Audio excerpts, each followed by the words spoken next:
I'd like to remind the speakers and everyone here that this forum is being webcast. This means that your image and what you say will be broadcast live to the public and is also recorded. Please be mindful of what you say and avoid making statements that may defame or offend anyone.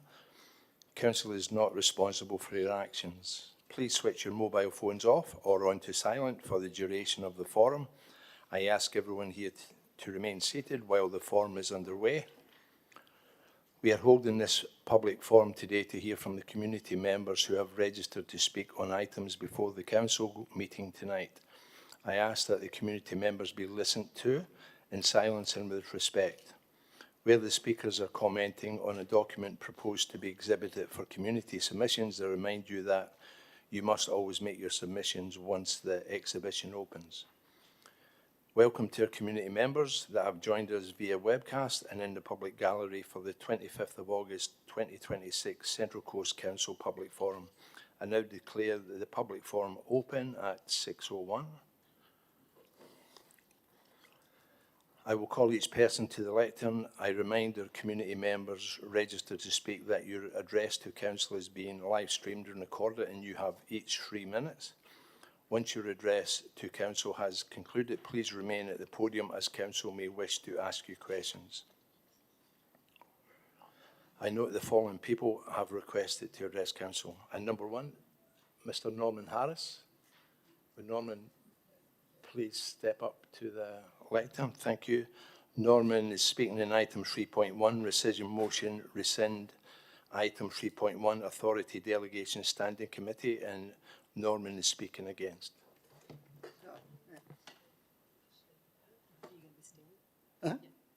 Yeah. Thank you, Laurie. Thank you, Dave. Oh, sorry, Doug. Thank you, Rachel. First, I'd like to make a statement about Vietnam Veterans Service on the 16th of August. It was very good ceremony, exceptional ceremony, actually. We've actually taken steps to refer this to Liesl Test for a reference in State Parliament. Laurie, as you remember, I was here on the 28th of July when the council, including yourself, were disrespectful to me. Now, this is not going to happen tonight. The first thing I want is an apology from you, Doug Eaton and Rachel Stanton. Also want a motion passed that the councillors will be respectful of speakers in the forum. I know this can happen because today at 9 a.m. I rang the council and I heard again the fact that customers should be respectful and courteous to staff. This isn't happening in the chamber. I also know it can happen. It's based on the Environment and Planning meeting on the 4th of August when there was a change, sort of circumstances within the committee that the committee couldn't continue, but action was taken speedily for the matter to continue. Now, I need a motion to say that all the councillors in the chamber will be respectful of people, and even tonight, you have not said in your introduction that councillors should be respectful of councillors. Now, I'm not going to stand here again tonight and go through that again. So I'm leaving it up to you, Laurie, to get your house in order and do exactly what I've requested. And I'm sitting here tonight now until you do. I just want to know why I was respectful, not disrespectful at the last meeting. I'm not discussing it. I've told you what I want, and it's up to you. Okay, so. Doing solidarity, Norm. Thank you. So if I offended anyone personally, I do apologise. And once I know what I did wrong, I'll definitely apologise because I'm not a rude person and I respect everybody's opinions. Other councillors, I don't know what you want to do. I've said my piece. Yeah. Yeah, Councillor Eaton is apologise. An apology, Doug. You didn't even look at Norm. Councillor Stanton. You what? So, Councillor Eaton, that was in a. You looked down when you apologised to someone. That's a courtesy to actually look them in the eye, so at least it looks like you mean it. Councillor Eaton, anything to say, or you've said your apology? That's, yep, Doug's Councillor Stanton, you want to apologise? I don't know what you've done wrong, but... Okay, there's an apology for Councillor Stanton as well. So. In the future, the councillors. And the councillors in the code of conduct and what we say before it, we are meant to be respectful in that to each other.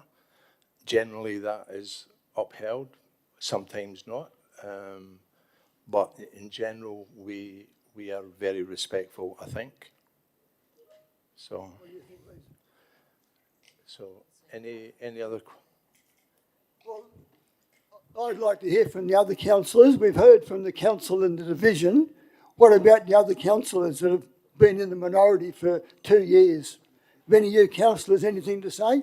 Mr. Mayor, this is no longer speaking to the item in front of us. Could we please continue on the item? You won't be continuing until I've got the actions that I've requested. Okay, I'm going to have to finish it there. Thank you, Norman. No questions? Any questions from any Councillor Smith? Mr. Mayor, look, I have to say there's nothing to be moved from the floor here, but I think maybe after the public forum, if there's a break, I'm sure a couple of us would be happy to talk to Norm and just get an understanding of the particular issue, if that's okay. Thank you, Mr. Mayor. Okay, but I think with 8 speakers we could be struggling, but thank you, Councillor Smith. Next, Norman, the next speaker is Scott Gould. No, I'm not happy. Okay, yeah, I'm not moving. I mean, this is it. okay, you can sit there then. Line in the sand. Scott This Gould, tonight could is it. you please take the microphone, please, Scott?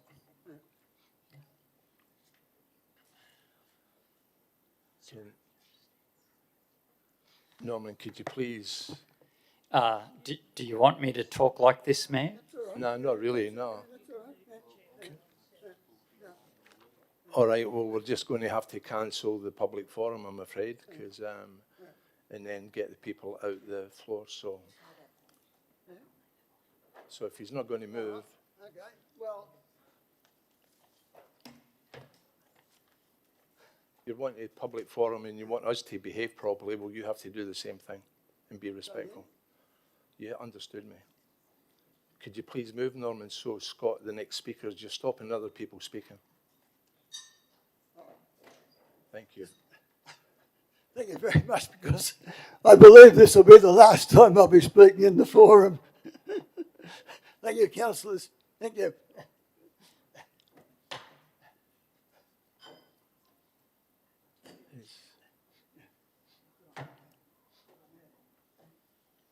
I am speaking as a veteran too, by the way, not just as resident. Thank you. Scott. Thank you, Mayor. Mayor and councillors, thank you for the opportunity to speak this evening. My name is Scott Gould and I'm the Regional Director of Business New South Wales Central Coast. Business New South Wales is mandated by its Advisory Council and Regional Leaders Program to focus on key regional priorities, including infrastructure, housing delivery, job creation, skills development, industry growth and investment. The visitor economy is a key policy pillar for future jobs and industry growth. To succeed, it needs catalytic investment in infrastructure, accommodation, attractions and employment precincts. And Mayor, I do speak today for the point of motion around the old Sydney Town project, just to clarify what I'm speaking for. As members of the Regional Leaders Program, World Village Holding, together with other plateau-based regional leaders, represent a broader opportunity to grow visitation, support local businesses and create jobs for future generations. Business New South Wales is respectfully asking Council to support gateway determination so this proposal can undergo detailed assessment by the Department of Planning, consultation with state agencies and exhibition before any final decision is made. The gateway determination process should ensure safeguards guarantee the development remains tourism-led and that the staged tourism infrastructure is delivered ahead of residential development. Both components are a critical part of the proposal, as the economic assessment by Hill PDA concludes that the tourism development alone is not financially viable. Without profit from the residential component, the visitor attractions, accommodation, heritage restoration and employment precinct are unlikely to proceed. The choice, therefore, is between a tourism-led development supported by enabling residential development or the missed opportunity of significant regional benefits. The Hill PDA report estimates 579 ongoing jobs, $119 million in capital investment, and more than $81 million in annual economic output once fully operational. It also includes a 100-room hotel to help attract overnight visitation and support local hospitality, retail and tourism businesses. At a time when we're focused on growing the visitor economy, accelerating housing delivery, increasing investment and creating jobs for young people, a proposal of this scale deserves to be thoroughly tested through the planning system. On that basis, I respectfully encourage Council to support the proposal to proceed to gateway determination. Thank you. Thanks, Scott. Any questions, Councillor Lamont?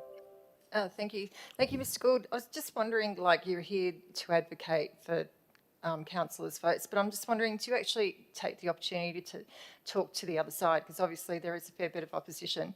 Like, in your position, do you actually speak to the people that actually oppose the proposal as well? Yes, I do get a rounded view. We have actually in our regional leadership program, we do have other community groups. We have groups such as Darkinjung, Barrabarang, a number of community groups that give different perspectives on these matters. So I have also read quite a few of the notes around people's perspective on it and understand it is quite a complex issue.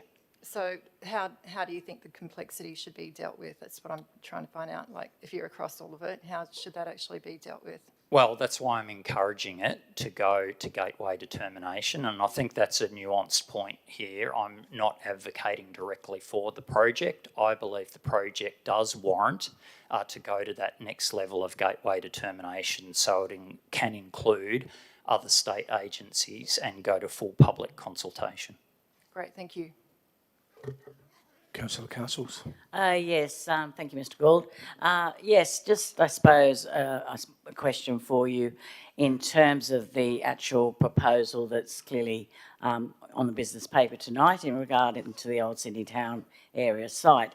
Now, I guess the question I want to ask is, were there major issues that you personally saw with the recommendation that was on the business paper of environment and planning, which basically got changed radically by the actual proposal that is before us tonight? I'm just interested to hear. I'm not wanting detail, but enough to know whether you've read that and thought, hey, this really isn't cutting the mustard, and this thing is, that's been put together by 4 people. I'm just asking you the question. Yeah, thank you for that question. I can really only talk to the research I've done, which is reviewing the preliminary master plan for the visitor economy component of the project. And then I've also read the Hill PDA economic feasibility and assessment report, and I do appreciate that there's a compromise here around the fact that residential housing needs to offset the $119 million of the visitor economy project. So that's primarily the perspective that I've come from, along with the employment generating opportunities. Thank you, Scott. Thanks very much. Next speaker tonight is Lisa Bellamy, speaking on item 6.2, Environment and Planning Committee Minutes and Recommendations, EPC 26217, and she's speaking against. Thanks, Lisa. Thank you. Firstly, I want to thank you, Norm, for being so brave to stand up and say that we do need to be respected in this chamber. The respect goes both ways. That was my first issue. Secondly, speaking on 6.2 here, I am just wondering whether or not these committee recommendations for Old Sydney Town can properly be before council. That's an issue that I'm very concerned about. Was there a quorum at the Environment and Planning Committee meeting that recommended that this Old Sydney Town project go ahead and come to this meeting tonight? I have sent an email to you, David Farmer, asking for a clear determination on whether the 4th of August meeting had a quorum. I've not received an answer from you. I have been instead fobbed off and told that the Director of Planning, Luke Nichols, will look into it. But this is not a planning issue. It is a governance question. It's a question about whether a committee of council was properly constituted and whether it was capable of making the recommendations that are now presented to council. I won't go into it now because I think surely you have looked at it by now, David, with CEO David Farmer, was there a quorum? And if there wasn't, on what basis are the minutes and recommendations of that meeting before council tonight? It's not an unreasonable request. The community shouldn't have to speculate about whether a committee meeting was valid. Okay, and thirdly, on the actual Old Sydney Town proposal, I ask the councillors not to support the committee's recommendation in its current form. I ask you to listen to the advice that came from council's own professional staff who did not recommend this proposal, and their concerns were not minor. And we know all of the reasons why the council staff said that it wasn't a good idea to put the proposal in its current form forward, including that the local planning panel knocked it back. It was inconsistent with the Central Coast Local Environment Plan, inconsistent with the Regional Plan 2041, inconsistent with the local strategic planning statement, an inappropriate scale of the 250 lot residential component, unresolved traffic and road safety issues, the site's isolation and lack of services and public transport, unresolved biodiversity concerns. There was just so many reasons.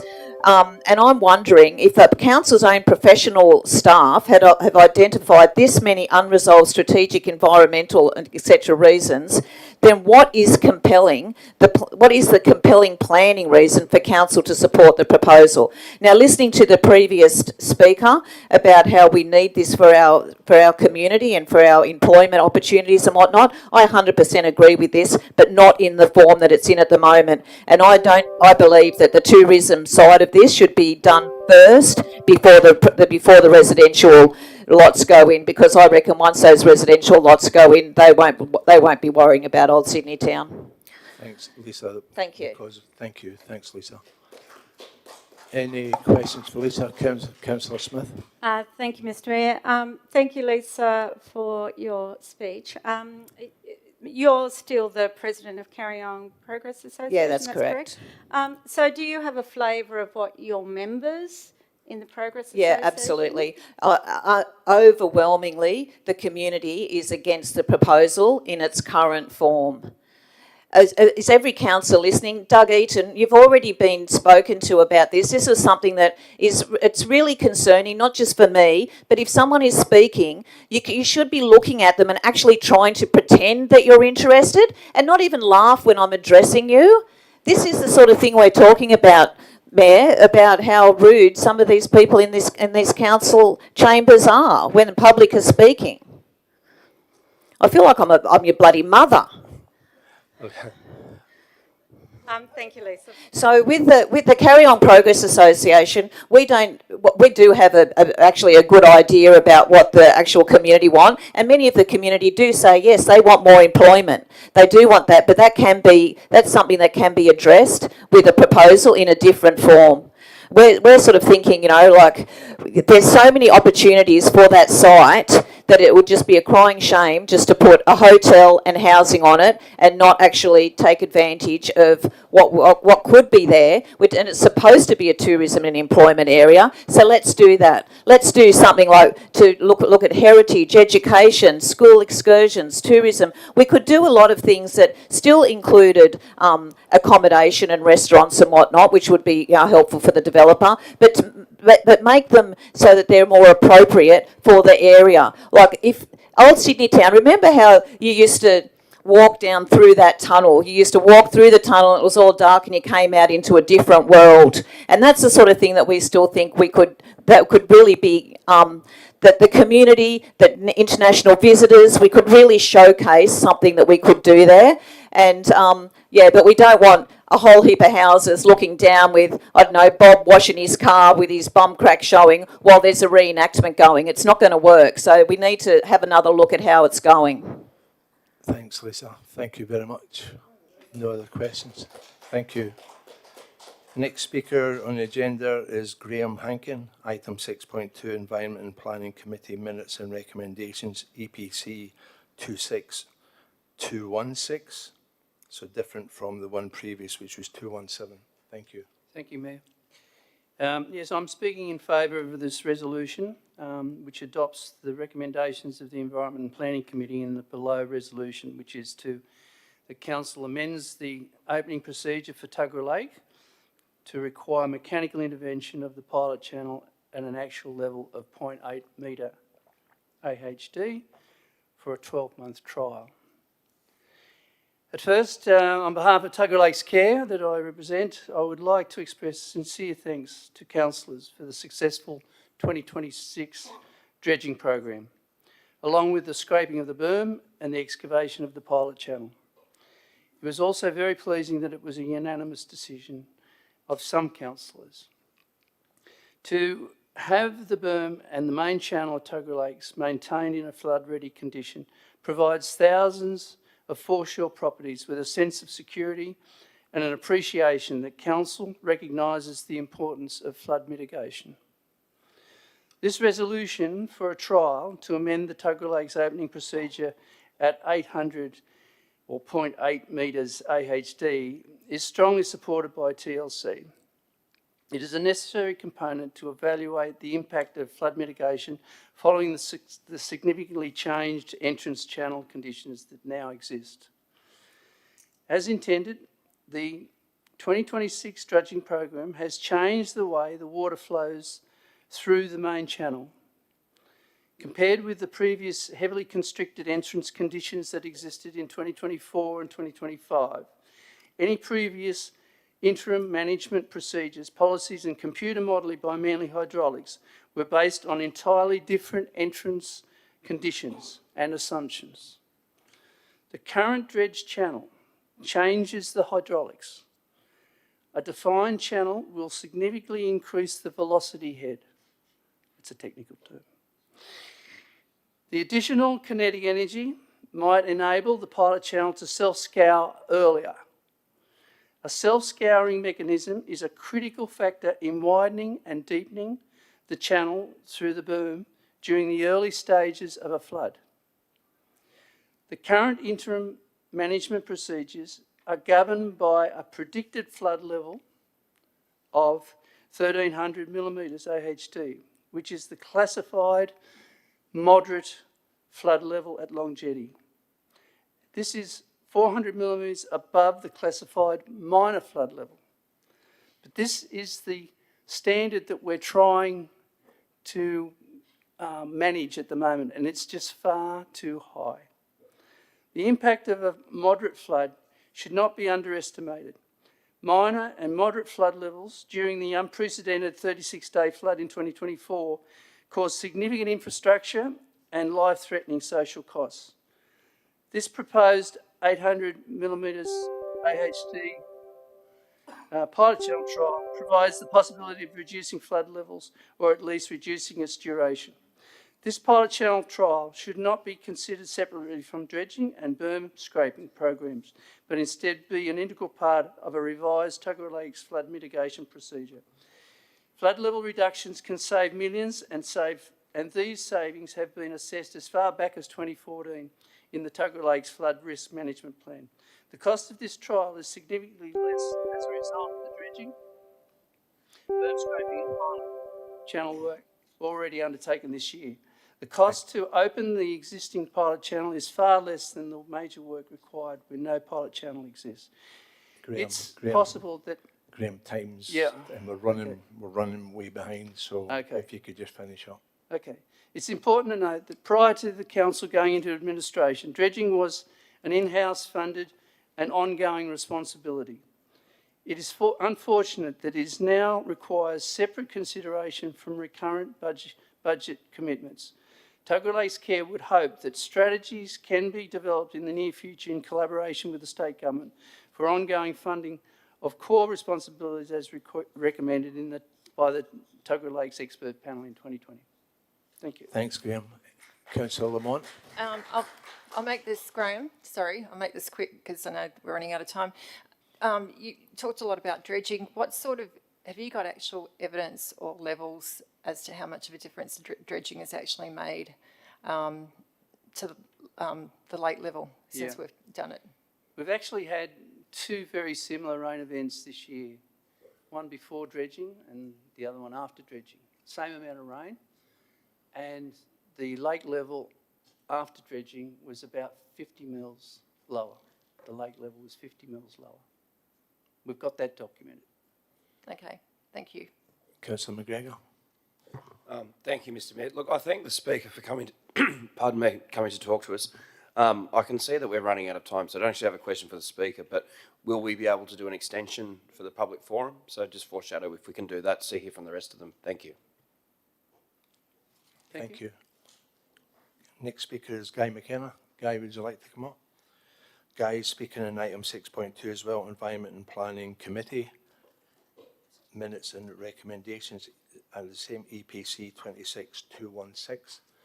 Guy, Thanks, we'll start, but I'll stop you so we can open the meeting at 6:30, then come back to you if that's okay. Yep.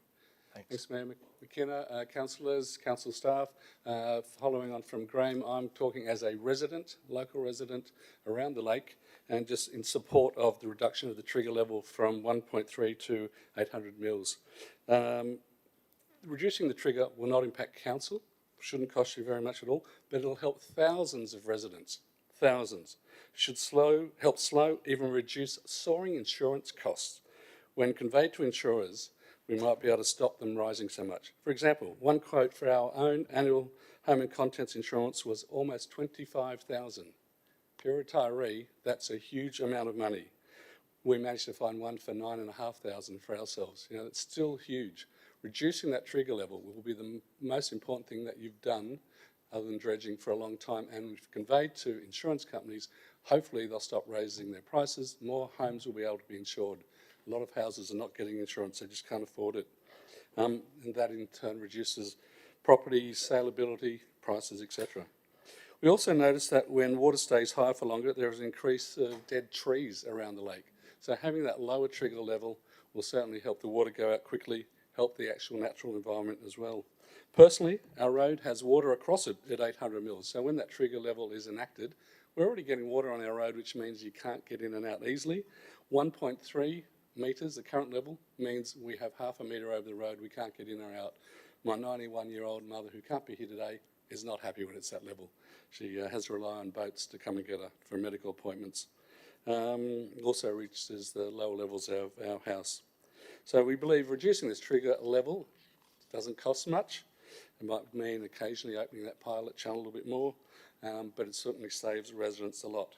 And if you do need extra money, the money in the berm, there's so much sand there, you have a couple of $1 million of sand in the berm. If you want to protect the terns, open the northern end of the berm to let the water out. You'll have an island, restrict bird flu, and you won't need a shooter there overnight to shoot foxes. So you'll save some money. So that's my thoughts and questions. Thank you. Just before we come to questions, I'll put a procedural motion that we open the council meeting. Can I have a seconder? Councillor McGregor, all those in favour? Unanimous. Thank you. So the meeting's open, so just adjourn that meeting so to go to questions for Guy. Any questions for Guy? Councillor Wright. Thank you, Mr. Mayor. I know the councillors are always here, always interested to hear from community experts, so thank you for coming along tonight. One question I wanted to ask was around Chittaway Point, and you mentioned that at 1.3 metres, which is the current trigger level, you're already experiencing flooding. Yeah. What is the level where you start to flood? It is about 0.9 millimetres.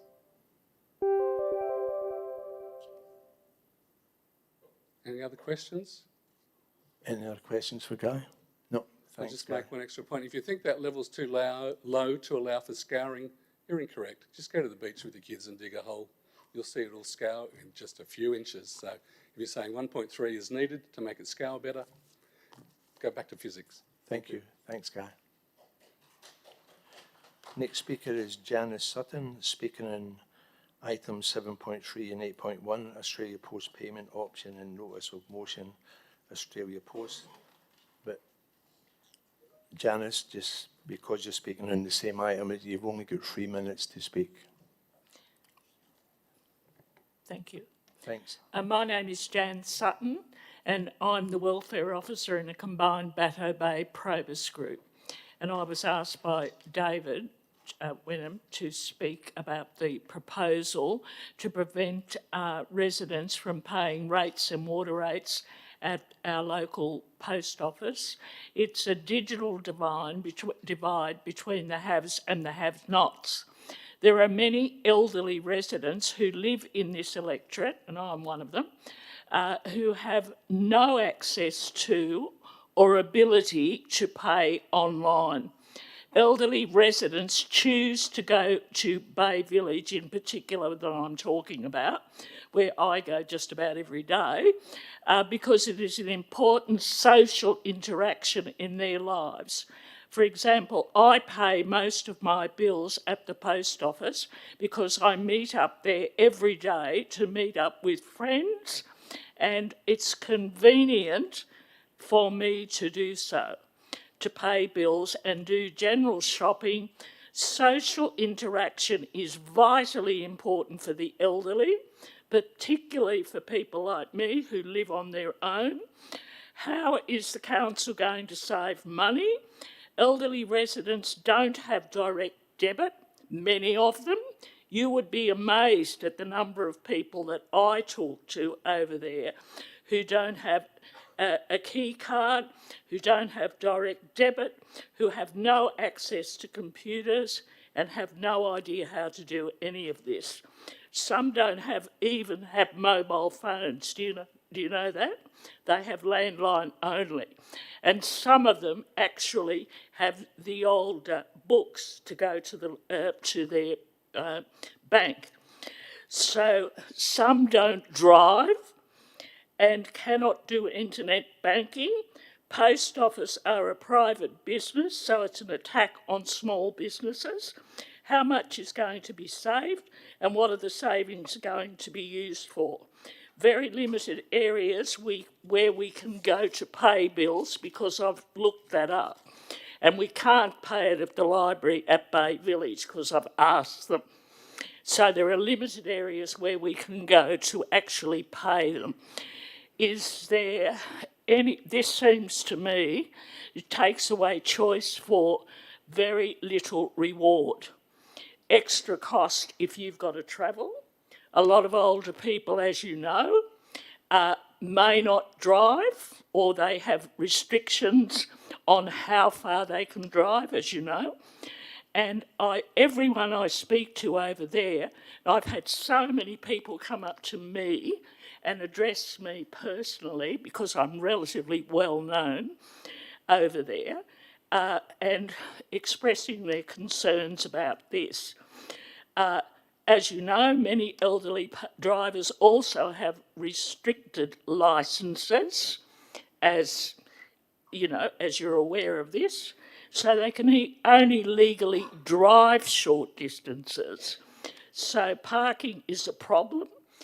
One of the areas that I know that you can go and pay on a Monday only is down at the information centre at the entrance where I live.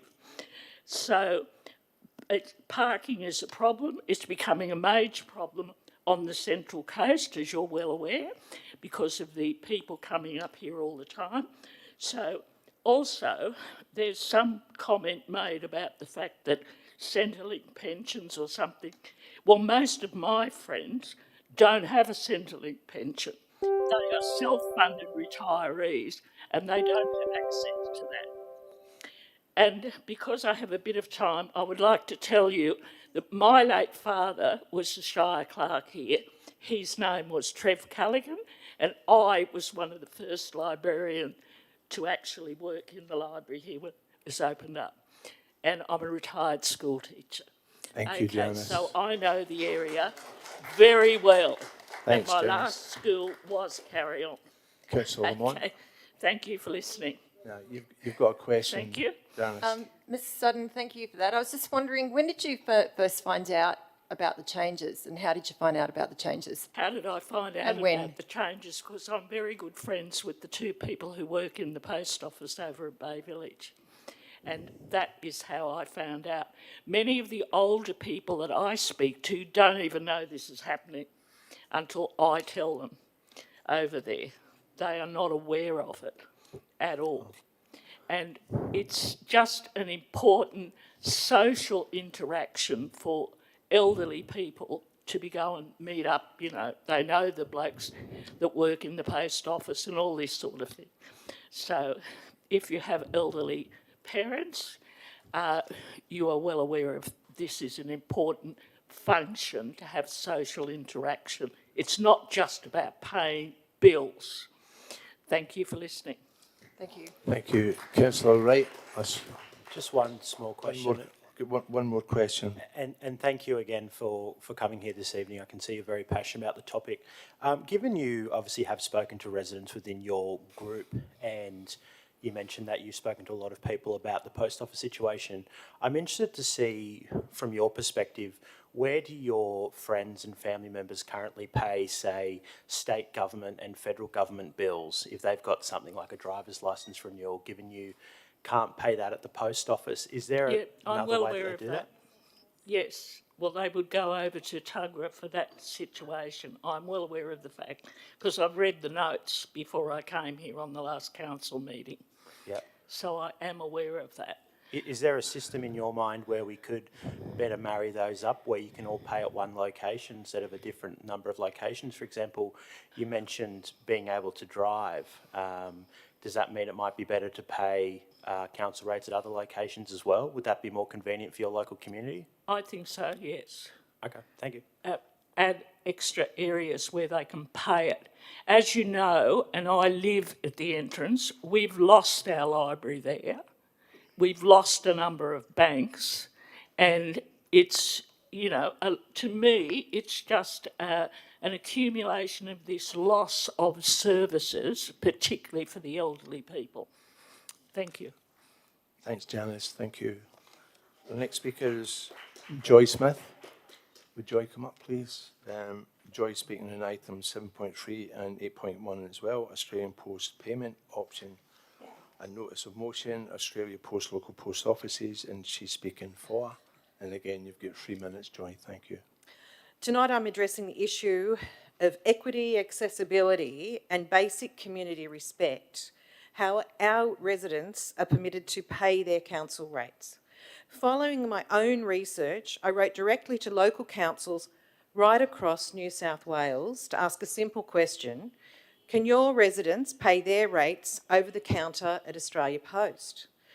The results speak for themselves. The overwhelming majority of councils across New South Wales provide post-bill pay options for their ratepayers.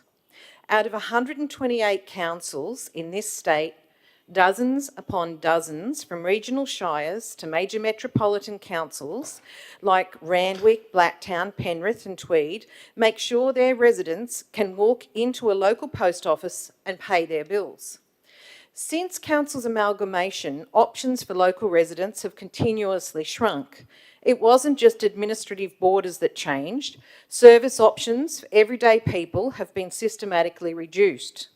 Council's own report acknowledged that many ratepayers pay their rates far more frequently than the standard quarterly notice issued. For families and pensioners living on tight fixed budgets, walking into a post office every week or fortnight to pay an amount off their bill is how they survive financially. It's a vital budgeting tool. The digital divide right here on the Central Coast should not be ignored. A significant portion of our residents, particularly our older or lower income earners, do not have reliable or often any internet access, computers or mobile banking, forcing transactions exclusively online or through automated systems locks these residents out. It's been highlighted to me that individual councils are the ones who negotiate these commercial service agreements with Australia Post. So I ask two direct questions. Was our service agreement with Australia Post formally renegotiated at the time of council amalgamation to preserve these services or reduce the costs of cost to the council? And has council ever considered partnering with neighbouring councils to negotiate a better joint agreement utilising our collective buying power to secure better rates for post-pay bills? The vast network of New South Wales Council that successfully post bill pay right now are Albury Council, Armidale Council, Ballina Council, Bega Council, Bellingen Council, Berrigan Council, Blacktown Council, Bland Council, Blaney Council, Broken Hill Council, Burwood Council, Byron Bay Shire, Carboni Council, Camden Council, Campbelltown Council, Canada Bay Council, City of Canterbury Bankstown, Cessnock Council, City of Coffs Harbour, Cootamunda Gundagai, Cowra Shire, Dubbo, Dungog, Edward River Council, Eurobodalla Shire, Fairfield. I won't go on. I'll go over the page. There's more. I'll go from E right down to... Thanks, Joy. We're over time. In closing, I want to say there are 91 councils across New South Wales that manage to support their ratepayers at the post office. Central Coast Council's refusal to match peer standards shows a clear lack of respect for residents. Thank you, Joy. Any questions for Joy? No, no questions. Thanks, Joy. Oh, sorry, Councillor McGregor. Just out of interest, I don't want you to read the entire list again, or we'll be here all night. How many was that number again that you mentioned?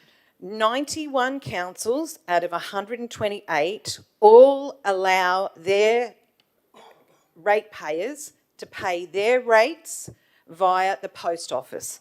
Some councils even have their offices open till 8 o'clock at night so that ratepayers can pay their rates. Some councils I found interesting allow their ratepayers to pay via cheque. Lots have libraries and other community facilities that allow their ratepayers to pay their rates there.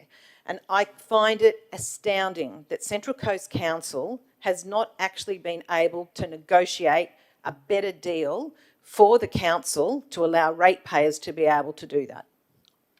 Thank you, Joy. Thank you. Next speaker is Karen Smith, speaking on item 8.3, Notice of Motion Safety at Woy Woy South Public, and she's speaking for. Thank you, Karen. Thank you. My name is Karen Smith. I live at Woy Woy on the peninsula, and I'm here speaking in favour of item 8.3, which is seeking council support to improve safe access for the small children, parents, carers and community members that access Woy Woy South Public School. The school which my son attends was built in the 1960s. At the time, Woy Woy was a small town with a lot of fibro shacks. A lot of families probably didn't have cars, or if they did, they were small cars. Unfortunately for us, the infrastructure around our school is pretty much as it was in the 1960s. So the roads were designed for light traffic, small cars. The area is now much more densely populated. Many people driving big SUVs and utes and such. The roads are pretty poorly conditioned with lots of potholes, especially after rain like today. Most of the local roads have no footpaths. For myself, I live about 500 metres away from the school. There's 0 metres of footpath for me to walk on with my child when I walk him to school. At the moment, there's 660 children at the school. Children's parents and carers and other visitors fight it out each day. They mostly park illegally on verges because there's no designated parking, no curb and guttering, potholes on the edge of the road. You can get the picture when it's raining or there's poor visibility. Oftentimes the safest place to walk is in the middle of the road. So parents and friends of the school and other interested people like neighbours are urgently seeking action from council on this matter. There's strong support for it. We have 555 community members who've signed our petition so far. Petition's still gaining more support. And what we're asking for is for council to please support us to make it safe for our children to travel to and from school. I would love for my child to be able to walk or ride his bike safely to school. Unfortunately, it's not really an option at the moment. If anyone would like to come and see what it's like there at school pickup time in the afternoon, you will see it's pretty hectic and probably only a matter of time until somebody is seriously injured. We have an indication of support from both the state and federal MPs and early indications that there is funding likely to be available to support improvements there, but we do need council support to bring it all together. And I'd like to thank Councillor Neal for putting the notice of motion today, and I'm looking forward hopefully to getting some good bipartisan support for this issue, which hopefully is the least political thing on the agenda. I think we can all agree. I'm not a teacher, I'm a nurse. I'd love to see more kids being active and walking to school safely. I think all the neighbours who pay their rates would love to see the parents not parking on the verge. And so if we could improve safe access for pedestrians, I think we'd get more kids exercising on their way to and from school. We'd all be a lot safer. So I'd like to thank everybody for listening to my little speech tonight. I'm going to drive home to my small child in the rain shortly, so I'll miss the rest of the meeting.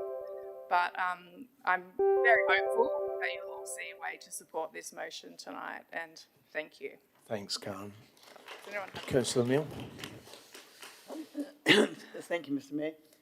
Karen, I just want to congratulate you firstly for the amount of work you've put in. I know it's taken a lot of your time, and working and having a child is a big demand. I'm obviously concerned, which is why I've taken up this notice of motion in relation to the safety of kids and their parents travelling to school. Have you seen parents who feel that they can't walk or bike their kids to school because of this issues with safe access?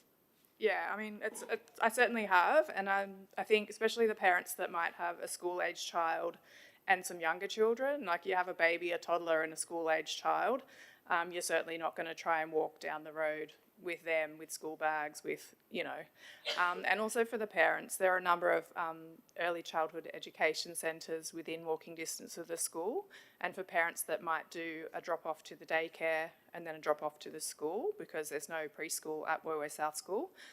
So for those parents as well in particular, they're getting kids in and out of car seats multiple times on the drop-off each morning and each afternoon. Which I'm imagining adds a lot of stress to those families.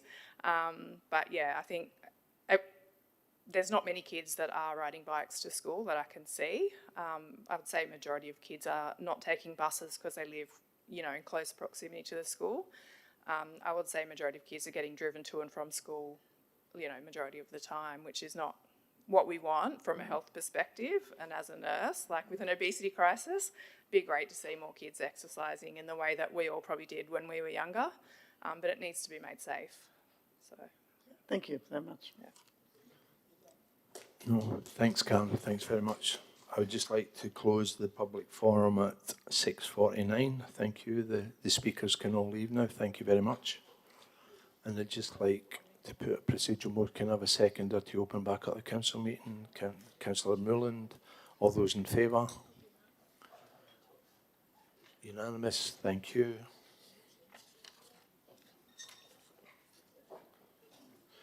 Good evening, everyone. A warm welcome to everyone in the gallery and those watching along at home tonight. I now declare the meeting open, although we did that before. We acknowledge the traditional custodians of the land on which we live, work and play. We pay our respects to Dark and Young Country and elders past and present. Recognise the continued connection to these lands and waterways and extend this acknowledgement to the homelands and stories of those who also call this place home. We recognise our future leaders and the shared responsibility to care for and protect our place and people.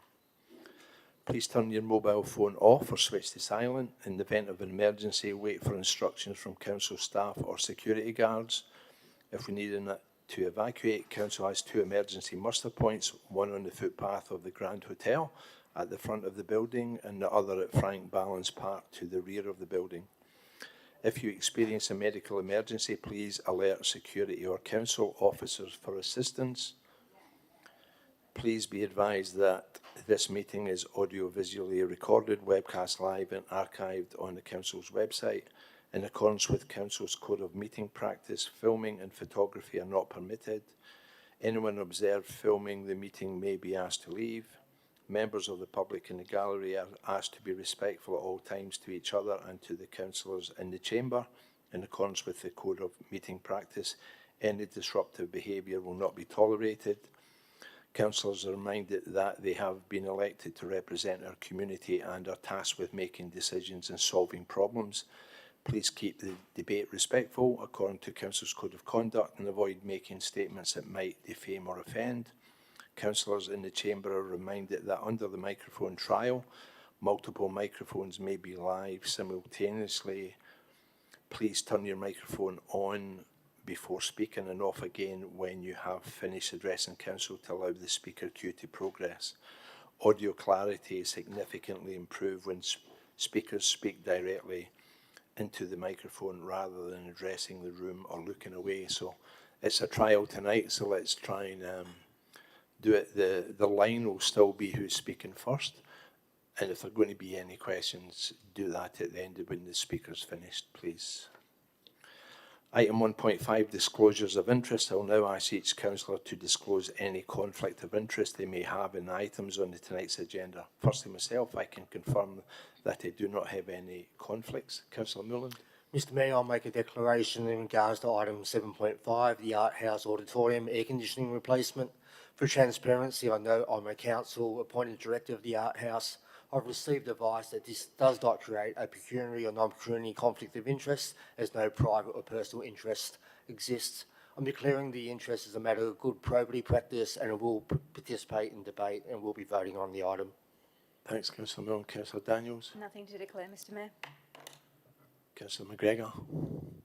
Thank you, Mr Mayor. I have no conflict of interest, but I would make comment that there may be a perception of a conflict of interest with 8.3 because it mentions a public school. I am a high school teacher, but I have nothing to do with primary schools and nothing to do with that school in particular. And it's about a footpath, so I have no conflict of interest. Thank you. Thank you. Councillor Castles. Yes, similar to Councillor Moreland, I'm a council appointee on the Art House Board, but for the same reasons as Councillor Moreland, I will remain in the chamber, take part in discussion and voting on the item. I have no conflict. Thank you. Thanks, Councillor Castles. Councillor Crowley. I have no conflict, Mr Mayor. Councillor Walsh. No conflict, Mr Mayor. Thank you. Neil. Mr Mayor, I wish to declare a conflict of interest in relation to item 7.12, community grants, being a non-pecuniary, non-significant conflict, as I'm a member of the Bays Community Group. I will continue as part of the discussion in the chamber and will vote on the item. I also have a conflict of interest in relation to item from the Environment and Planning Committee, 26/217. It is a non-pecuniary but significant conflict of interest, and I will, as a result, leave the chamber, not participate in discussion and not vote on the item. Thank you. Councillor Lamont. Nothing to declare, thank you, Mr Mayor. Thank you. Councillor Smith. Nothing to declare, Mr Mayor. Councillor Eaton. Yes, Mr Mayor, I have got a insignificant conflict to declare in item 7.5 for the draft Central Coast Youth Strategy, as it does mention apprenticeships, and I'm the chair of Central Coast Group Training. However, it doesn't seem to suggest in the document that there's any suggestion that there would be any engagement with group training companies like CCGT. So on that basis, it's insignificant, and I'll take part in the decision. However, if the debate changes and there's some suggestion that group training companies might be involved in this, then I would then leave the chamber. Thank you. Councillor Stanton. Thanks, Mr Mayor. No known conflicts to declare. Councillor Wright. Nothing to declare, Mr Mayor. Councillor McNamara. Nothing to declare. Councillor McWade. Nothing to declare, Mr Mayor. Thank you. First item on the agenda is 1.6, confirmation of minutes. Can I have a mover? Councillor Reaton, seconded by Councillor Mulland.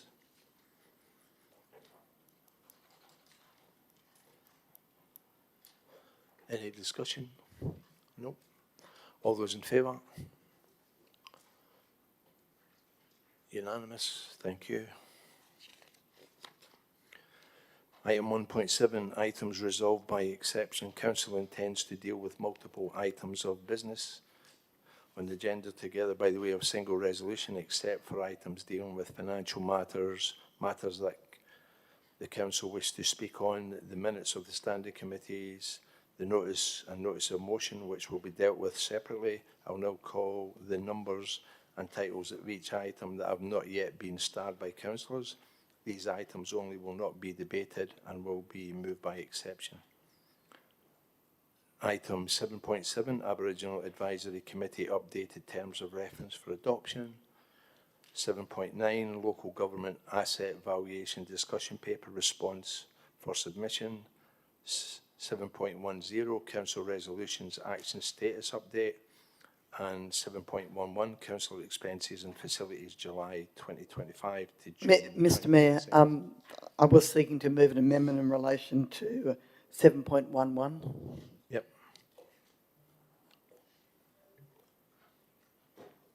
Councillor McGregor. Thank you, Mr Mayor. Look, I did submit an urgency motion before. Are we going to deal with that after these ones done by exception? Is that the plan, or...? Yeah, after. Okay, after all right, thank you, thank you.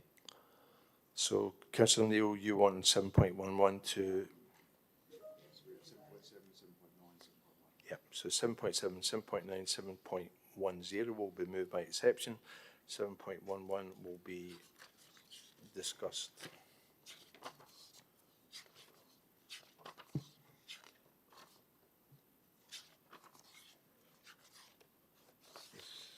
Get my paperwork right.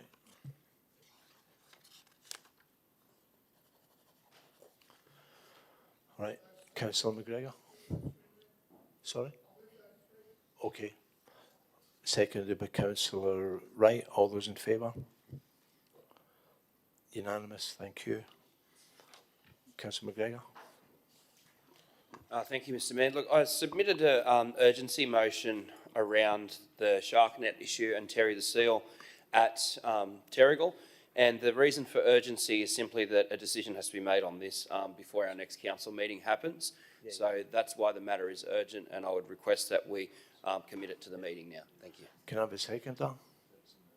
Councillor Wright, thank you. All those in favour? Oh, this is an urgent. Yep. So, thank you, unanimous. Oh, yeah, unanimous, thank you. Thanks, Councillor McGregor. I'll accept that. Look, I rise to speak in support of the motion that was submitted as urgency, and I thank the councillors for supporting it being debated tonight. The matter is urgent simply because it deals with removing the shark net, or not installing the shark net at Terrigal, in order to protect the safety of the seal, Terry the Seal. It is on the screen there so everyone can see the wording, and it was circulated this afternoon. I will be as succinct as I can be, which is very difficult for someone like myself. But essentially, the shark net issue is one where shark nets are held up as a panacea, but really they're more of a placebo. And as we've seen from the data which came through, when this issue came to council before, many other creatures who aren't sharks are in fact killed or maimed and destroyed because of these nets. There are better ways to do this. There's new technologies that can be used, and from some of the discussions that I've had with people, Terry the seal is universally loved, but does go out near in the area where the shark net is potentially going to be installed to go and feed of a night. And obviously tourism is quite an important thing for the local Terrigal economy and for the Central Coast more broadly.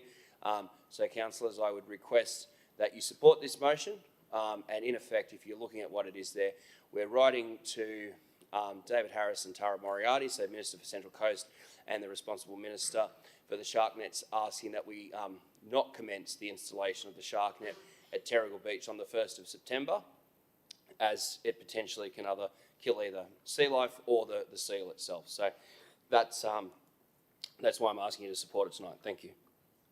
Thank you, Councillor Wright. Thank you. Yeah.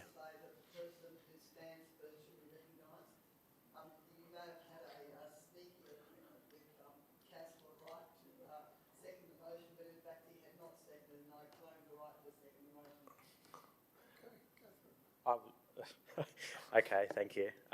Councillor Neal, that was very...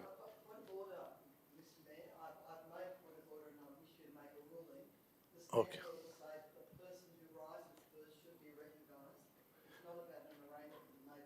There were no arrangements made prior, it was just the buzzer was on, the light was on, that's... Mr Mayor, given I have the call, may I please proceed? Sorry. Given that you've given me the call, may I please proceed? Yeah, no, she's made a call. Please, Councillor Wright, can you please sit down and I'll come back, thank you.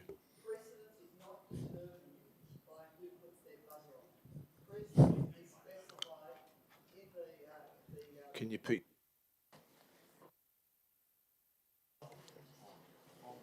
on? The precedent is determined by who stands first in their place, not by who places their microphone on. So, Mr Mayor, I ask you to comply with the Code of Conduct, recognise me, and I will therefore second the motion that's before us.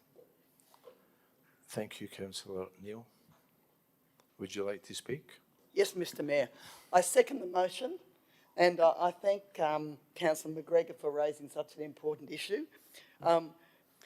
There's one thing that unites us on the Central Coast, and that's two things. One is our appreciation of the seaside and the beach, but also our desire to protect animals that make our life a better place and a more pleasing environment for us all. This is a seal who unfortunately is under threat from the normal provision of a shark net, and it would be very sad to see that he was injured by the shark net being put up. So it certainly is a matter of urgency, and I would like to see the shark net not put up, and not only, frankly, Terry the seal, but also other wildlife that might be injured by the shark net preserved and the shark net not raised. Thank you, Mr Mayor. Councillor Wright, would you now like to speak? Mayor, Thank you. Councillor Neal's enthusiasm for the seconding tells me that there might be a bit more to this motion, which is great to hear. Maybe it's already made its way down to Macquarie Street and they're going to come back to us with some great news that we won't have the net in. And as you know, this is something that I firstly thank Councillor McGregor for bringing to the council here tonight, and I believe it was actually the September meeting last year where we resolved something very similar, which was to write to Minister Moriarty, and about 6 months later we received a response from her that wasn't too satisfactory to the motion that we'd moved, but perhaps this time we might get a better response. So as is listed, the shark net at Terrigal Beach is slated to go back in along with the other 15 beaches on the 1st of September. I've been very public over the last 12 to 18 months that it is my view that we must be looking at more modern and innovative solutions, including smart drum lines, shark listening devices, and of course drone technology. The other thing is, to this motion, I'd actually be open to an amendment as well, if Councillor McGregor is open to it, around having a drone program at Terrigal, because currently as it stands, Terrigal only has a smart drum line, whereas a beach like Avoca Beach, for example, would have a drum line, a shark listening device and a drone. would you be open to an amendment that has a drone program as a replacement to a shark net? Yeah, look, I'm interested in the concept, so if you want to work on some wording, more than happy to try and see if we can get either a 0.8 in there or something like that. Yeah. So I might, because you've said in point 6, support, seeking support for, I might add, for civic support's sake, point C, that, point C, which would just simply read, a active drone program through Surf Lifesaving New South Wales at Terrigal Beach.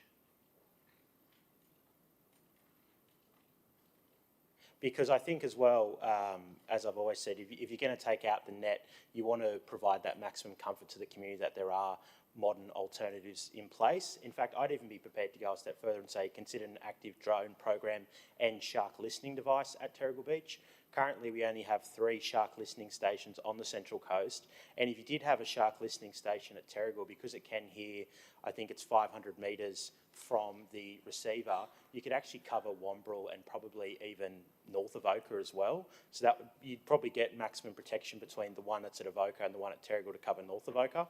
So if you're willing, I'd say an active drone program and shark listening device at Terrigal Beach.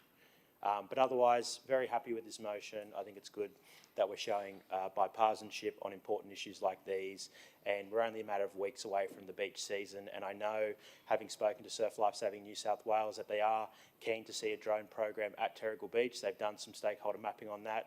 It's actively one of our most busy, if not the most busy beach, particularly during the winter season. So point C there, Civic Sport read an active drone program and shark listening device at Terrigal Beach. That is all. Civic, did you get that last bit? And the councillor has got it. Yep. Thank you. Any more discussion? Just wait to see the words go on. Yep. Mr Mayor, I consent to the incorporation of that amendment into the motion. You're happy with that? Thank you. All right, thank you. All those in favour? Councillor Walsh, yep, thank you. Unanimous, thank you.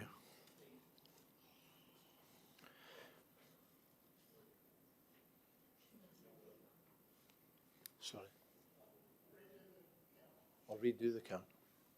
Sorry, I have to redo the count. All those in favour? All right, sorry, I never... Yeah. Everyone except for Councillor McQuaid, who's... All those against? Councillor McQuaid's against. Thank you. Sorry, Councillor McQuaid. Next item on the agenda is 3.1 rescission motion, rescind item 3.1 authority delegation standing committees.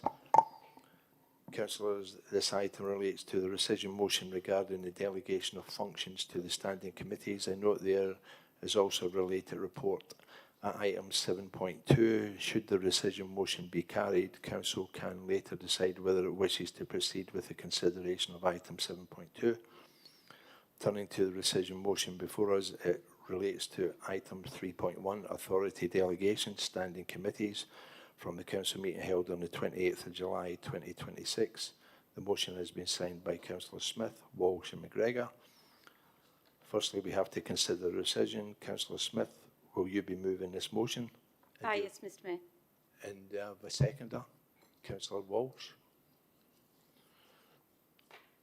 Councillor Smith. Thank you, Mr Mayor. Mr Mayor, I am moving this rescission motion. I do think the decision to proceed down the path of delegating powers to the standing committees is a blight on this council's good governance or governance. We had the arguments at the last meeting regarding how that would shut the community out of that process. And I really think that we are mid-term, 2 years into a 4-year term. Instead of trying to undermine governance, undermine the fact that we have a 15-member governing body of council, we should be looking at ways of doing it better. I think we all know, and certainly the community knows, that this council is perhaps not functioning as well as it could. And I mean that as a governing body. I'm not reflecting on the staff at all. I mean as a governance body. But it does translate into the culture of this organisation. 2 years into this term, it is timely to consider the best model for decision making, including meeting frequency and structure of standing committees. It is not too late, with 2 years remaining of this council term, to review and improve what is clearly a failed structure. And we will no doubt see that again tonight. The resolution from July does not do this. It represents a further attack on local democracy and an attack on thoughtful deliberation, trying to put power in subcommittees that do not represent the breadth of this council and do not represent the interests of our community right across the board, from the north to the south. I would urge councillors to rescind that motion, and the alternate motion offers a way forward to begin a process of review in order to build a more cohesive council structure. Thank you, Mr Mayor. Councillor Walsh. Thank you, Mr Mayor. So I want to speak about what I believe is the most important issue before us, and that's not whether standing committees have a useful role, though I certainly agree with Councillor Smith that the current standing committees that we've been experiencing here at our council present highly problematic issues for us. For me, the question is whether we should be even considering transferring substantive decision-making authority from the full elected council, which I know there is capacity within the Act to for that to be allocated, but not in this way, not in the way that is being suggested in the original motion. Usually, that too is at councils that cover much smaller committees, communities. So really for me, the biggest issue is whether committees have the authority to determine whether the community gets an opportunity to comment on it on a draft policy and strategy. And I'm really interested in how, through you, Mr Mayor, to the CEO, how this aligns with the strategic plan, the local strategic plan, community strategic plan, sorry. So that plan commits us to genuine community participation, specifically commits council to engaging and communicating openly and honestly with the community and providing accessible opportunities for the community to participate in discussions. So how is removing the decision about public exhibition from the full elected council consistent with that committee? I know on the business papers you're saying that it does, that it is, but how is that so? That simply doesn't make sense. So consultation is not something that's some sort of administrative inconvenience, and I've said this here before. It's a mechanism through which local democracy works, and I also want to distinguish between a committee that's scrutinising a matter and a committee actually deciding it. I don't have any objection to committees doing more work on strategies and policies, but committees can examine the detail, ask difficult questions, suggest amendments and make recommendations, but that does not require us to give away the final decision. There is a very important difference here. There is a very important difference. The committee recommends that this policy be exhibited, and the committee decides whether this policy will be exhibited. So the matter is here, what are we being asked to endorse? Once that authority is delegated, councillors who are not members of that committee may attend and speak, but they cannot vote. That is particularly significant when the committee is exercising actual decision-making authority rather than really making recommendations. The New South Wales Model Meeting Code recognises that distinction. And we also need to consider broader direction of local government reform. The New South Wales Government has been moving towards greater transparency and public visibility at the same time that our council is moving away from that. Certainly public visibility of council decision making is something that we shouldn't be trying to hide or consider that it's only our voices, and not even all of our voices here on council that actually get to be heard. So at the same time, we are being asked to move significant policy decisions away from this full council chamber while the New South Wales government is moving in the opposite direction. I don't think we should be confusing efficiency with good governance. If the argument is that this will save time, then quantify that saving. That hasn't happened. If the argument is that these policies are insignificant, then why do we need delegated decision-making authority? And if the argument is that these decisions are important enough to require councillor involvement, then surely they are important enough for the full elected council to retain final say. I really believe there's a better approach.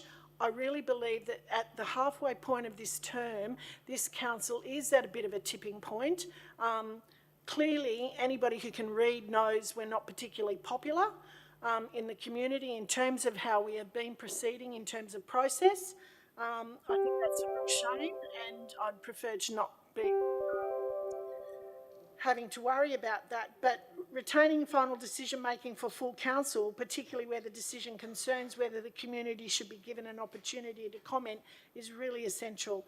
So once we start removing those decisions from the full elected council in the name of efficiency, we need to be careful about what else we are removing with them. Public scrutiny, minority voices, community participation and democratic accountability. And our community strategic plan does not document that as a goal, as an outcome. So I don't think it needs to be about whether we trust our committees. I think it's about whether we trust the democratic process enough to keep the final decision with the full elected council, which is what we stood for as councillors to be when we were elected, and it's what certainly some of us want to keep standing for. Thanks, Councillor Walsh. Thank you. And I meant to say earlier tonight, because we're running over time, we've got a big agenda, all questions will be included in 5 minutes. Councillor Ian. Yes, thank you, Mr Mayor. I speak against the rescission motion, and I do so on the basis that this is the third time this matter has come to council. All we're talking about is a very minor tweaking of some council committee procedures. It doesn't involve, like what Councillor Walsh said, any substantive decision making whatsoever. It's supported by the staff. It's a minor tweaking, and that's all I need to say. Thank you, Councillor McNamara. Yes, I'd like to speak against, excuse me, against the rescission motion. We have been over this a number of times. The two speakers today have, I don't think, provided any more information that we have had previously. And that being said, two speakers against, 2 for, put the motion, please. To put the motion, all those in favour of putting the motion?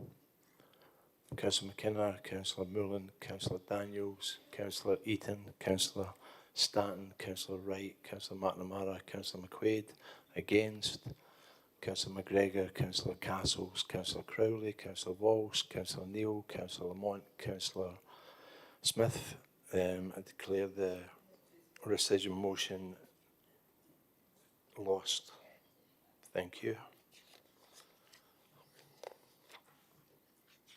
Next item, agenda 3. Oh, sorry. Now put the motion. My apologies. Trying to finish my last meeting quick. All those in favour?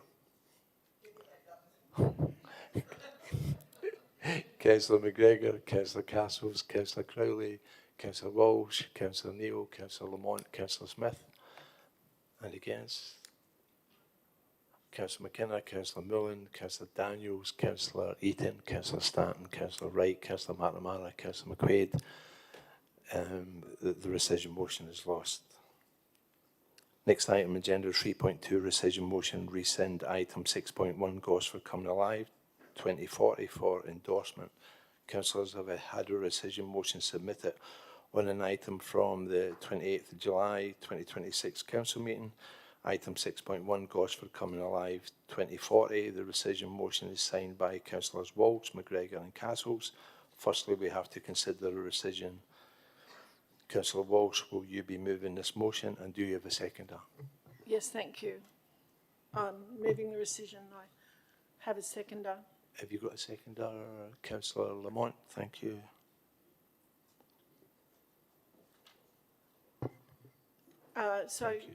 Just quick, sorry, Mr Mayor, you did say questions are part of the... Yeah, 5 minutes, yeah. Thank you.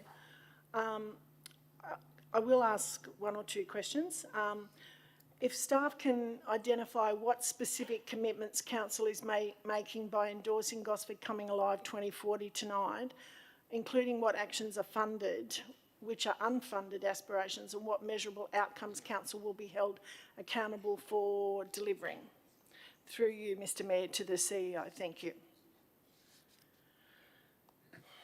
Through you, Mr Mayor.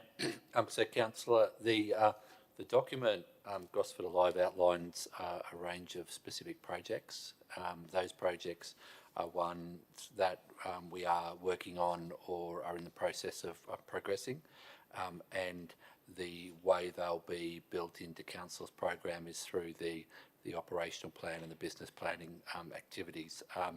You will have seen that some of the budget resolutions for including additional money addressed some of these projects, and some of them are included in our program at the moment. We're also working with state agencies and federal agencies to progress a number of their projects, including the high-speed rail, and looking at affordable and social housing. And also note there's a whole range of environment and climate change initiatives within the project that we're progressing as well. Okay, I did have some others, but I'll just do a follow-up on that. Thank you, Mr Mayor, through you to the Director. So do we currently have knowledge of what is funded and what still needs to be funded? Through Mr Mayor, yes, Councillor. I mean, if we went through the operational plan and the budget, we could provide that information. But the idea has been that we've identified projects that we are already committing to doing, and that we think are achievable within the resources we've got. And then as some of the projects progress, we'll then come back with more detailed information to Council. But largely they're achievable projects that are on from the Council's point of view, and the ones in relation to the state and federal government are to negotiate projects they've expressed an interest in, but obviously a lot of the funding for those is determined by state and federal decisions. Thank you. I really want it noted that, you know, this is me wanting this rescission is not about, and certainly not an anti-Gosford position, and I really want a thriving regional capital. You've only got to go into Gosford to see and get a strong sense of what is possible in there. So I am somebody who wants to see investment, jobs, culture, expanded public spaces, housing, transport, community infrastructure, etc. And I want our young people to see a future in Gosford. I want them to see a future everywhere here on the Central Coast, but for these purposes, Gosford. And I want the families to be able to keep living here and local businesses to have confidence. But supporting Gosford is not the same thing as giving some kind of an unqualified tick to every document that gets put before us. And for me, that's a fairly fundamental issue here tonight. An approach to city building is not simply about grand visions and attractive language. It's about who benefits, who pays, who gets a voice, and who is accountable for the outcomes. And very particularly, looking at the time frame, people now who are, you know, it's very much for young people now, and what will they be able to see has happened for them by 2040. It feels for me like we've moved from some kind of collaboration to some kind of endorsement, and I don't believe Council should endorse a vision extending to 2040 without having properly interrogated what it actually means for our community. So where's the detailed accountability? What are the measurable targets? I know Director has mentioned some things. What are the priorities? Also mentioned some things. What is funded? What is merely aspirational? Where is the community consultation?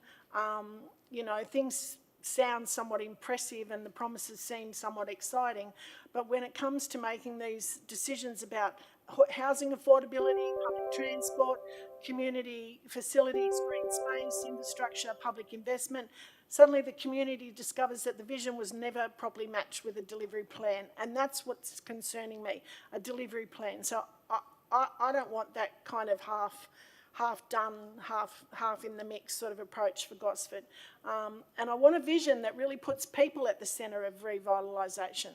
So I think, I'm just looking how I'll skip ahead and what I'll miss. I am asking for proper scrutiny, a vote for transparency, and above all, a genuine vote for genuine community participation. Thank you. Thanks, Councillor Walsh. Councillor Rean. Yes, thank you, Mr Mayor. I speak against the rescission motion. And I do so in that the rescission motion, if it got up, would actually put all this project off, in my view, for at least 6 months. If you look at the list of items that are included in the proposed motion, it's a shopping list. And there might be some very worthwhile things in there, but it's going to take a long time. And we've got the money in the budget now, so it won't be able to be spent. And on a like issue, I suppose, is that I've been speaking in the last day or two with the Director of Planning about the need for us as a planning authority to get on the front foot with the fast rail and the location of the Gosford station. And that's clearly a project that would fit within this task force. And that's the sort of project that you can't leave, because otherwise other people will put it somewhere else where we don't think it's the right spot for it. You won't get it. So there is some degree of urgency. This matter should go ahead tonight, and I cannot support the rescission. Thanks, Councillor Eaton. Councillor Neal. Yes, I wanted to ask a question of Councillor Eaton. Which project in the plan do you believe will be completed within 6 months if the rescission motion isn't carried?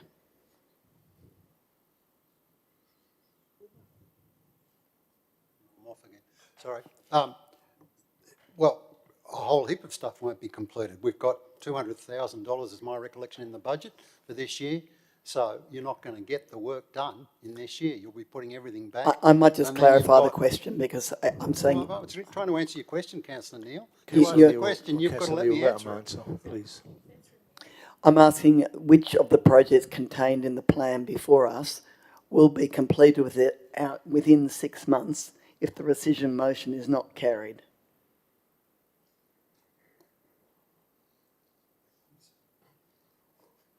I'm sorry, I don't understand the question. There isn't a plan before us. It's just the proposal. Would you like me to clarify, Mr Mayor? There is a list of projects contained in the blueprint. You were suggesting in your address to council that there would be a delay of 6 months for items as a result of this rescission. Which project within the blueprint do you believe will be completed within 6 months? I'll come back to you, Councillor. Neil, if you can clarify your question. Councillor Wright. Thank you, Mr Mayor. Look, I think this is an example again of a rescission motion that hasn't brought forward any new information. It's the same arguments that we heard at the last council meeting. I think another thing as well to Councillor Neal's question is, as part of the budget, we endorsed we endorsed the financial aspects for 2 full-time staff within the economic development team that would really start to look at major projects in Gosford.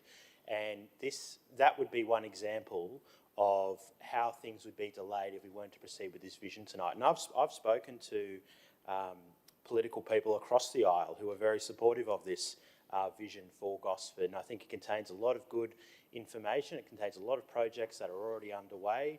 It contains a lot of projects that will go towards building out the future of the city that we want, and that is why I will be voting against the rescission, and I'll put the motion. We've only had one speaker against. Yeah, one speaker for the Councillor Smith. I just have a question, Mr Mayor. So sorry, have you had your 2 speakers for and 2 against? No, haven't. No. So I don't want to take up anybody's spot if somebody else wanted to speak for it. I do just have a question. Did anybody want to speak? Apparently they're part of the speaking time. Mr Mayor, could I just ask through you to the CEO, a number of councillors when they get up and speak about rescissions motions talk about no new information. Is there a part, a reference in the Code of Meeting Practice or the Local Government Act that relates to no new information in rescission motions? I may have missed it. No, there's no, there's no requirement for no So that's new just information. for Rescission dramatic motions are effect. normally put up if a councillor changes their mind or not all councillors are there. That's normally what happens in a Okay, rescission motion. so there's no actual, No, just no dramatic stop. effect. Okay, thank you, Mr. CEO, thank you. All right, no other discussion? Councillor Walsh? Just on the point of no new information, I am asking for it is new because it's asking for, at the very least, community participation and community voices to be included. So in closing out, there is a new element there, Councillor Wright, and it's called community voices. Thank you. Thank you. No further discussion. All those in favour of the rescission motion? Councillor McGregor, Councillor Castles, Councillor Crowley, Councillor Walsh, Councillor Neal, Councillor Lamont, Councillor Smith. All those against? Councillor McKenna, Councillor Mullen, Councillor Daniels, Councillor Eaton, Councillor Stanton, Councillor Wright, Councillor McNamara and Councillor McQuaid. The rescission motion is lost. Mr Mayor, I've got a procedural motion. Yep. And that is to move the next items, the deferred items, 4.1, 4.5, to before the notice of motion. So move them to before the 8.1, 8.2, 8.3, 8.4. So that's 4.1, 4.2, 4.3 and 4.4, 4.5? Yep. Yep. If you get a second. Could we get a reason, Mr. Mayor? It's unclear why.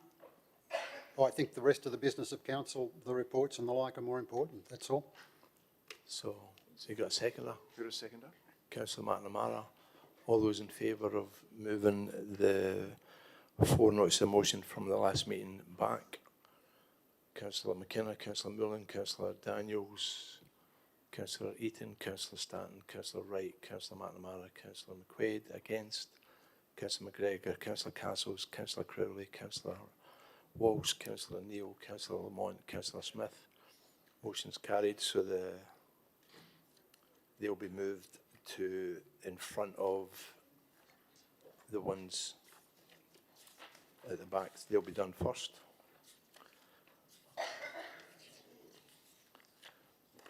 Item 5.1,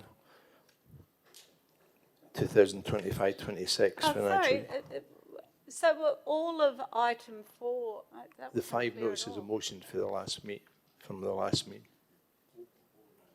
The notices of motions will be moved in front of the notices of motions at the back of the end of the paper.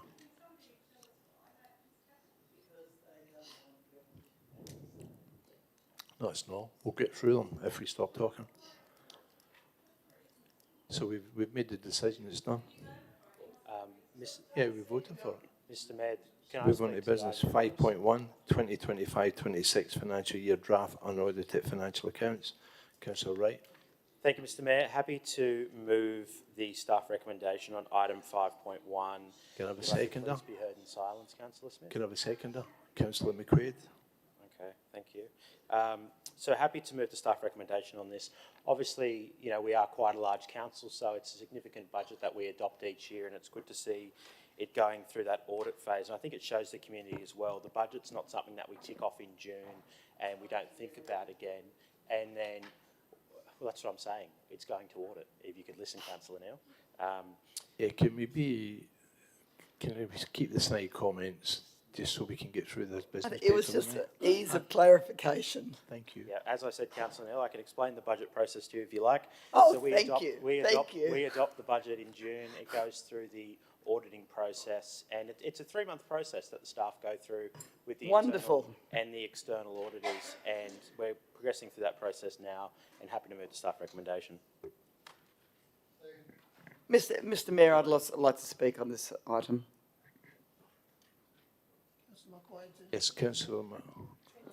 Are you speaking? Councillor McQuaid, and then we'll come to you, Councillor Neal. Yeah, thank you, Mr Mayor. I just want to second the staff recommendations, but just make some quick comments. Mr Mayor, the headline result is strong with a $28.7 million surplus. But Mr Mayor, a strong result should give us confidence and not complacency. The measure of financial recovery is not one good headline year, it is whether we can produce sustainable underlying results while still delivering the services and infrastructure people expect. Mr Mayor, we need to be mindful and not have a false sense of security. As noted in the report, that 21 million of that is a one-off unbudgeted revenue. And in saying that, Mr Mayor, I just want to, thought it was appropriate to acknowledge and thank our CEO, David Farmer, for his services to the council. Mr Farmer come into this organisation with an incredible difficult time, at an incredible difficult time, with significant uncertainty about the future. And what followed required difficult decisions, discipline and strong leadership. And in my opinion, Mr Mayor, through that discipline, Council has moved from crisis and uncertainty to a position of much greater stability.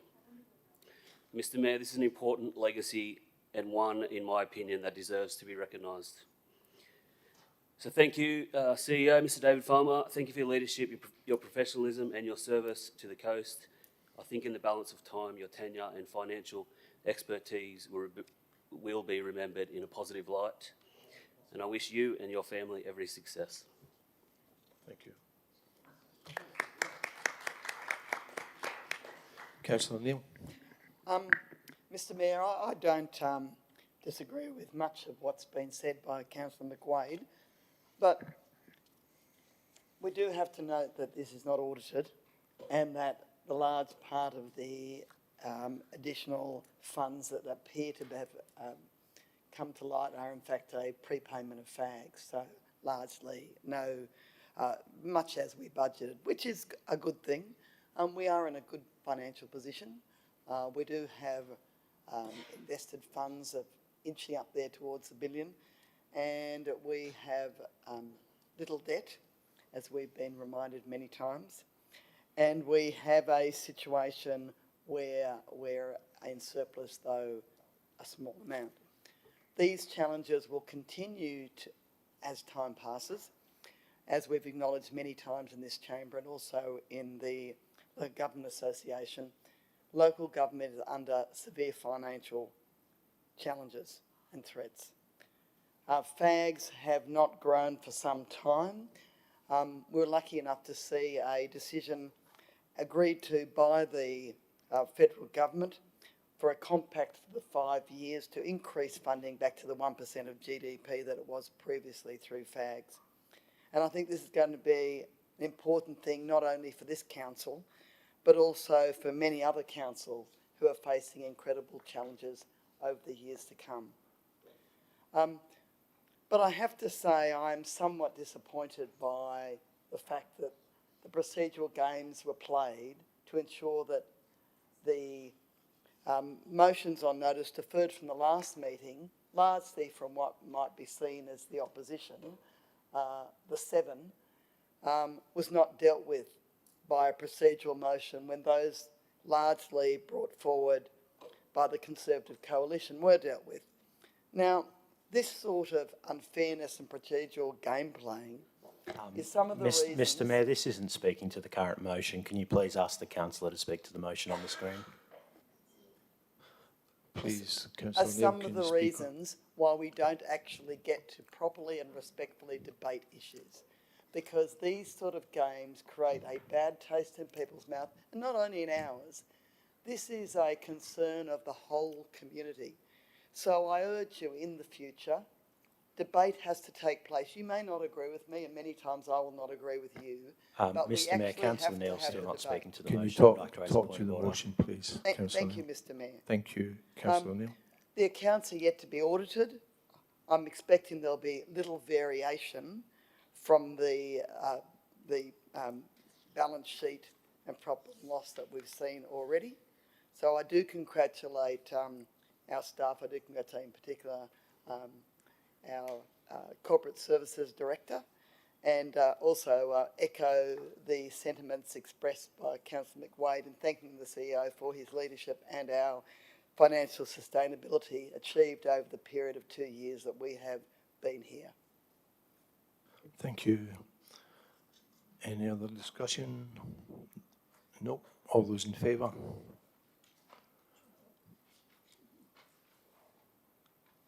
Unanimous. Thank you.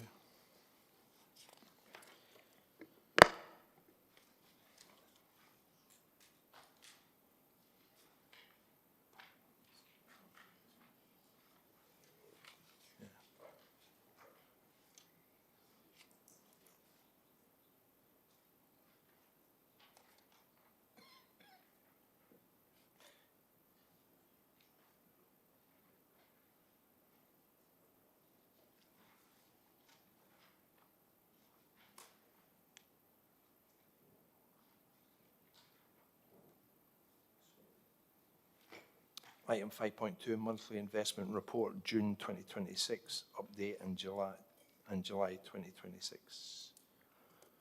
Councillor Wright. Thank you, Mr. Mayor. I would like to move the monthly investment report for June 2026 and July 2026. I did just have one question. Thank you. Second, Councillor Eaton. Thanks.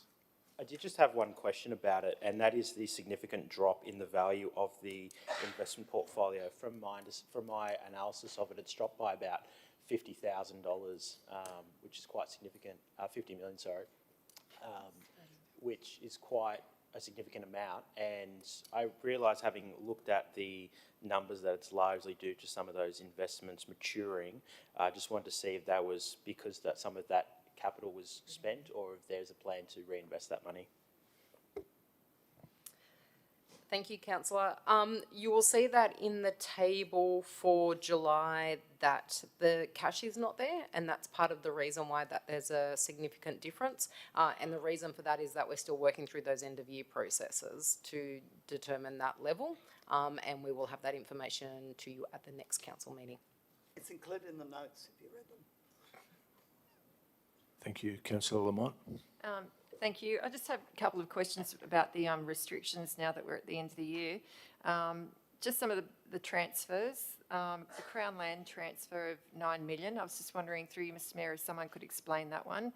The $71 million water and sewerage, and also the unexpected grants and specific purposes contribution transfer of $5 million.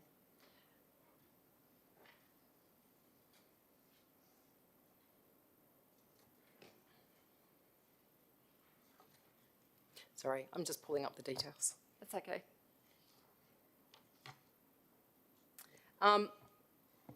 So in terms of the Crown lands, what happens during the year is that we collect money from leases and other activities on Crown lands. It goes into a reserve, and that can only be used for expenditure on Crown lands.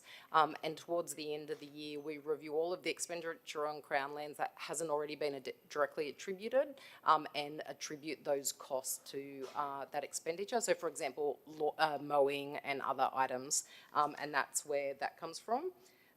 In terms of the water and sewer. Yeah, I didn't get the question. No. Sorry, can you just repeat the question on one of them was funds? water and sewer and drainage was $71 million transfer. I'm pretty sure we've covered it during the year, but if someone could just refresh me and I guess the community on that one. And the other one was the unexpected grants and specific purpose contributions of $5 million. But just going back on the Crown Land one, so there's a difference of about $6 million in what was budgeted as a transfer. Is there a reason for that sort of difference between budgeted and actual? I'd have to come back to you with those details. What it is it's for the payment of suppliers throughout the year, and they reflect the income and expenditure that changes throughout the year. So if you would like further detail than that, I'll need to come back to a future meeting. That'd be great, thank you. So if we can just go through water and sewer, that would be good, please. The same answer applies for water and sewer. Okay, thank you. Councillor Neal. Sorry, Mr. Mayor, I didn't turn it on. Okay. Councillor, are you finished? Well, no further discussion. All those in favour? Unanimous, thank you. Next item is 6.1 Economic Development Committee minutes and recommendation. Move the recommendation as the chair. Thank you. Can I have a seconder? Okay, Councillor Neal. And I'll just run through it. It's the minutes from the 4th of August. And then the hosting of the Local Government New South Wales Destination and Visitor Economy Conference for 2028. All the information is there. And then Civic should have a number 3, which is that we cancel the September meeting of the Economic Development Committee. We were going to have a presentation from TAFE. That was quite significant, but they're unable to do it in September. That will be now in October. So I've made the decision to cancel the September Economic Development Committee, and that should be as a 3. That should be on the screen. Thank you, Mayor.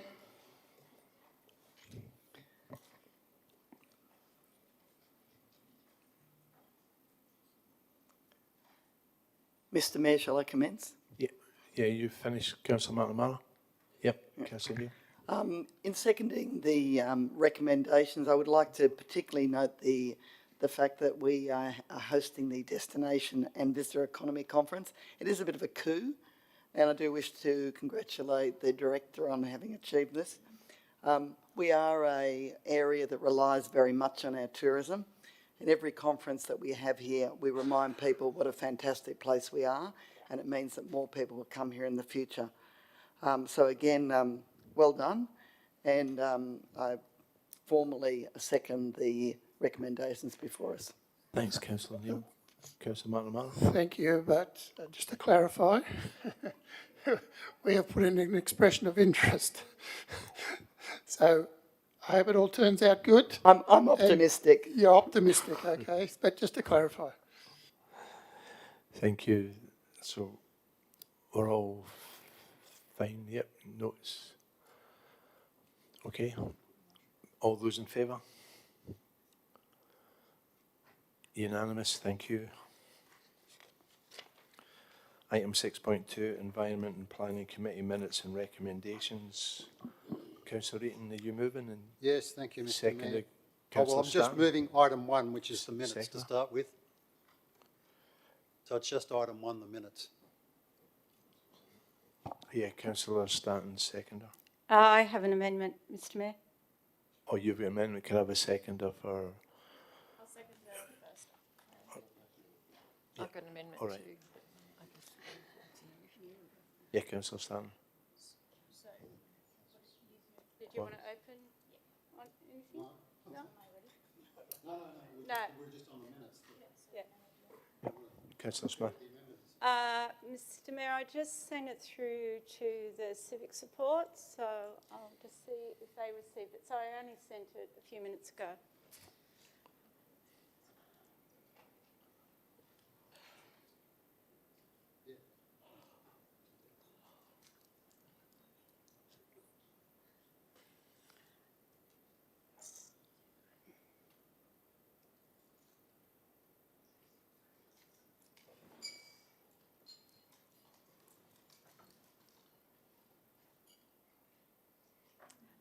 Thank you, Mr Mayor. I'll just see if I have a seconder. I'll second.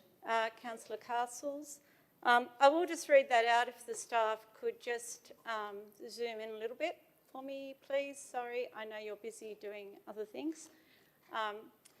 So, Mr Mayor, the Council notes with concern irregularities in the conduct of the Environment and Planning Committee meeting held on the 4th of August. 2, notes that the terms of reference for the EMP Committee states that at 8.1, that a quorum shall be the majority of councillor members excluding the Mayor, rounded up to the nearest whole number, that is half plus 1. 3, notes that at the meeting held on 4th of August, there were only 3 voting members who were not the Mayor, when a quorum required 4. 4, notes that the meeting without a quorum is unlawful. And 5, declares the meeting to be invalid and any items considered be deferred for consideration at the next lawful EMP Advisory Committee meeting. I do note that Councillor Castles might have a change to part 5, so I might just allow her to get the wording up on the screen if I could. Civic support. Haven't sent it through, so I'm going to have to. I think it will be read out. Yeah, I'll read it out. Again. So thank you, Councillor Smith, and I much appreciate working with you on this. So as far as point... Just to make it clear, this is like right? a foreshadowed. No, this is an amendment. I'm seconding. It's not. I've just had advice. It's not. So it's the a minutes foreshadow. were moved to be adopted. I've moved an amendment. It's not a foreshadow. It's an amendment to that the minutes be adopted. All right, I will withdraw. Because if she accepts your point 6, you don't need to foreshadow. I'm going to accept point 6. I'm going to accept point 6. Yeah. That Councillor Castles is reading Which out. I'm about to read out. Are we right? Okay. Castles. So I'm just summing up, really, that the minutes and all recommendations be declared null and void under Section 8, Clause 8.1 of the Terms of Reference, as a quorum, as has been said, shall be the majority of councillor members excluding the mayor, rounded up to the nearest whole number, i.e. half plus 1. As there were only 3 councillor members, councillors Eaton, McNamara and Stanton, excluding the mayor, that meeting was inquorate and cannot be, her recommendations are not legal recommendations of a committee. Thank you. So I will accept that instead of part 5. And that's a foreshadowed. No, it's an not. amendment. It's not. It's my choice and my advice. Through you, Mr Mayor, to the CEO, could the CEO clarify his judgment on that? An amendment is a minor or a slight variation on the motion that's moved. A foreshadowed motion is something that is significantly different than what is moved, which is that, and therefore the original motion needs to be dealt with. If the original motion is lost, then the foreshadowed motion takes precedent and is then debated. All right, then I will insert a sentence before part 1. So we'll change the numbering, but 1 becomes note the draft minutes that have been included in the agenda for this meeting. So it's not a direct negative, it's noting them. So, call of the chair.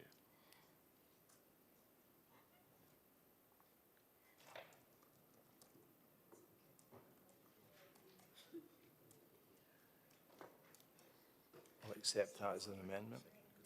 Thank you. Mr Mayor, I attended that meeting. As the councillors will know, I'd had an injury that afternoon and had strong encouragement from a number of people to go to the hospital, which I did leave early to attend to. So for a number of other reasons, other councillors were not present, and it's my understanding that there was no quorum. It is my understanding from the furore in social media, in the community, in media commentary, that meeting proceeded without a proper quorum in keeping with the terms of reference is disgraceful. And I cannot comprehend how this has even gotten onto the business paper when that is the case, when the terms of reference are very clear that a quorum does not include the mayor. I realise you got on the phone pretty quick smart, Mr Mayor, and good on you, but your attendance does not count as part of the quorum, and therefore this meeting did not have a quorum, should not have proceeded, and even it proceeded as a discussion amongst friends and allies. It is not a formal meeting and an opportunity to make recommendations to council. Thank you, Mr Mayor. Councillor Stanton.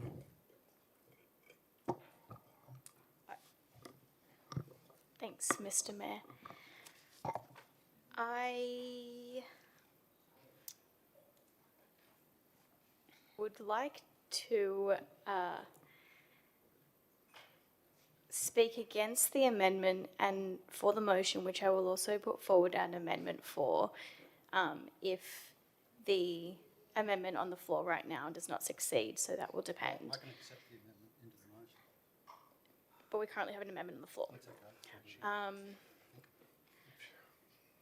Before I talk to that, members of the council will be aware of the legal advice that we have all received When did via we get that? circulation during the meeting. Point of order, Mr Mayor, could we just clarify when we received legal advice? So you don't know about it, so what legal advice are we talking about? The legal advice was circulated by the director. At what time and when? So after the meeting started tonight? Yep. After the meeting started? When we were asked for it, we held the legal advice, which is why the minutes were included in the agenda. And the councillor asked us for the legal advice and we provide you all a copy of it. So sorry, Councillor Stanton, but clarification, you had legal advice when the business paper was published a week ago? And it's only just been shared with councillors, is that correct? This evening. We had legal advice that indicated that what the quorum was. No. That the meeting was quorate, essentially. And sorry, when did you get the legal advice? You've got a copy of the email. When did you receive it? When did I receive it? I haven't seen it. I saw it this afternoon. Okay, but you said that allowed this to go on the business paper. The business paper was published last Wednesday. So did you have legal advice last Wednesday? Yeah, you and councillors, all councillors have the legal advice. Last Wednesday? Yes, but the question wasn't being asked at that point. The question's been asked, was asked of me, do we have legal advice? And was then asked of the director, do we have legal advice? We said yes and provide that copy to all councillors. Asked by our councillor, do we have legal advice? And we provided that legal advice. So after, sorry, Councillor Stanton, after you finish, could we get a paraphrasing of the legal advice in the capacity that is able to be shared publicly? So those of us that haven't had a chance to read it since the meeting started this evening might get an understanding of what this... Doesn't take long to read. Probably not, probably not. Sorry, Councillor Stanton, I'm not chairing the meeting, but did you want to finish? I feel bad about interrupting you. I'm going to see, you're going to speak, or you done? I give the floor to the director on this for the moment. Thank you. In order to complete the minutes, the staff sought some legal advice. We asked 4 specific questions. Those questions are outlined in the document provided to councillors tonight. The first one was, is the mayor counted when calculating whether a quorum is present for the Environment and Planning Committee? And the answer was, the mayor is not counted when calculating a quorum. Correct. We asked, how many people does the EMP committee need for a quorum? And the answer was that 4 or more councillor members must be present for the EMP committee to have a quorum. We asked, the third question was, once a quorum number has been calculated, does the mayor count as one of that number? And the answer was, the mayor is counted when calculating whether the EMP committee has a quorum. And we asked whether we should update the terms of reference to make that more clear, and the advice provided was yes, and a sample option was provided. Point of order. This is saying, which I'm looking at the moment, confidential and privileged. The reality is, we received this afternoon at 5 minutes to midnight while the meeting was underway. It says confidential and privileged. Something says confidential and privileged. My assumption is that you would not be speaking about it at this point in time in a public meeting, in the public gallery, until you have actually had confirmation that it is okay to make that information public. This is why I did not mention it earlier. It's interesting that it has now been mentioned when it is confidential and privileged. I say no more. I think it's an utter disgrace. Councillors, would you like to continue? Thanks. Returning back to where I started, maybe 7 minutes ago. I have not mentioned the contents of the advice, just that the advice exists. And on the basis of the advice and the advice that I've received from council staff, in terms of the ability to discuss the advice, it's not unlawful, the meeting, but leaving a meeting purposefully is unlawful. And I just recommend to all the councillors in the room to take the advice that you have received on board as you vote for this. Thank you. So, Councillor Lamont. Sorry, I think that was a mistake. Okay. Councillor McGregor. Thank you. Look, first I'll rise to speak in favour of the amendment and against the original motion, primarily on the basis that the minutes are inaccurate. There are lots of other issues with the minutes, of which we can consult with our friends in the legal fraternity about, but I was not present at the start of that meeting. I left 3 minutes before that meeting started, and I was outside talking to a staff member when that happened. Yet it says that I was there for the start of the meeting and that I was there for the acknowledgement of country when I was not in the room. And I would request that rather than falsify my attendance, that be struck from the record, because I was not there. The reality of the situation, irrespective of this 1984 world where 2 + 2 = 5 that we live in this organisation, I was not there. I was standing outside with Councillor Castles, with Councillor Walsh, with Councillor Smith, talking to Councillor Smith about her going to hospital, and we had multiple staff members come out and talk to us before that meeting started. The live stream has been altered. The original recording of that, and anyone who was actually there would know that the four of us were out there. I also want to make the point that I attended in good faith after receiving an email from staff saying that I was the alternate delegate to attend, and only a matter of less than 5 minutes before that meeting, even though I'd been in the building for over 2 hours and sent a confirmation email that morning saying I would be attending, I had not one person until the chair of that meeting said, "Oh, by the way, do you know you're not participating tonight?" We heard a lot about respect tonight, and I've seen a lot of disrespect and contempt both in this chamber and in this organisation for myself, but we are here to represent the people. We are not here to be richly humiliated because some people in here don't like us. Now, the Liberal Party across the entire Central Coast got 22% of the vote in the 2020 Point of order, Mr. Mayor. election. Yes, Councillor McQuaid. Mr. Mayor, pursuant to clause 15.11.5, Code of Meeting Practice, the Speaker's comments are inconsistent with maintaining order at the meeting and have been moved beyond the matter before the Chair into political commentary, and I ask the Speaker be directed to continue their remarks to the business before Council. Yeah, could you speak to the matter, please, Councillor McGregor? I am speaking to the matter because I wasn't there, and to misrepresent me is inappropriate. I have been treated with contempt, disrespect, and I have been subject to repeated attempts to richly humiliate me in this building, and I stand up against the bullying and harassment. That is not what we're here to do. We're here to represent the community. Furthermore, as I will return to my point, 22% of the eligible voters on the Central Coast voted for the Liberal Party. That means 78% Point of of order, people, Mr. Mayor. 78% of people voted against you.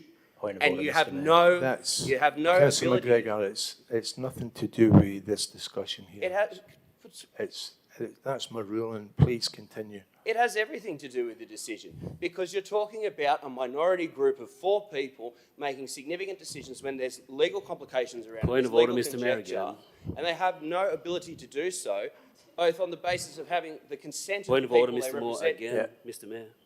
Councillor McGregor, please just go. Can we just stick to the topic? Sorry, Councillor. Mr. Mayor, this is evidence of the attempts to we've got a richly point of humiliate order. a speaker. We've got a point of order. here. With all due respect, Councillor McGregor, it is absolutely not. Mr. Mayor, under clause 15.11.5, these remarks are inconsistent with maintaining order at the meeting and risk bringing council into disrepute. I ask that the Speaker be directed back to the matter before council.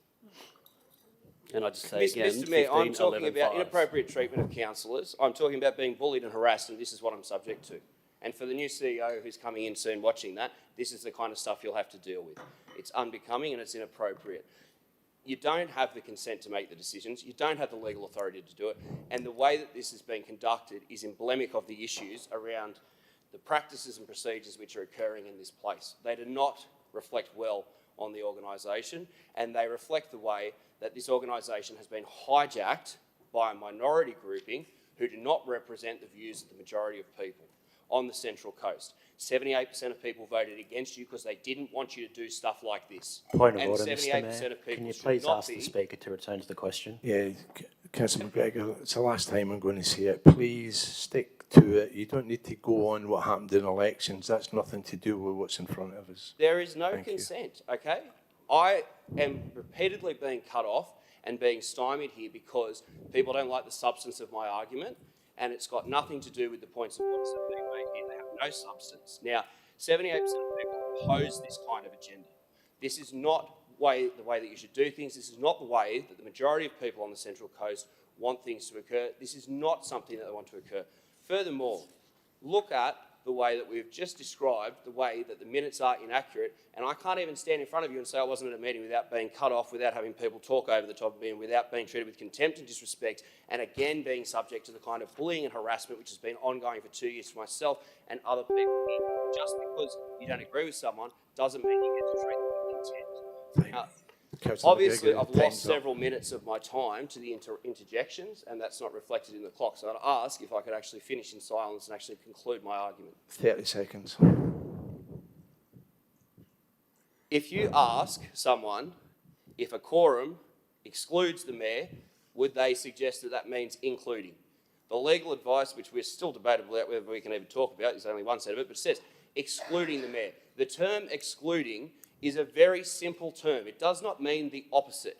There is an issue with logic when a direct negative is then transferred to mean the exact opposite of what it actually means. Excluding means excluding. It doesn't mean including because you want to ram something through that you've got no consent for. And if you've paid any attention to the lobbying which has occurred over people contacting us about this, people are furious about this. They're outraged about it. The reptile park are desperate to have meetings with people because of the damage that this causes to their business. And this needs to be addressed. The correct way to do this needs to be to follow the procedures of the organisation and follow the right process, not to try and do what is being done here. Thanks, Councillor McGregor. Councillor Eaton. Yes, thank you, Mr Mayor. I'll close the debate, such as it's been. No. Yes, I can, because it'll be 2 for, 2 against, and then it can be put.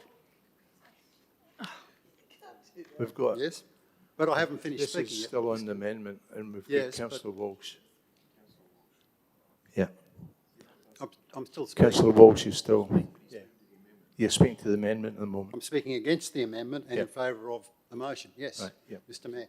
And then there'll be 2 for and 2 against, and then I can move it be put, but not until I finish speaking. You don't have to. Thank you, and Councillor Neal, for that useless comment. Councillors, all that had to happen last Tuesday night was one or more councillors who are on that committee to stay in the room. Nobody made them walk out. That's what they chose to do.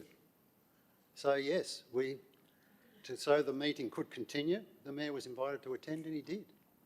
And now we have the legal advice that, as we got at the time, that was a valid meeting.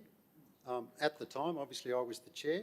I adjourned the meeting, and I did start the meeting when there was a quorum, and I only got to, I opened the meeting, and I think I started on the Welcome to Country and got probably 2 words into that, and then we didn't have a quorum, so I adjourned the meeting. That's not what happened. I adjourned the meeting, and then there was a lot of discussion between the staff, and in fact the director came down, and it was she that made the ruling that the meeting would have a quorum with the Mayor joining, and on that basis we went ahead. And that advice from her has now proven to be legally correct.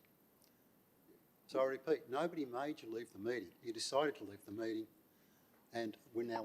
Point of order, Mr Mayor. I'll move the motion. The Chair can't attribute motive to other councillors, which is what he's seeking to do in his commentary.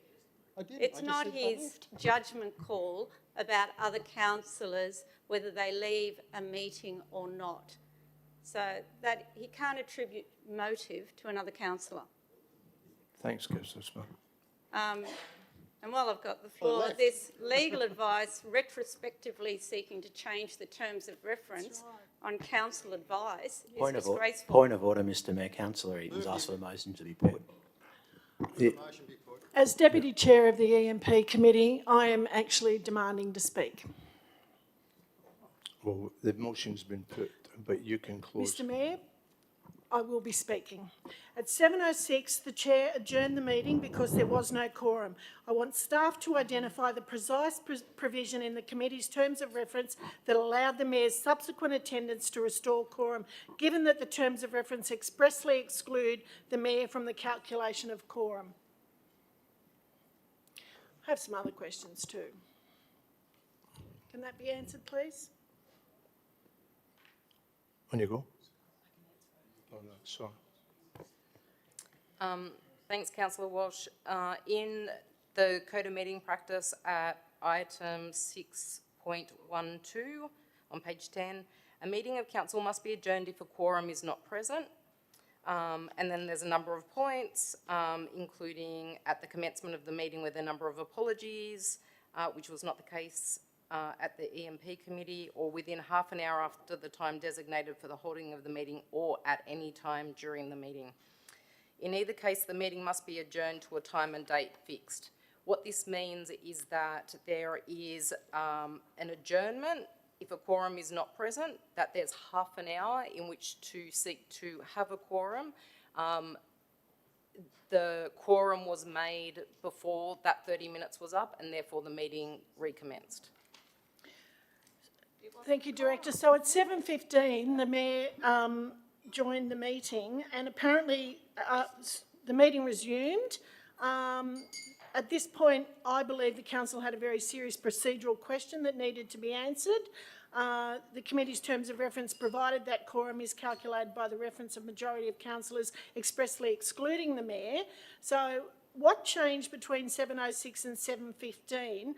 And if legal advice was provided on that night, why has it not been provided to all councillors immediately, either during that meeting as it decided it was suddenly now quorate and it was going to proceed, or at least immediately after that?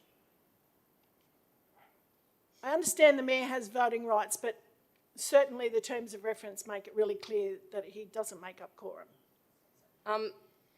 If I've interpreted your question correctly, then the answer is that the Mayor is not included in the calculation of the quorum, but is then included in the composition of the quorum.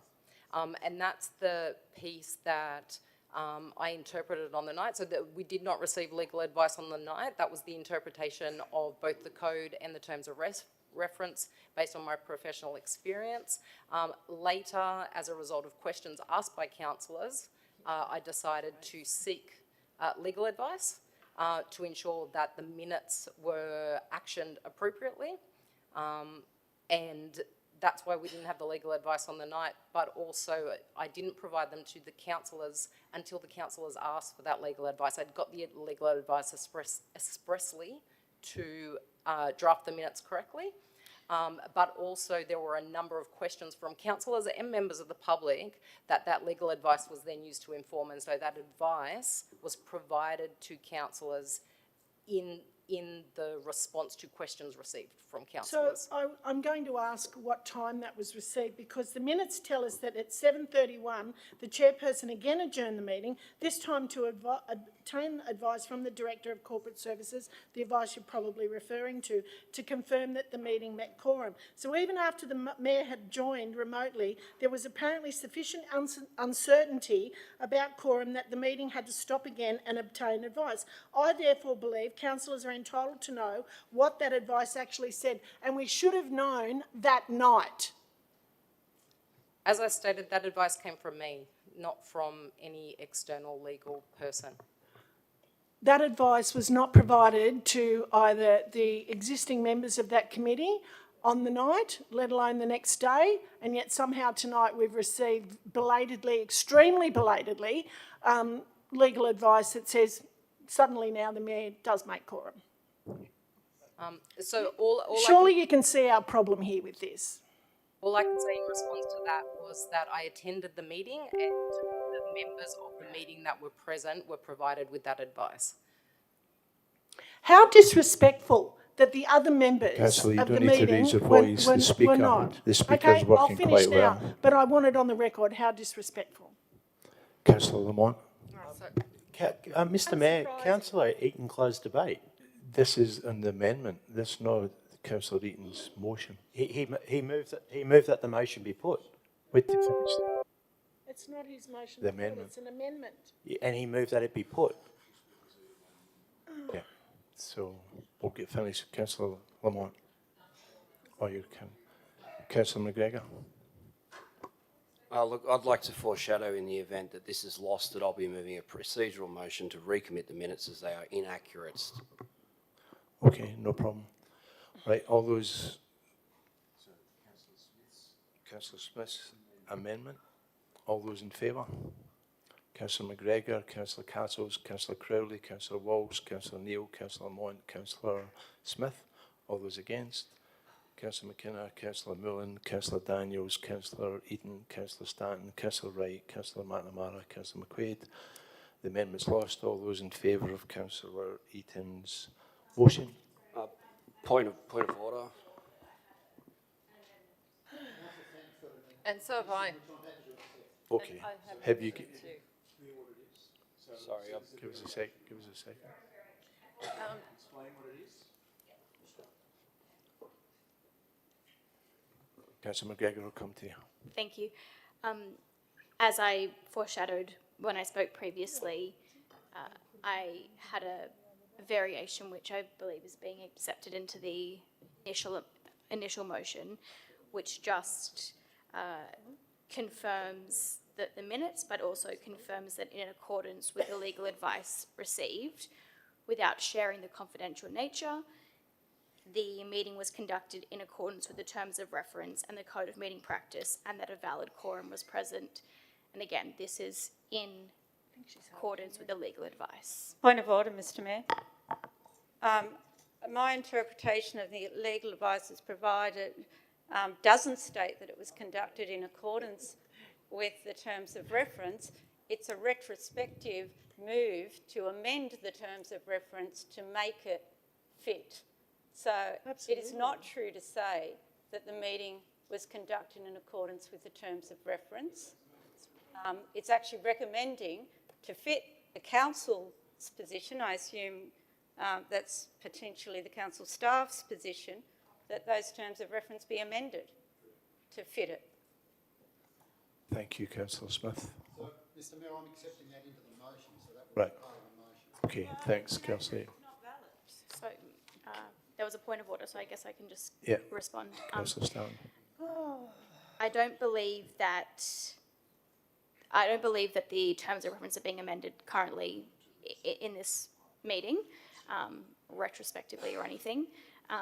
The advice I received was that this variation is in conformance.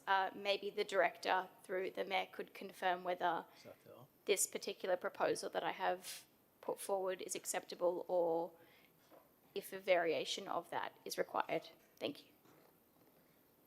Yep.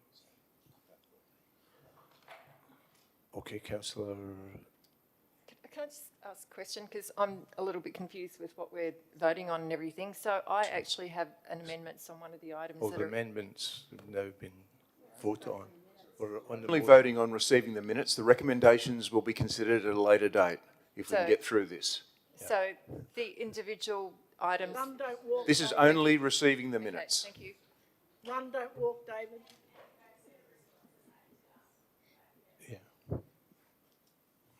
I'm sorry, councillor, can you please repeat your question? I just wanted to confirm that the wording that I have proposed on the screen is an accurate reflection of the legal advice and is correct, or otherwise, if you have wording that would better meet that, could you please let me know?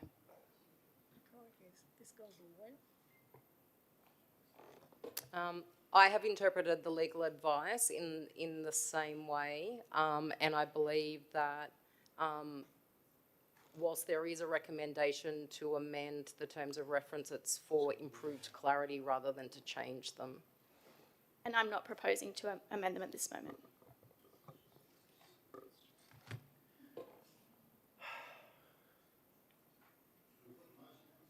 Yes. Oh, come on. I've done a point of order, I've foreshadowed a procedural motion, and now I'm going to get gagged again. The minutes are inaccurate. I was not there. I want my name removed from the minutes because I was not there. Can we note that for Councillor McGregor, please?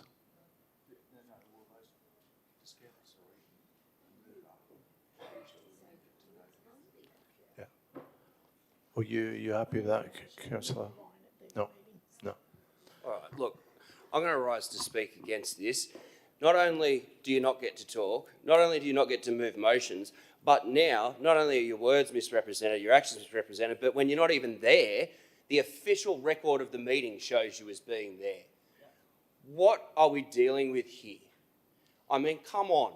I have spoken previously about inappropriate treatment of people, and now you're falsifying my attendance at a meeting and you're misrepresenting, saying I'm there. For what reason? Honestly. I mean, this is the kind of reasoning as to why people were aggrieved at the way they were treated. This is not the way that you treat people. Logic is quite simple. Black is black, white is white. And if someone is not there, they are not there. You can't just teleport them or beam me in, Scotty, to make out like I was there. The lived reality that you have is not the reality that anyone else has. And if that's the kind of way that you want to conduct yourself, we need a PIO again, or we need the minister to intervene, and people need to actually follow the rules. We spent 2 years where the rules are not even followed. Now we're at a point where the people who aren't even at a meeting are being told that they're at a meeting. Things that aren't happening are being recorded in the official records of this organisation to say they are. This is, again, like I made in my former point where I was rudely cut off and the clock didn't stop, as it should have with every interjection that was made. This is the kind of thing which is patently, completely wrong. You can't just make stuff up and get away with it. It's the official record of a meeting. This is disgraceful. This is not how you treat people. This is not how you make decisions. And you're talking about people here who want to be up that end of the table, being the mayor, picking the CEO, and now you're falsifying the records of this organisation. This is a billion-dollar organisation that represents nearly 360,000 people, 78% of whom voted against you because of this conduct, because of your record, because of these outright lies, falsifications, and disgusting contempt of which you show the representatives of the people in this chamber. These minutes need to be changed. If they won't be changed, all you're going to have is a litany and a deluge of more complaints about it. This is inappropriate on every single level to falsify the records, to falsify someone's attendance at something. For what purpose? For what end? All you've done through having this strange, dodgy little system that you've set up here with this meeting that wasn't supposed to be a meeting is you've created uncertainty around this proposal. It impacts on the development community. It impacts on the community. And it is a complete and utter disgrace that this is even happening, that people have to be subject to this kind of treatment. All it does is sow chaos and disharmony.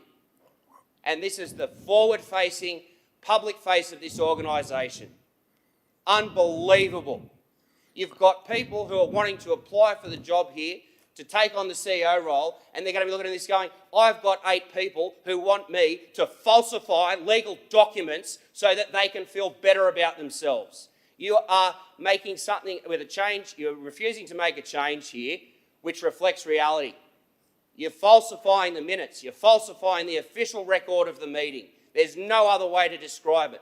Plain as day. If someone's not there, you can't just say they're there because it makes you feel better without some sort of response from the powers that be. You go out there and you slander people in the media, you impugn motive, you breach the code of conduct, and you say, oh, look, they've breached the code of conduct. To allege a breach of the code of conduct in itself is supposed to be a breach of the code of conduct. Again, this is the bullying and harassment which people in this organisation are subject to simply because you dare to disagree and represent the majority view in the community. What you say, what you do, who you are, and where you are even, where you are is falsified when there's a video recording of it and there's multiple witnesses. I've never seen something on this level. 20 years I've been taking minutes for various organisations. I've probably wasted nearly a decade of my time following this organisation, and I have never seen a breach this egregious, where someone would try and attempt to falsify a record of an official meeting.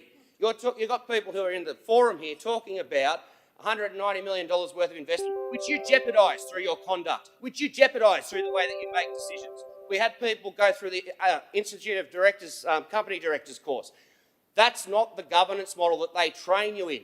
We had a public inquiry that said all the councillors have to do it if they haven't already done it, and it'll help them with an approach to governance, and it will help them make good and sound decisions. This is not a good decision. It's not a sound decision. It is not a valid decision. It is entirely invalid. It is entirely immoral, and it has no standing or basis in reality. It is a complete and utter falsification of what occurred on the night. Thanks, Councillor. Councillor Castles. Yes, thank you. I thought you were before me, Belinda. I was. Sure what happened Do then, you but mind anyway, if I'll be I've very just got quick. a question. I'll just be really, really quick and sit down. So basically, I am entirely agreeing with Councillor McGregor here. I certainly was not in that meeting when the meeting went to the acknowledgement of country, etc. I would like my name removed from being present at that meeting. Thank you very much. Thank you, Councillor Neal. Your question? Yes, I just wanted to clarify what the minutes actually state, if I might ask the Director through you, Mr Mayor. Was Councillor McGregor recorded as attending the meeting as a member of the committee or as a observer?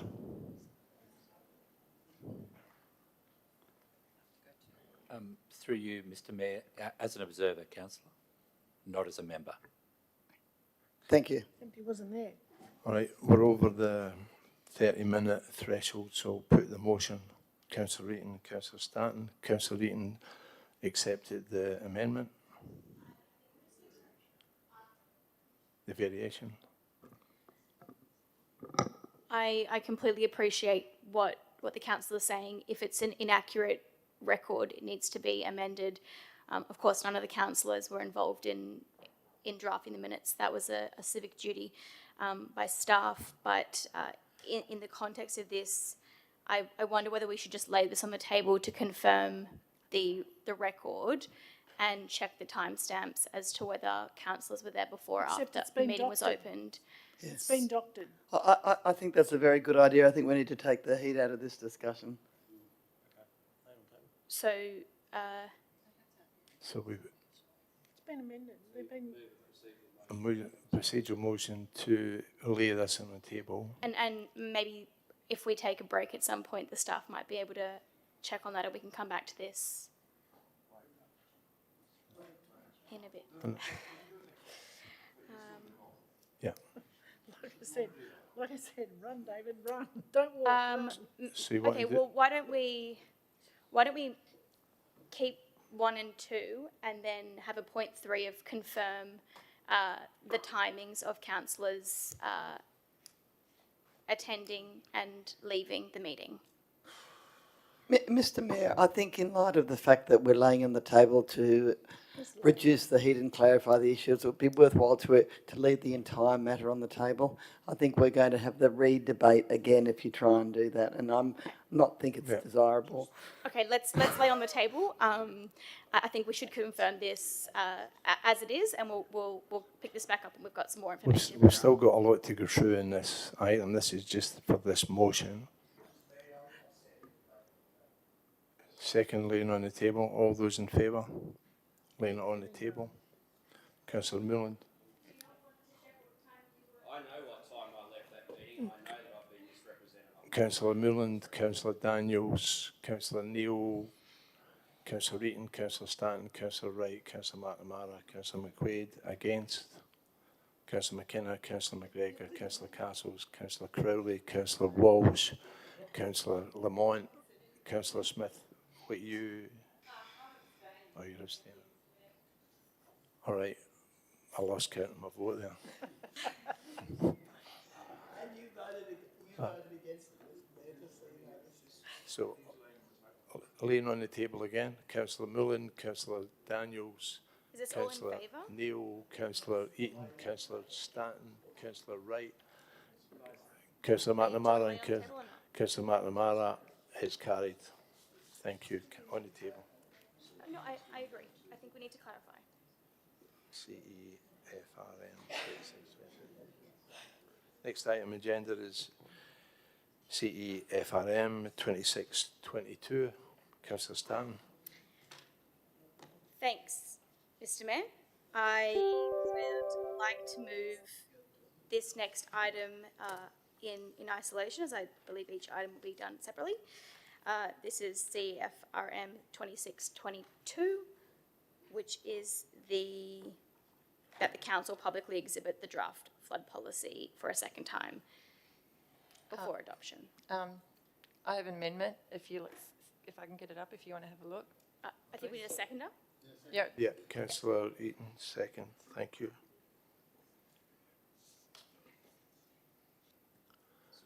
Councillor Lamont, have Civic got your? The amendment, yeah, Yeah.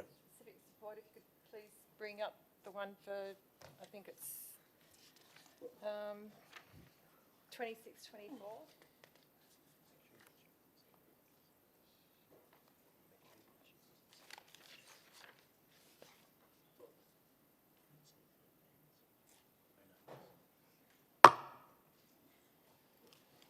Don't know which glasses to use.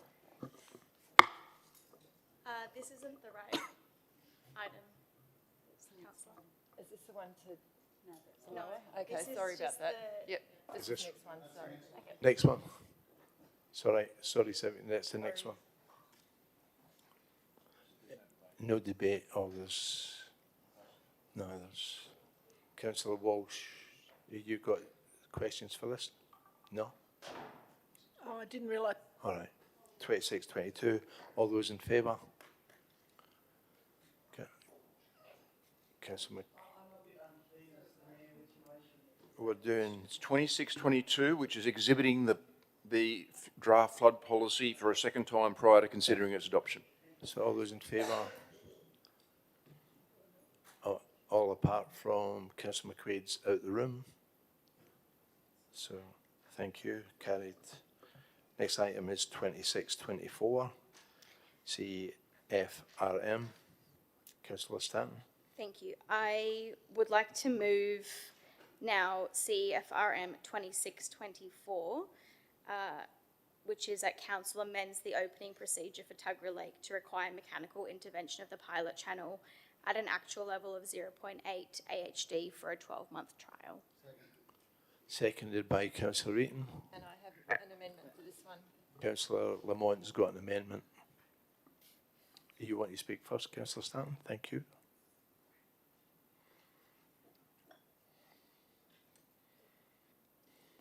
Thank you. I have proposed to amend the trigger level tonight and previously because it's logical. It's logical that council acts proactively and not reactively. A minor flood occurs at 0.9 AHD. A moderate flood occurs at 1.1 AHD. A major flood at 1.3 AHD. Presently, the interim entrance management procedure requires council to act when water levels are predicted to be 1.3, a major flood.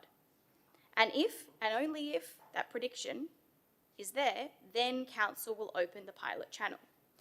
And this typically occurs at a level around 1 or 1.1. That means that if there's no predicted 1.3, council will not open the pilot channel. This is a very different procedure to the lagoons at Wombrel and Terrigal, where the opening procedure is at an actual level. We should be acting at Tuggerah Lake before we reach a minor flood level. At the minor flood level, water is already inside homes. We've heard that tonight from the speakers. Public infrastructure is being damaged, including our roads and our water and sewer infrastructure. People can't get in and out. It's dangerous. It's not safe. The pilot channel could be opened before a 0.9 at 0.8 AHD.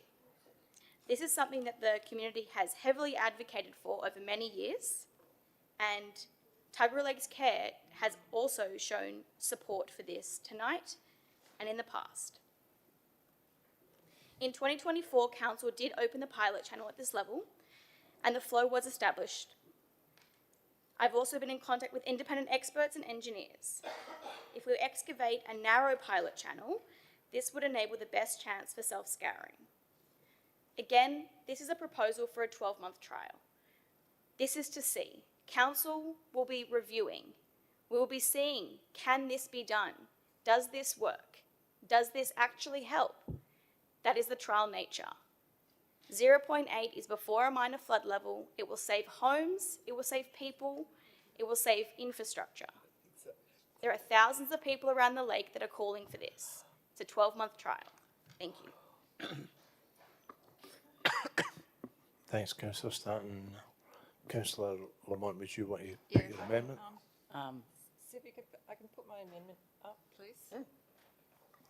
You can just speak as they're all I think I'm next on in the queue here. So I agree with the trigger levels being lowered to 0.8, but I just wonder whether we should even go lower than that. But on that, I just think we need to understand a bit more about the modelling.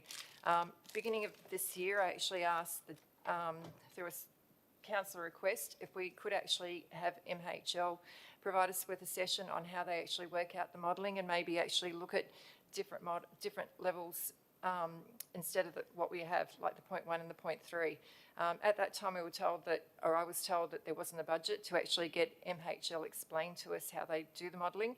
But I think this is a perfect opportunity. We've just dredged. If we lower the levels, I'd also like them to actually start at the first event rather than a 12-month period starting from this motion. Like, I'd really like to start that from the first time we actually open, use the lower trigger levels, but I think this is a perfect opportunity to actually get some data together on the dredging and on the impacts of actually the lower trigger levels. It's hard to justify to people that the dredging helps when council is still sort of telling us it doesn't help. So I think this is a perfect opportunity. We've done the dredging, if we can lower the levels and get really good data sets on what's happening. But I think, and as I said, it'd be really good if we could actually get someone to explain to us the impacts of the different modelling. So through you, Mr Mayor, if we can find out from the Director Nichols, if we can actually get that done. Thank you. Have you got a second, Councillor Lamont? Would anyone like to second my? I'll pro forma, but I may not stick with it. Just for the purpose of Councillor the vote. Stanton. Councillor Stanton, who was your seconder? Councillor Ian, thanks. Councillor Stanton, will you accept the amendment? At this moment, this is the first time that I have seen this. It hasn't been circulated in advance. I need a bit more time to review this. So at the moment, I won't accept it, but may the debate proceed and I will reconsider. Thank you. It'll help the community and us going down the track. Councillor Castles. Yes, I'm just wondering through you, Mr Mayor, and it may not be possible to answer tonight perhaps, but to the CEO and perhaps to Director Nichols. Do we have any sort of even ballpark figure at the moment as to whether there would be additional, costs to council involved in terms of the change from the change to the 0.8M? If there is any information or a ballpark figure, that would be just helpful to help, throw that bit into the mix whilst we're considering this very important matter that Councillor Stanton's brought to the chamber. Through Mr Mayor, Councillor, it will obviously depend on how often we'd have to open it, and then it would also depend on how difficult it would be to maintain the opening after we've opened it. So both those would affect the potential cost. We looked at for 2026 and there would have been one additional opening, and if council was to go ahead with the pilot, we'd probably have to take the view that we'd have to monitor where we have the budget to maintain it, and come back to council if we don't have money to maintain its opening. It's probably depending on the weather, unfortunately, for how much that cost would be.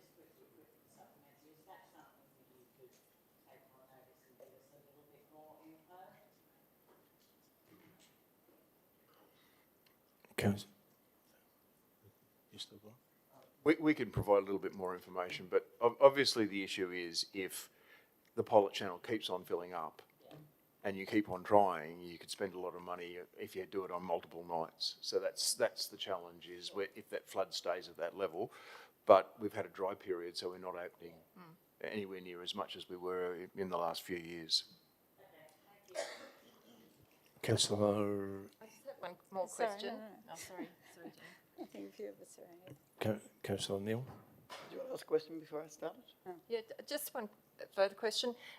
Through Mr Mayor to Director Nichols, are we actually keeping data on infill rates at the moment with the dredging?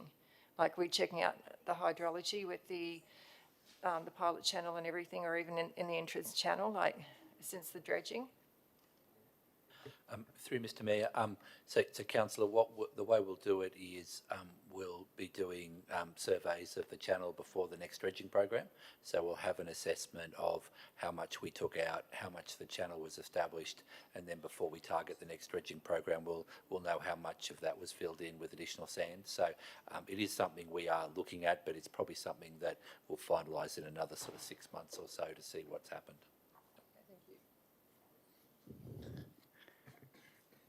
Councillor Neil. Yes, Mr Mayor, I speak in support of the proposition that's before us. I have, from really prior to my election to council, had heard from a large number of people living around Tuggerah Lake who had been affected for many years by flooding. It's a major event in their lives, and often it happens more frequently than once a year. A major impact on them personally and also financially. I've also heard extensively from Graham Hankin, who spoke tonight, about the issues around it. I know there is some concern whether the opening of the pilot channel at that level will actually be effective, and I've actually heard that on a number of occasions from council staff. So I think it is important that we do this as a 12-month trial to ensure it does actually work. We certainly wouldn't want to be doing anything that actually made the flooding worse or was actually ineffective at reducing the level of flooding, but I think it's worthwhile trying in the face of the consequences for many people who surrounded that lake and are affected by flooding. Thank you, Councillor Smith.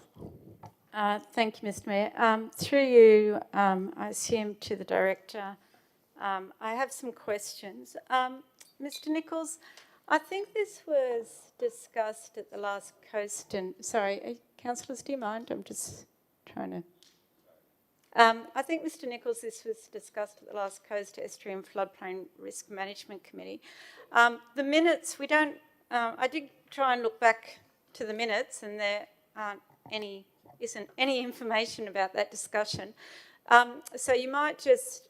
my recollection may be wrong, but is this the matter where the staff discussed it and then we did have motions and we voted on them, even though they're not recorded as part of the subcommittee? But I think, and I don't mean this with any disrespect, Councillor Stanton, but Councillor Stanton moved a motion, I think to this effect. We did ask staff questions about the implications of this, and they had concerns, and I mean, it might be a different item, but I think it was this item that staff had concerns about unintended consequences, about the additional cost, and then the committee voted not to support this. Is that the same item, or am I thinking of a different item? Do you recall? And I have further questions, sorry. Through you, Mr Mayor. Yeah, Councillor, it was discussed at the committee. Council staff haven't provided detailed information about this matter, and my understanding is that it didn't proceed after going through committee. Yeah. So look, it does concern me that we're going down this path and completely ignoring that discussions. And my recollection is that staff did raise some concerns. I guess my other question is, my recollection is that council had, I'm a bit surprised about this level. I thought council had already adopted a lower trigger point from previous, because I thought that there was a general view that the management of Tuggerah Lakes and flooding in Tuggerah Lakes had improved in the last 3 or 4 years. Is that not the case? We're still at that trigger level. I thought there had been some shift in management of Tuggerah Lakes flooding and opening. Through you, Mr. Mayor, Council, I have to take that one on notice. I don't believe so. What we're working on at the moment is we've got the interim entrance management procedure, and that's what guides how we open the entrance. Yep. It has 2 elements to it. It has you look at the actual, but also the predictive over sort of 4 or 5 days, what will occur. So it looks at both those, and that's probably the thing you're thinking of as the difference. We look at both those factors for the trigger, not just the actual.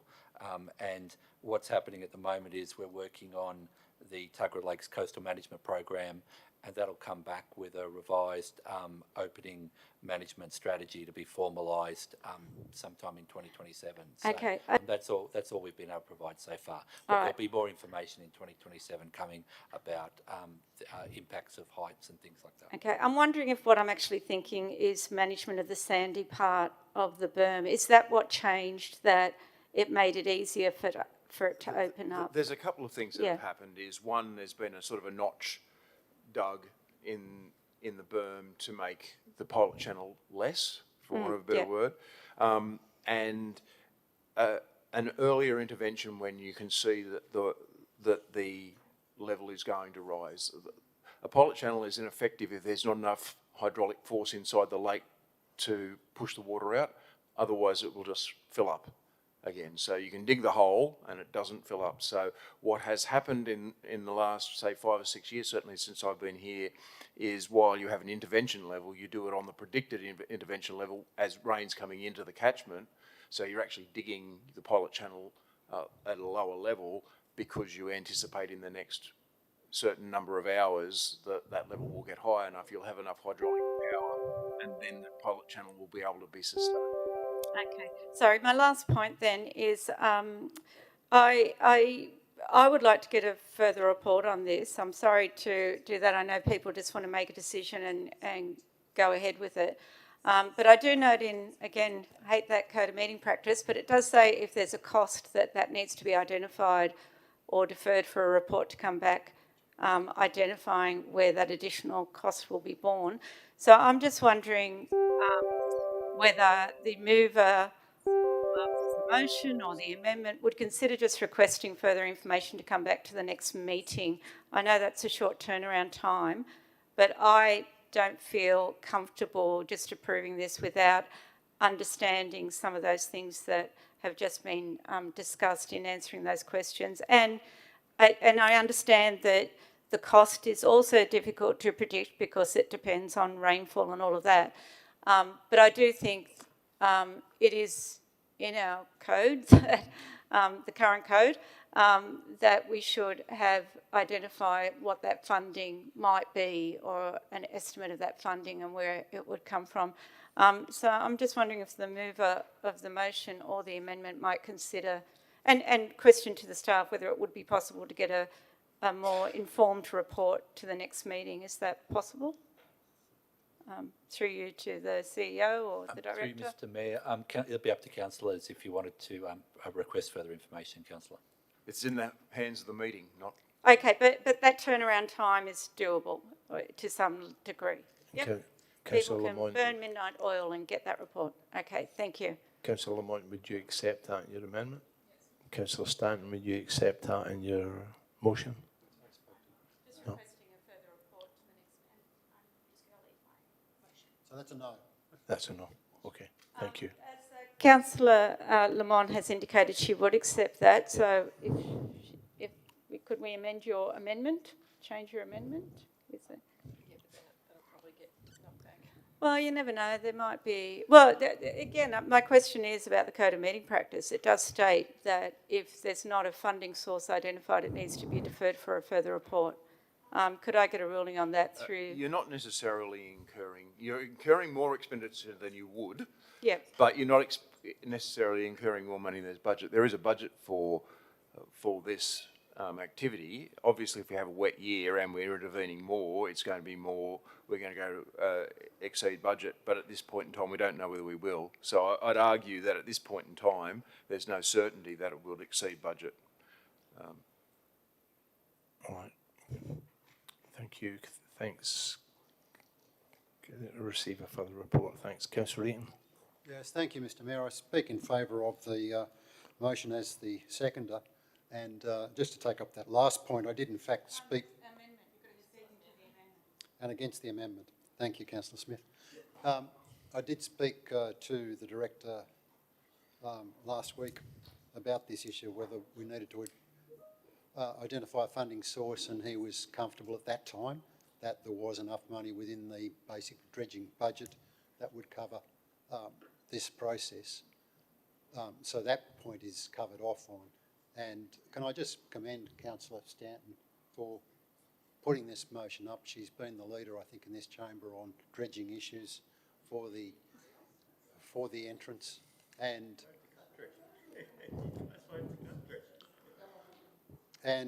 this is just a trial, but the only way we'll find out if having this lower pilot channel level reduces flooding is to give it a try. It is only for a 12-month trial, so I think it's something that should be supported. Thank you. So, all debates finished. Councillor Lamont, you going to speak? I was just going to ask Councillor Stanton if she would accept my She amendments said no. without... She said no. She said no. Can I ask Councillor Stanton why? No, it's just, she just said no. I mean, Yeah.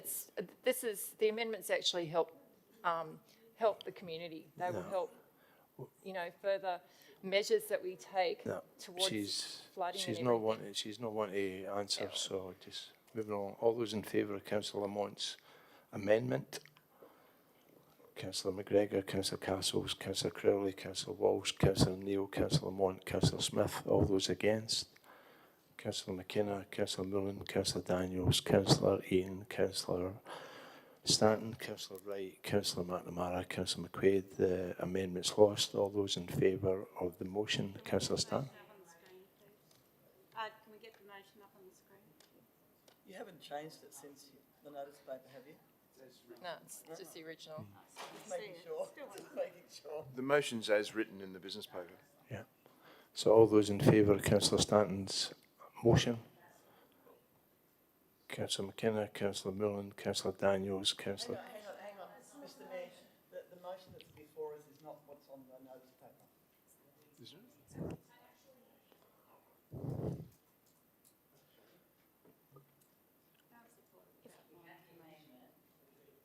Yep, we got it. Have we? You got it? Yeah. So all those in... Wait, if we haven't yet put the motion, or have you? We've done the... Yeah, we're doing the No. motion now. Then I have a slight amendment to this that I've provided the staff. I don't think we can do that after the debate, can we? No. No. No, you can... Debate an hour, and then we're at the last moment change the motion. Well, I was trying to incorporate, but that's fine. No worries. So, all right. So all those in favour of the motion? Councillor McKenna, Councillor Mullen, Councillor McGregor, Councillor Daniels, Councillor Castles, Councillor Crowley, Councillor Walsh, Councillor Neal, Councillor Lamont, Councillor Eaton, Councillor Stanton, Councillor Wright, Councillor McNamara, Councillor McQuaid. Against? Councillor Smith abstained. Thank you. Carried. Next item is 26/217 Old Sydney Town. I'll just wait for Councillor Neal to exit, Mr Mayor. Yeah. Councillor Eaton. So as circulated, in respect of 26/217, the Old Sydney Town proposal, I'll move that this matter be deferred till the October council meeting.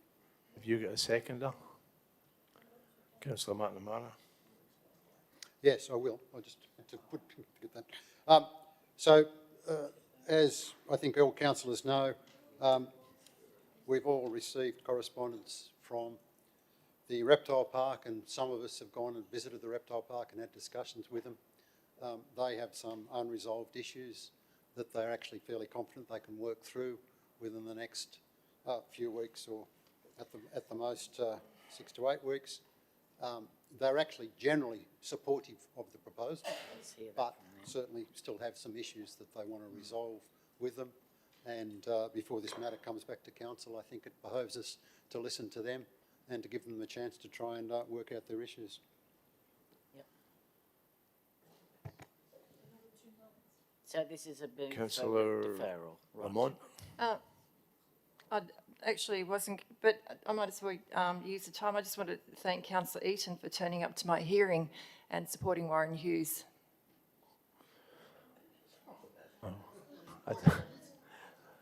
Okay, thanks, Councillor Lamont. Councillor McGregor.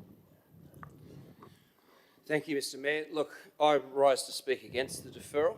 I'm aware that this is going to go through anyway.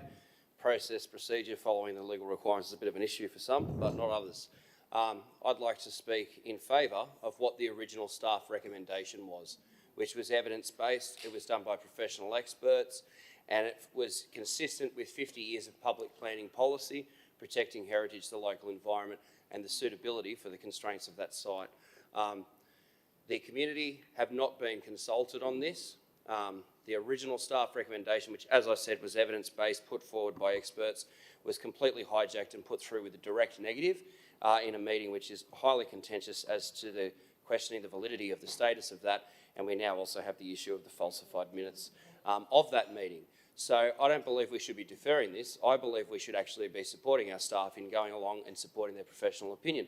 Furthermore, I believe that it is consistent with the majoritarian position in the general public that they want to see an appropriate use and appropriate development go through this. They don't want to see something going to Gateway which doesn't pass the pub test. They don't want their resources wasted on it. They don't want the uncertainty for the applicant, for the development industry, for the business community, because people have hijacked a process, taken it in a very different direction, in fact a direct negative to what was put forward by the professional staff.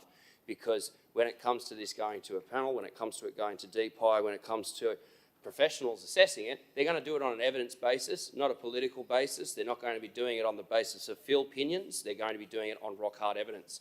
And you might find that not only the community, but the experts might have a different opinion. And furthermore, I'd like to put on the record the concern that quite a lot of councillors, and certainly a lot of people in the community have, about various councillors inserting themselves in this process, talking to applicants, talking to objectors, talking to local people, or not talking to them, going ahead with something that they're completely opposed to and then backtracking. Because this is a pretty big backflip on what was happening with what was put forward from the committee meeting. It is entirely inappropriate to do what was done.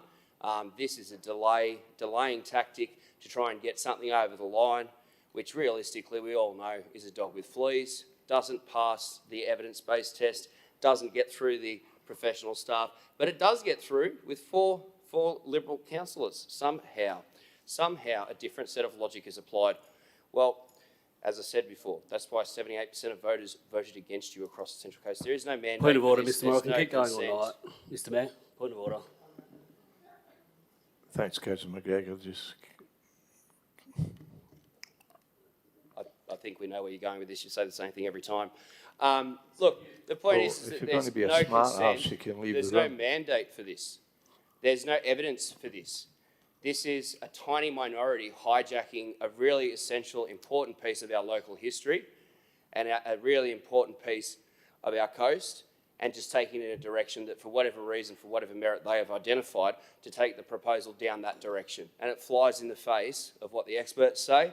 It slaps the community in the face, like so many other decisions that are made in this chamber, not to benefit the community, but to benefit an elite few. And that's simply what this is. This is a perfect example of how processes are abused, they're corrupted, the experts are sidelined, disregarded, ignored, and then co-opted.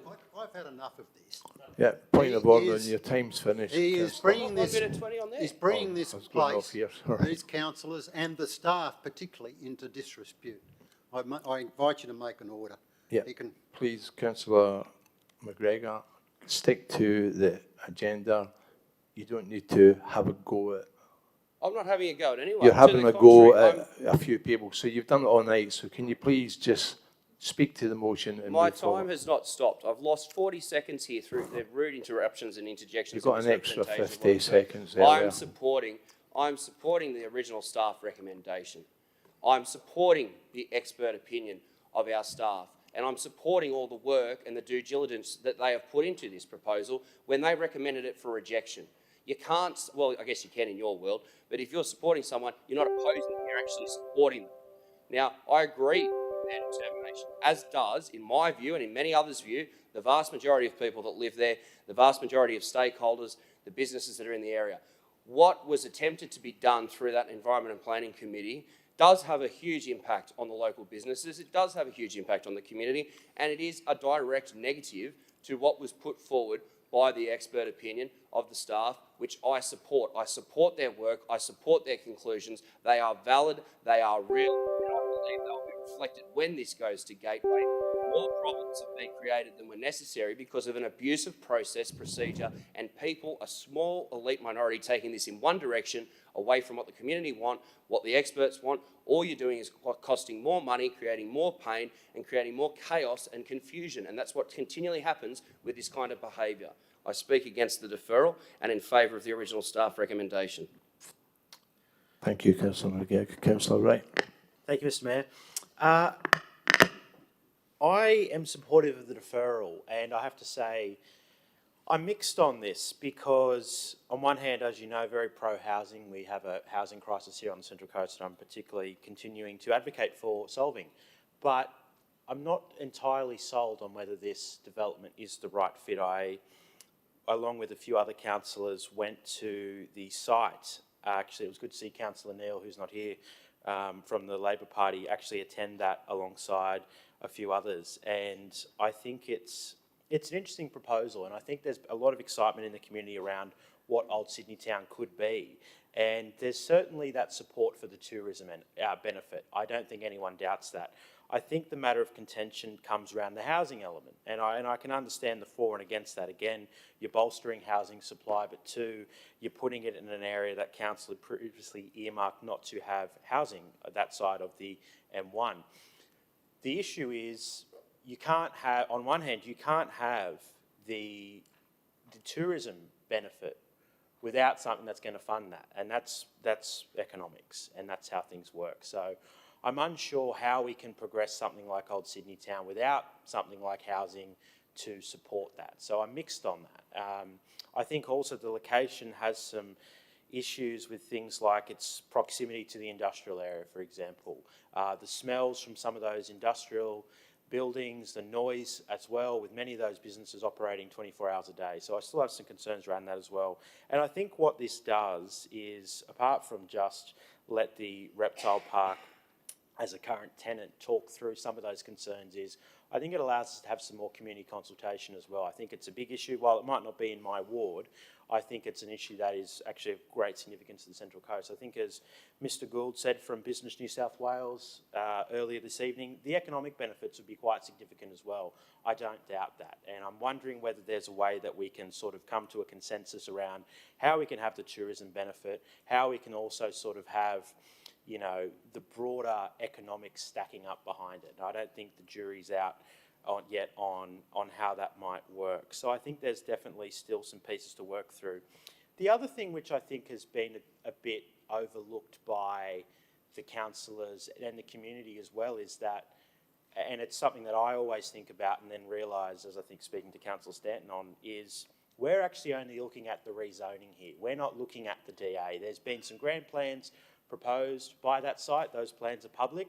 That's actually not what we're voting on. What we're voting on is a rezoning that would take this to a gateway determination, which would go to the state government and, as Mr Gould said, provide access to those state bodies and say, well, what could work on this site, what could not, and then work through that with the relevant developer. I think the misconception here in the community is no matter the decision here tonight, there is still a broader process to go for a DA that has been put out publicly to go through. So I suppose, as I said, I'm supportive of the deferral, but I think there's still a lot of aspects that we need to work through, and I'm certainly happy to have some of those conversations, as I have already, with the local business community, local residents who live in the area, you know, obviously some members in the state government as well, and the broader Central Coast, because whatever happens on that site in future, if we are going to redevelop my old Sydney town, it does have a lot of potential, and I think we need to make sure we can see an old Sydney town that can get up economically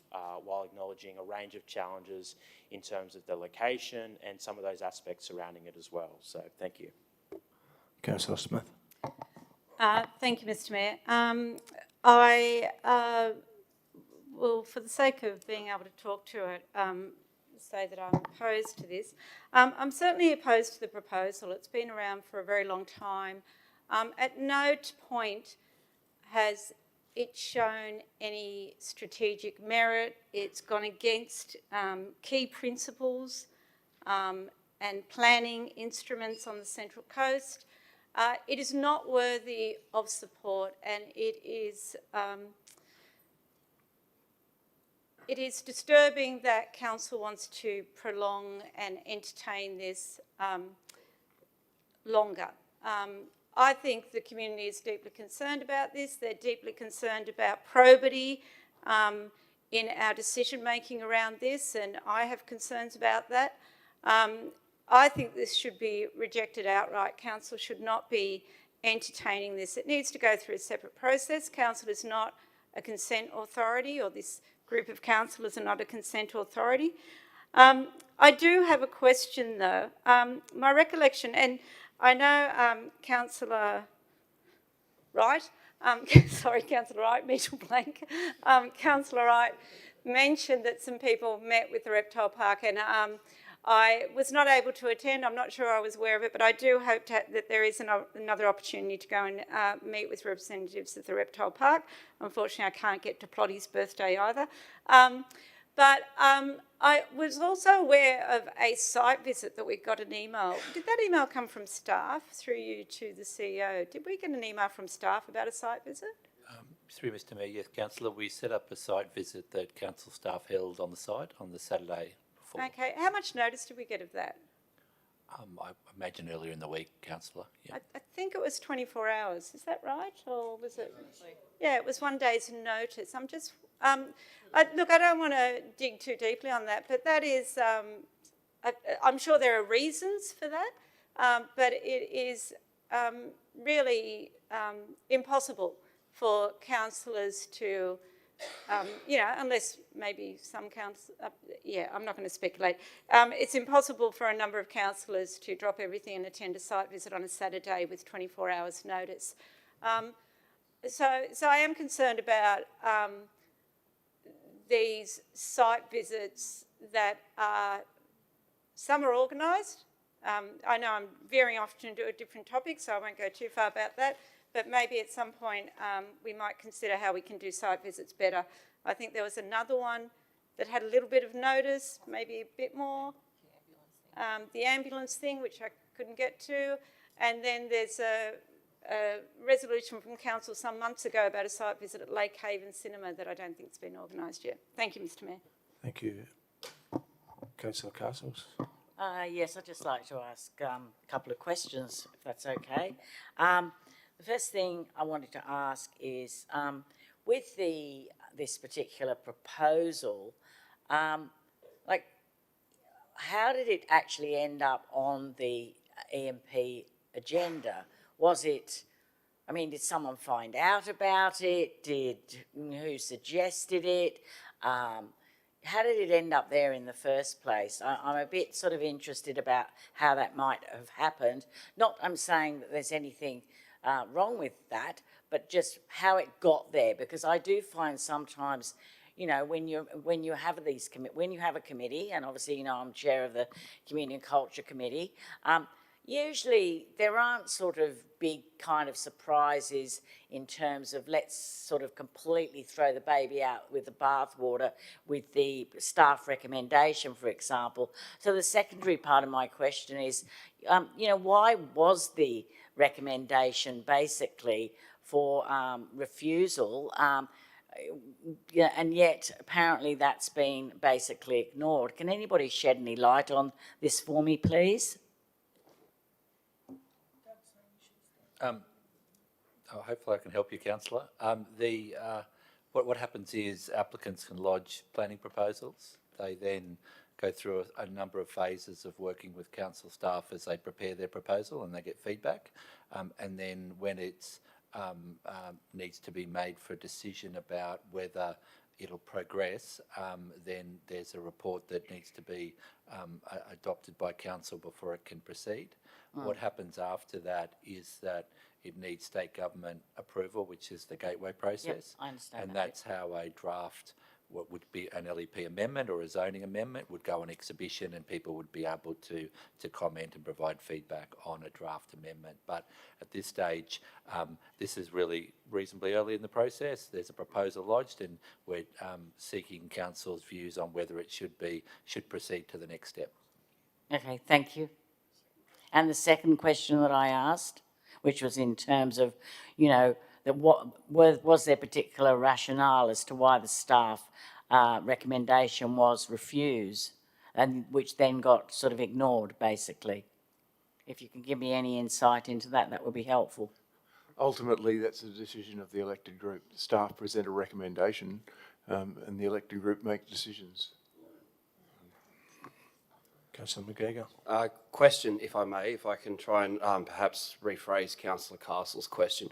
The original staff recommendation that was on the business paper of the Environment and Planning Committee, Resolution 26217, could the director or some staff member please speak to the reasons or the rationales behind the original recommendation that was put forward, even if it's just a quick summary? I'd be very curious to hear that.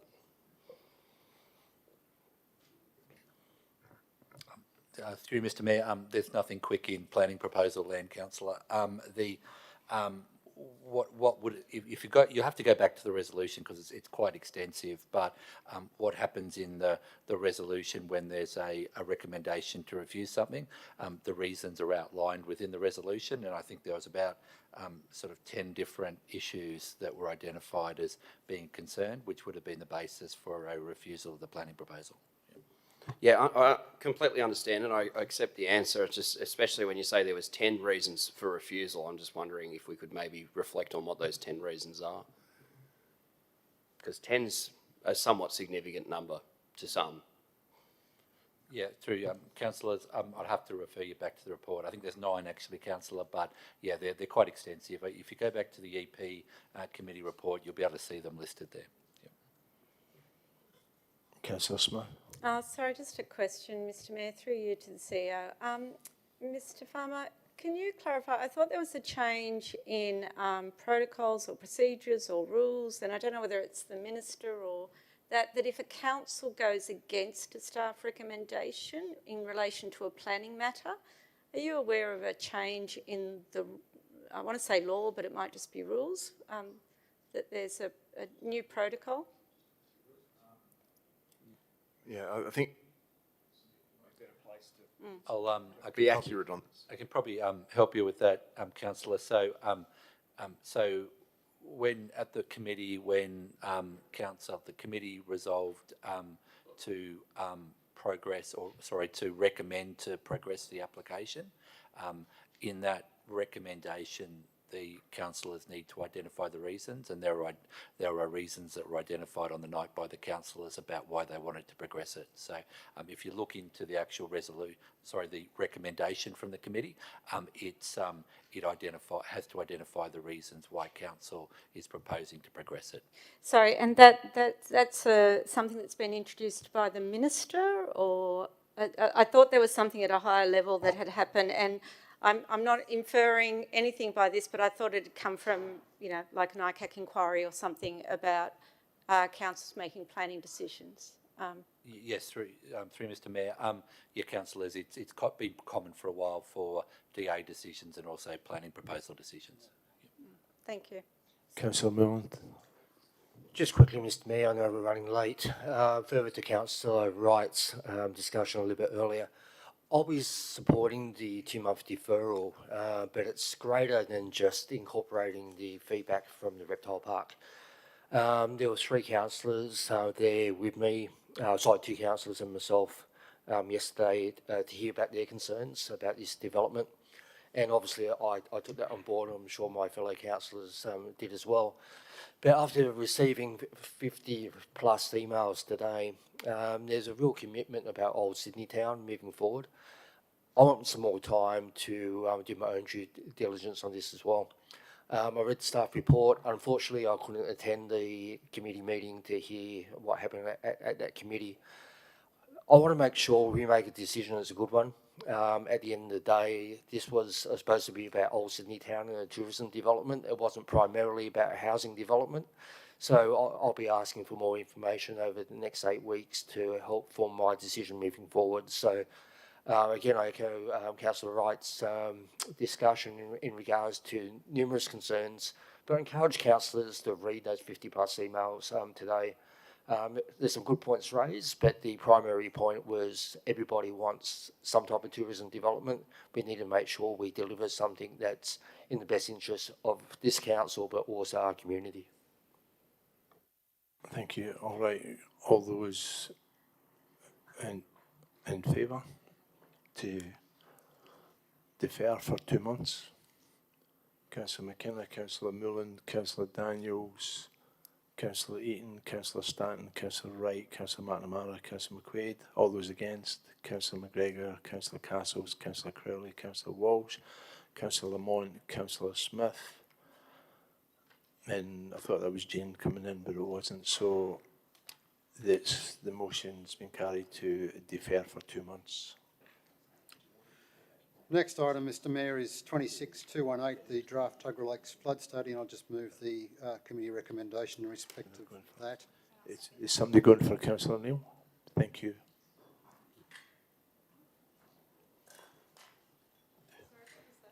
Sorry, Councillor Eaton was... You're correct, Mr Mayor. You should wait for Councillor Neil to return. She's here now. 26218. We'll get these 2 out of the way and we'll go to toilet break. We'll get this one and the next one out of the way and we'll have a 5-minute toilet break. Yeah, so 26218, draft Tuggerah Lakes flood study. And I'll second that. Who's second? Councillor Stanton. Thank you. Any debate? No? All those in favour? All those in favour? So, yeah, so unanimous, thank you. And EPC 2621. the final one of mine, at the risk of jinxing it, is the 2621221 development assessment statistics. Again, I just moved the committee recommendation, which I think was just to note the report. So again, I don't know why this has been called. Can I have a seconder for Councillor Wright? No debate. All those in favour? All those in favour? 2021. You're just receiving the development statistics. It's just the statistics. Yeah. Councillor Eaton, yeah. Councillor Smith, yeah. Unanimous, thank you. Just put a procedural motion that we have a 5-minute toilet break. Second by Councillor Eaton. All those in favour? Yeah, unanimous, thank you for 5 minutes.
got a motion. Yeah, just putting a motion to start the meeting. Can I have a seconder?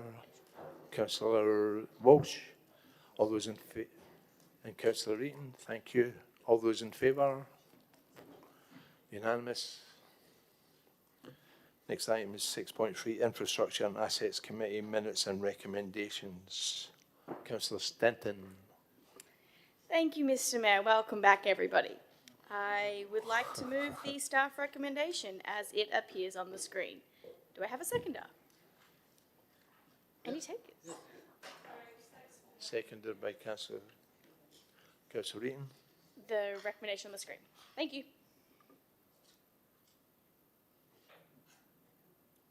So, Councillor McGregor. I just want to have a question about, are we up to 2643 or are we still doing the minutes?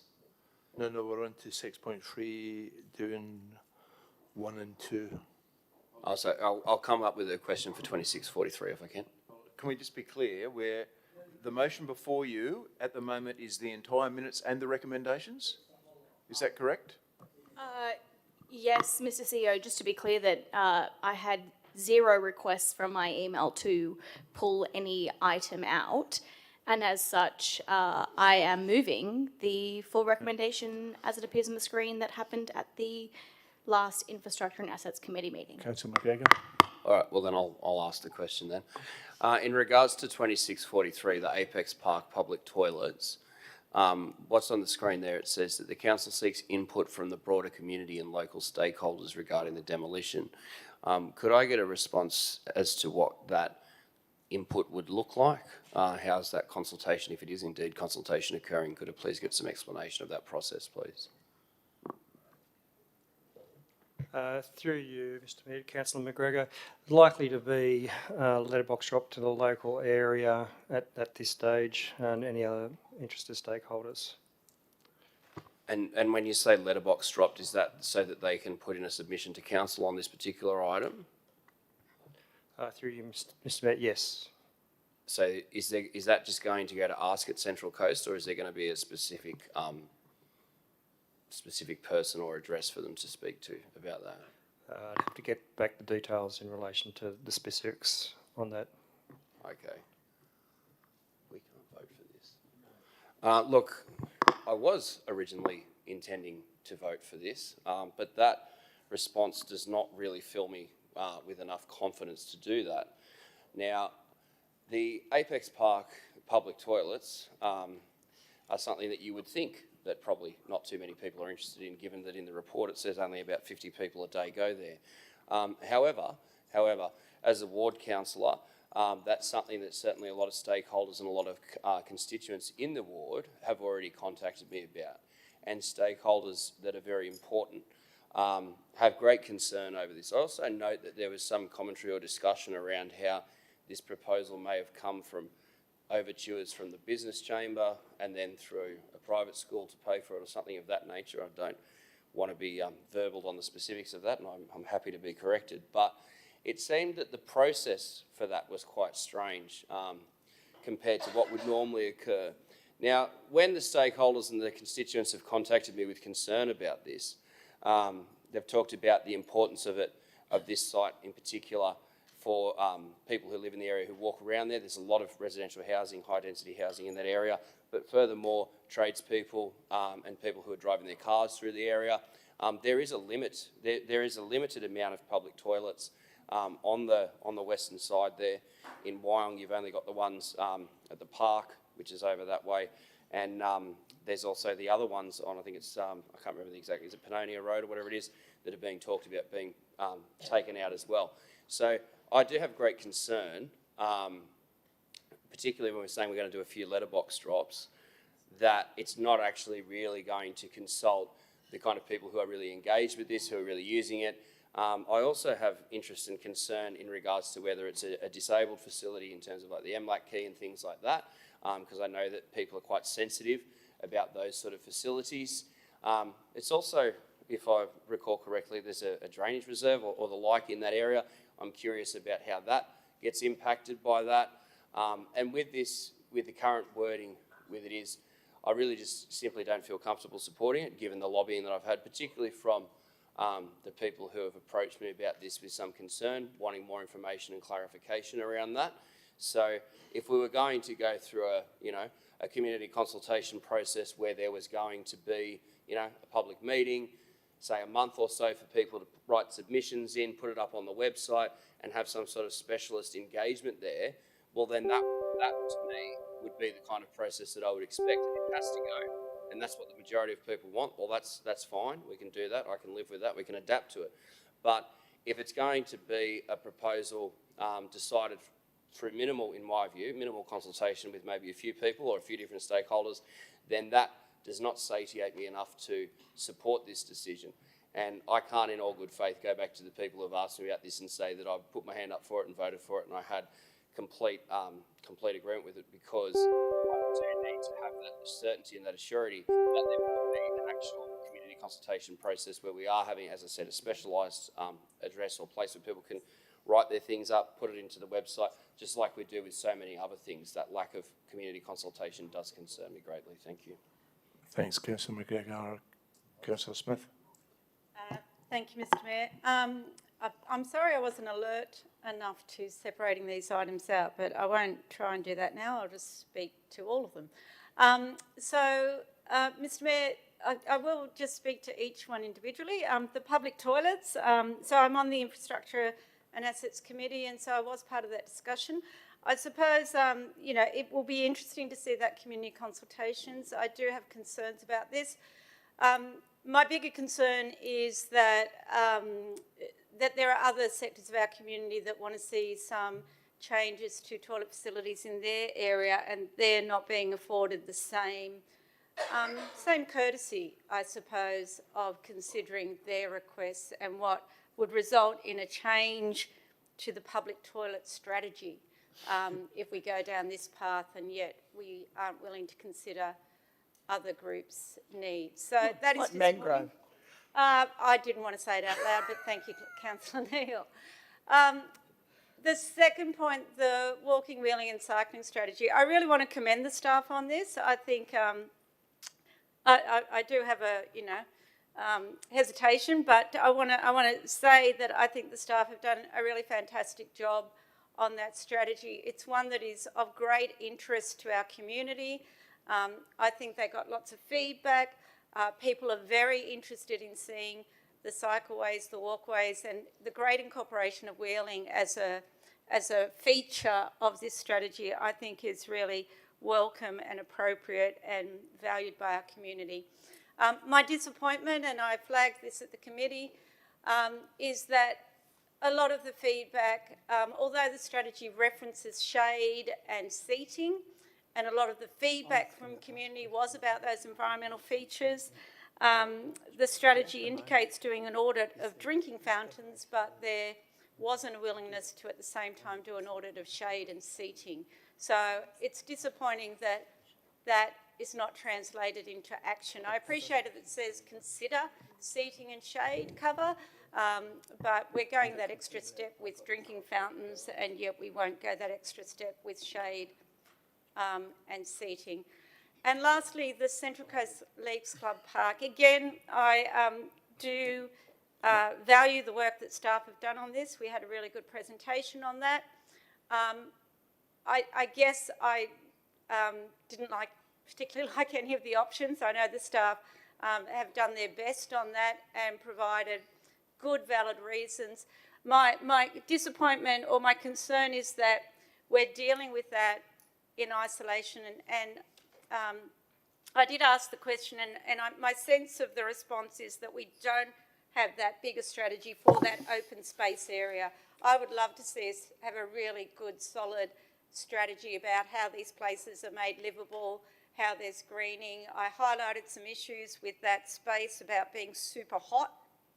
Certainly when I take school groups down there, they can't stay there for very long, especially when we're talking about livability and you can't sit there because it's too hot. So I think the staff have great work. They've done the best they can with what they've got. I would have liked to see us take a step back and look at a broader strategy for that. And my one last question on that regard, through you, Mr Mayor, to the CEO or the Director, is I did ask the question about developer contributions in the Gosford CBD. I did think they were going to the state government. Is that still the case? Is there an avenue to tap into those developer contributions if that is the case? Thank you. That's all right. Thank you. Through Mr Mayor, oh, sorry, Mr Mayor, I was just going to answer that question. Okay. So the development contributions, there's two types. So there's council ones, which would be the 712 contribution, which is the 1%, and then the state contributions are called housing and productivity contributions, and there will be some contributions that are being tracked for that, but I think it's a reasonably limited amount of money for those development contributions. Councillor Castles. Yes, oh God, everything's falling over, except me, which is good. Yes, I'm looking back at the Apex public toilet closure, and what we have on the screen here about we seek input from broader community and local stakeholders. I have to say from I guess the answers we've received so far, that I am really concerned this isn't good enough in terms of community consultation. So I've got a few notes here, and I'm wondering if we can go to... I will try and get... Sorry. Beg your pardon, Councillor. That's all right. So what I'm wondering is whether the mover would accept it's to say that council seeks input from the broader community and local stakeholders regarding the demolition of Apex Park public toilet Wyong, and that a dedicated consultation plan is developed for feedback and open for more than a month, and then there is also a dedicated engagement plan on this strategy.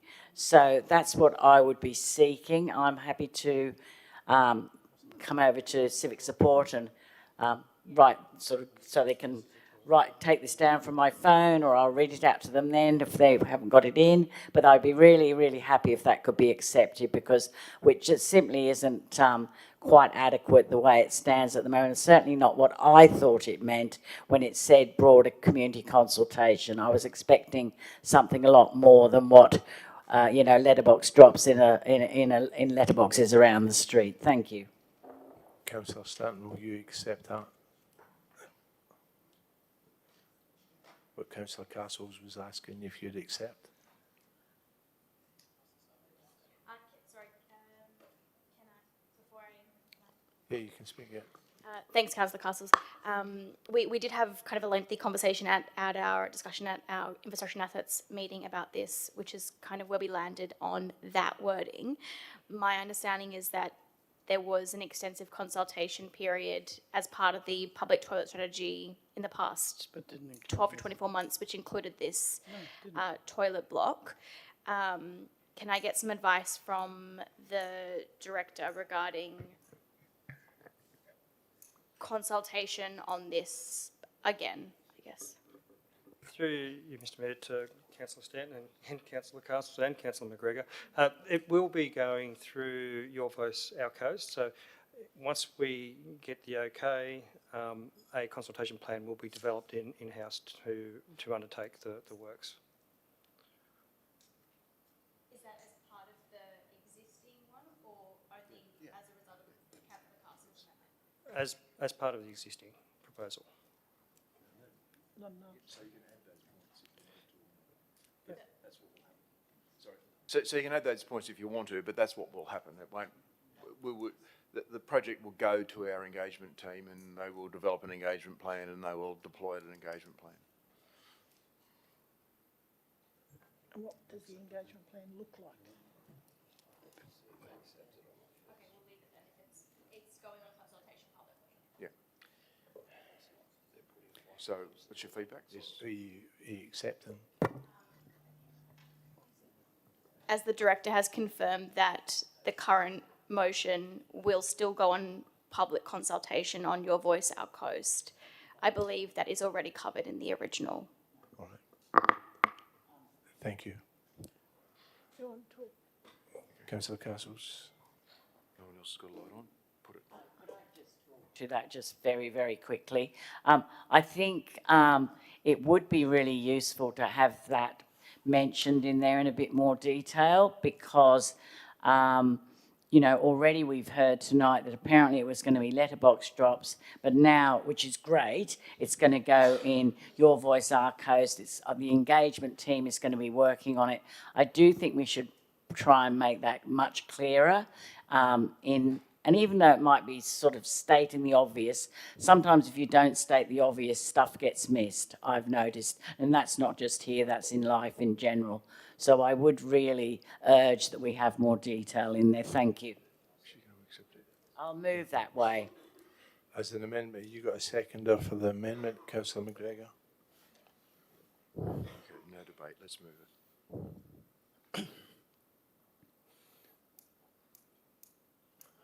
So the move it, so just be really clear for the minute clerk, it should be that the motion that's IAC 2643 plus and including the development of an engagement plan for the project. Councillor Castles, would you accept in the middle ground that covers the director's comments that just says, in terms of its input from stakeholders regarding, and it be placed on Your Voice Our Coast?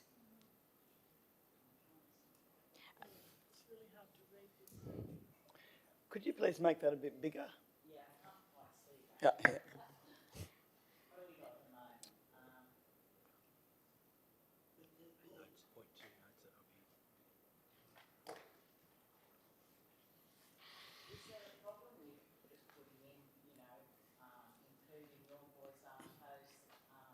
Yeah, so I'm saying Councillor Castles, in the original motion that we had before, what if we include at the end of it, and it be placed on Your Voice Our Coast as confirmed by the director?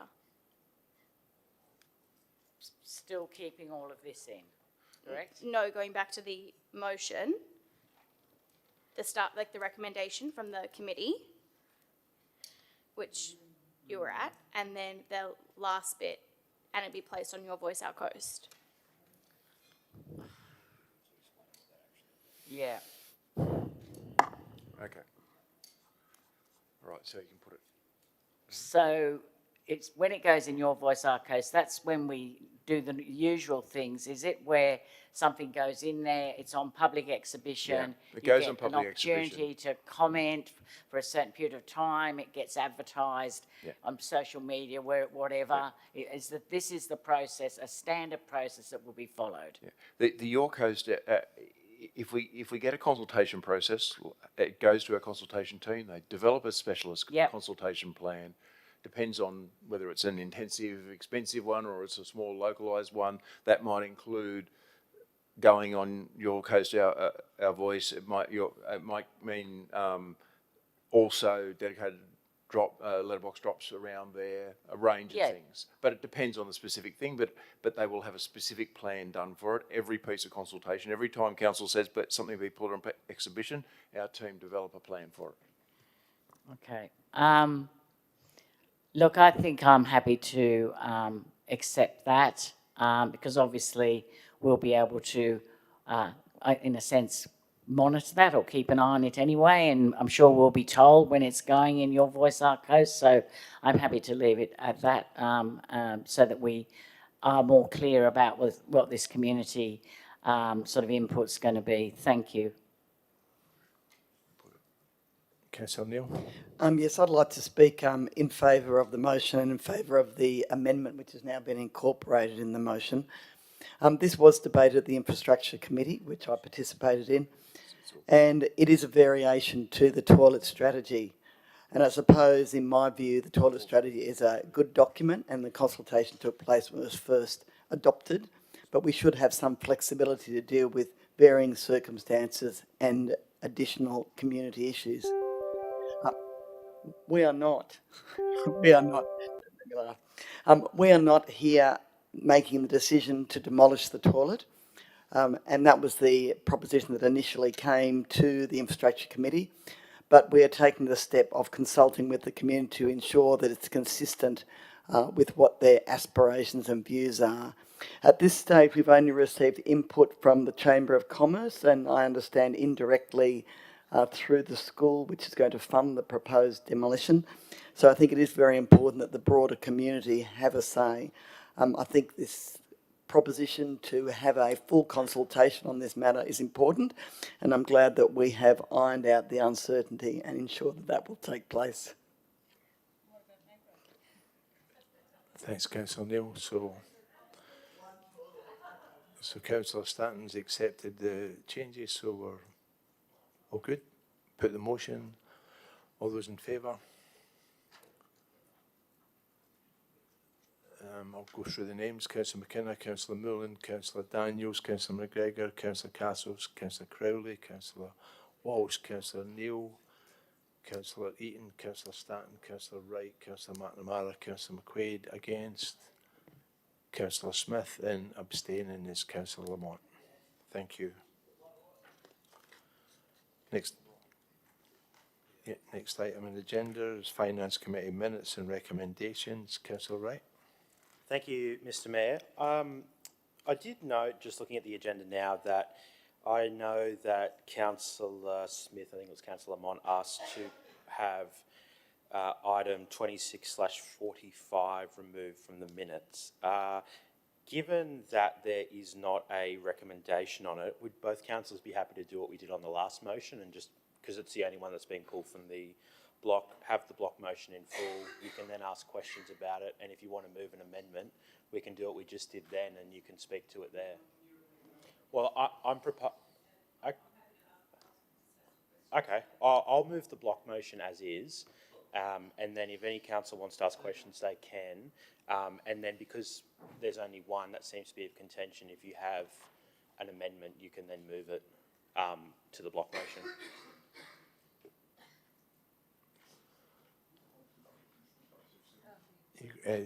You got a seconder, Councillor? Yeah. Councillor Eaton, thanks.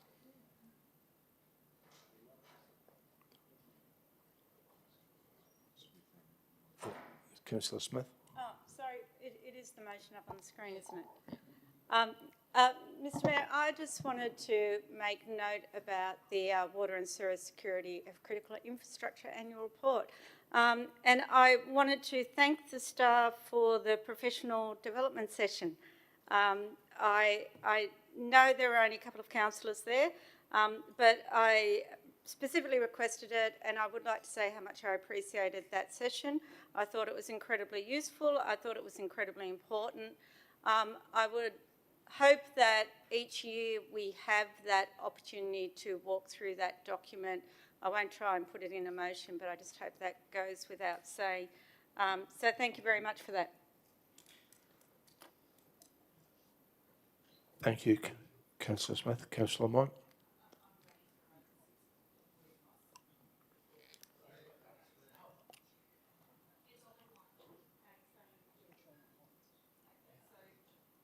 Just have a couple of questions about it. One of them was... Councillor Lamont, can you get your... Thank you. Sorry. Okay, so the report says the turnover has fallen below 10% and describes retention as pretty high.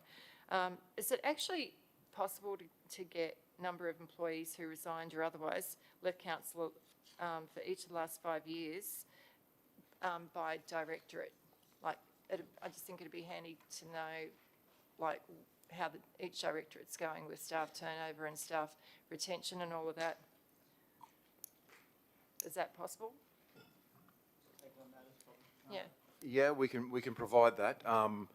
What we will do is we'll talk about non-term staff because, for example, lifeguards, for example, turn over every year and things like that. So that would be so non-temporary casual. So this is essentially permanent staff turnover. We can do, and we'll have that. I think we've got the information. Certainly, I saw the information today for the last 12 months, but I haven't seen the data for the last 5 years. We'll get what we can.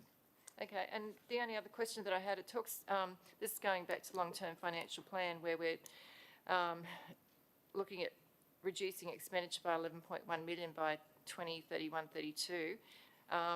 There's a number of efficiency measures in this workforce efficiency, proficiency, efficiency, financial efficiency, and all the other ones. With the employment, I know we're getting a report soon about the efficiencies. That we're actually looking at targets and dollar and figures for workforce stats or employment statistics in council. Like, is that something that we're going to consider with the We have no targets for workforce reduction. Sorry, what was that? We have no targets for workforce reduction. Yeah, I didn't quite catch. targets for workforce reduction. Okay, so that's not included in the 11.1 million efficiency targets at all? No. Okay, thank you. Is that? That's it, yep, thank you. Thank you.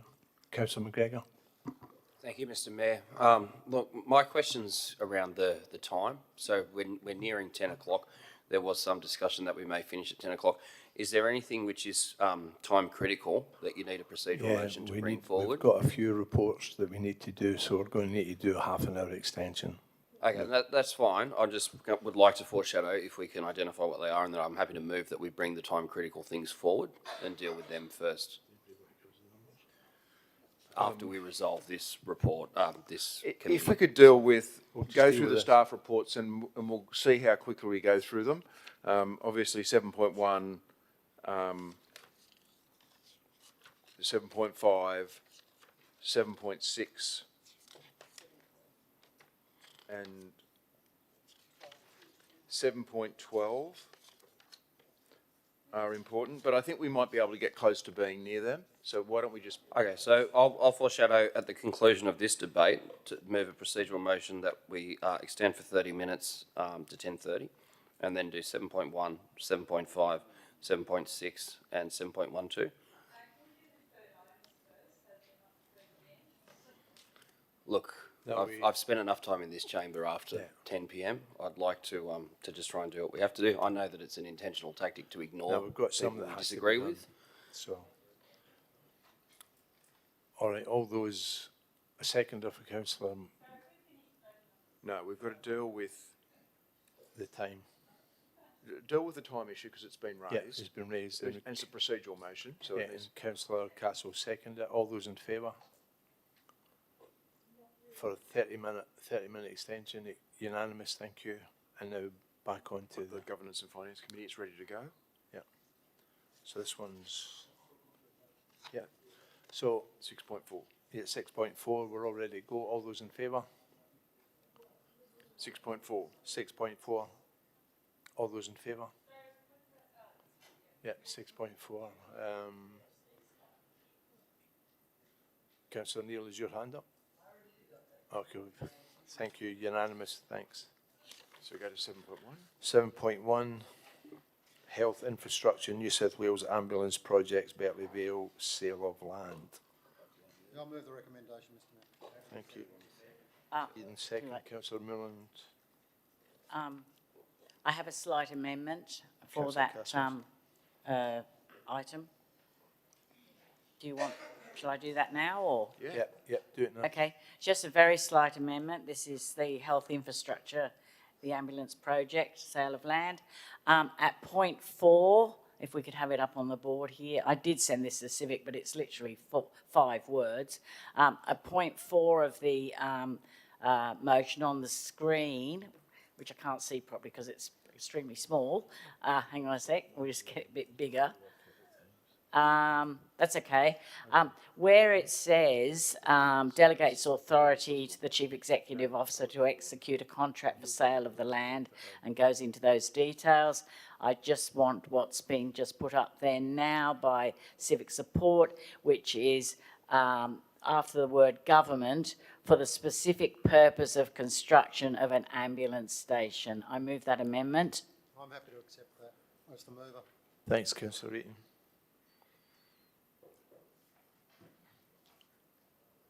Thank you. Councillor Merlin was the seconder. Councillor Milland, you're all right? Yep, Councillor Milland accepts. Thank you. Councillor Eaton, no, you were going to speak, but you're gone. Any other discussion? No. All those in favour of the motion with the amendment accept it. Councillor Castles. Councillor Smith, is that your hand up? Yeah. Thank you. Unanimous. Next number. Was that motion that we put didn't include the order? So are we going to go to 7.2 or? Sorry, are we going to go to 7.2 or are we going to move a motion to deal with? Our procedural motion to go to, what was it, 7.5, 7.6? 7.5. 7.5. 7.12, isn't it? 7.6. And 7.12, I think. 7.12. Okay, so can you get a seconder? Yeah? You want to put that? Pardon? Yeah, I don't think, it wasn't taken, so we'll just take it now. So can you just take it and put it? It's a procedural motion to deal with 7 point... Yeah. 7.1... I thought we did as well. 7.1. 7.5. 7.6. 7.12 before, and then we'll return to the agenda within the half an hour. So can you just put that? Yep. So just putting that, all those in favour? This was, yeah, that's what I thought, but unanimous, thank you. Yeah. Yeah. It wasn't, sorry, it wasn't taken, it wasn't clear, so it wasn't taken, so so it's done now. Yeah.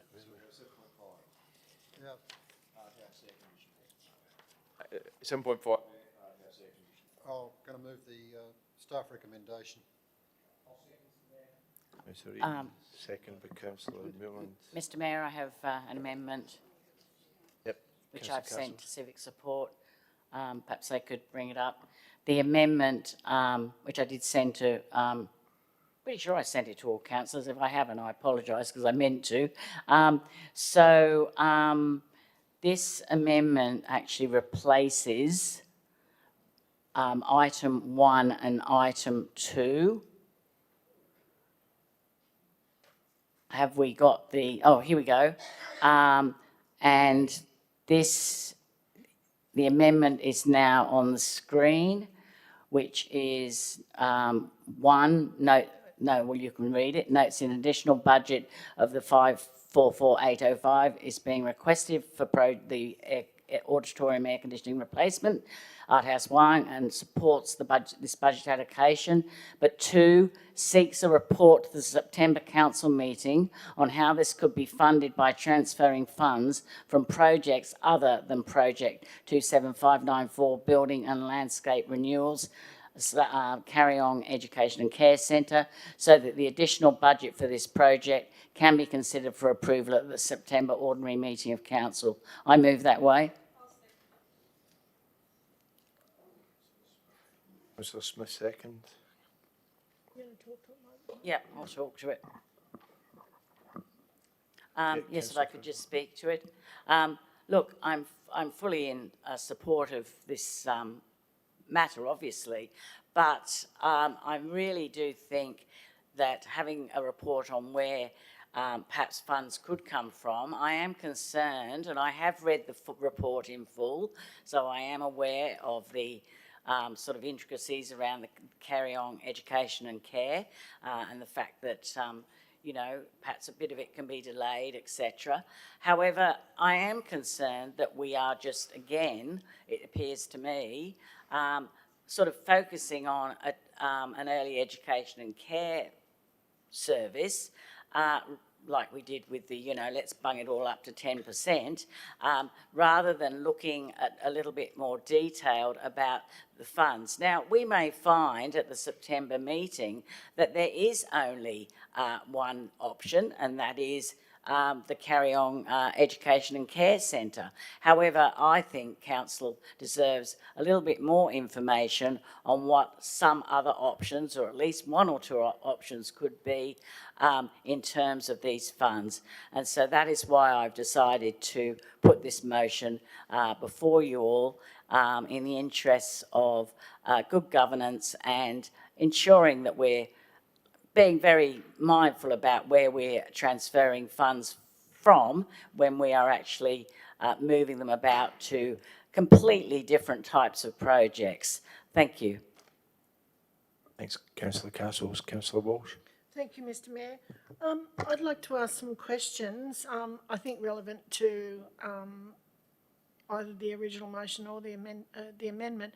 So the total project estimate was originally 721,000, and now the increase, the forecast increase is approximately 60% more than that. So can staff explain specifically why fundamental requirements such as the rooftop plant deck and the replacement of the BMS were not identified when the project was brought to council for funding in November 2025? Seems like some project management fall downs there. Through you, Mr Mayor, to Councillor Walsh, it's not uncommon with a little more detail that understanding of the project and costing comes to light. There was, when the process of looking into further detail, the location of the chillers needed to require some plant decking that was additional cost. There was also the building management system, which is how things talk to each other in the existing system, needed to be replaced because there's isn't compatibility with what was going to be able to go in, and there's cost escalations in that time frame. Thank you, Director. So the report that Councillor Castles has requested in this amendment will, probably answer this, but I'm going to ask you anyway. Why is the $544,805 being taken specifically from the Carry On Education and Care project, or from my liking, any education and care project, reducing that allocation for 26-27 to just $20,195? And what assessment has been made of the relative community benefit and priority of these two projects? Through you, Mr Mayor, Councillor Walsh, essentially, this is de-risking the project. It's not quite ready to be fully delivered. In the report, it identifies a number of different things that were anticipated through the original proposal, which included car park, some landscape path works, as well as some internal refurbishments. So essentially there is the $20,000 to be able to do that preparatory work. It's not intended to not eventually do this works, but it will be as part of two-phase process. Okay, thank you. One last one. So can staff confirm the $544,805 being deferred from Carry On will be fully restored so that the project, when it proceeds, including any additional amount required to address construction cost escalation arising from that delay?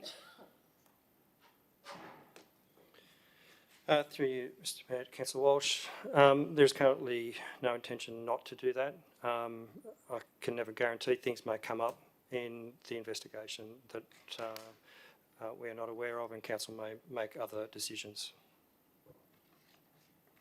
That's concerning. Okay. Thank you. So, Councillor Milland.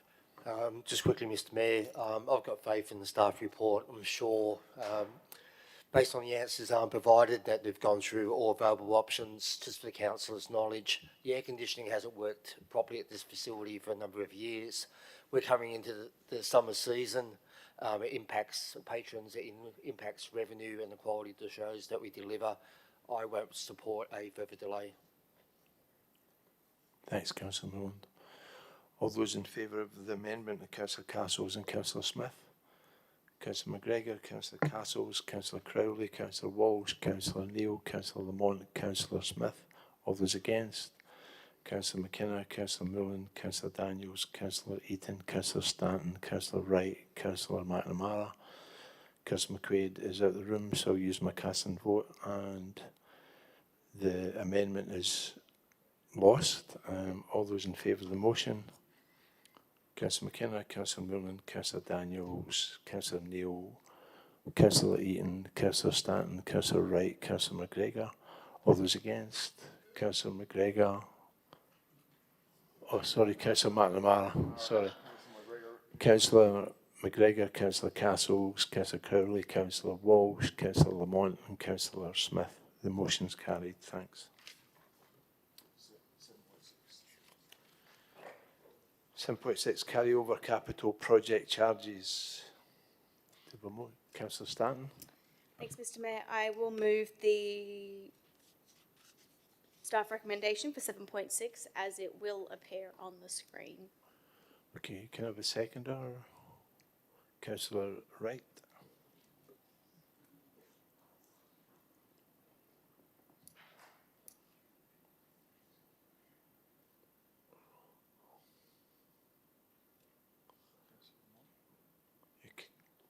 Councillor Lamont.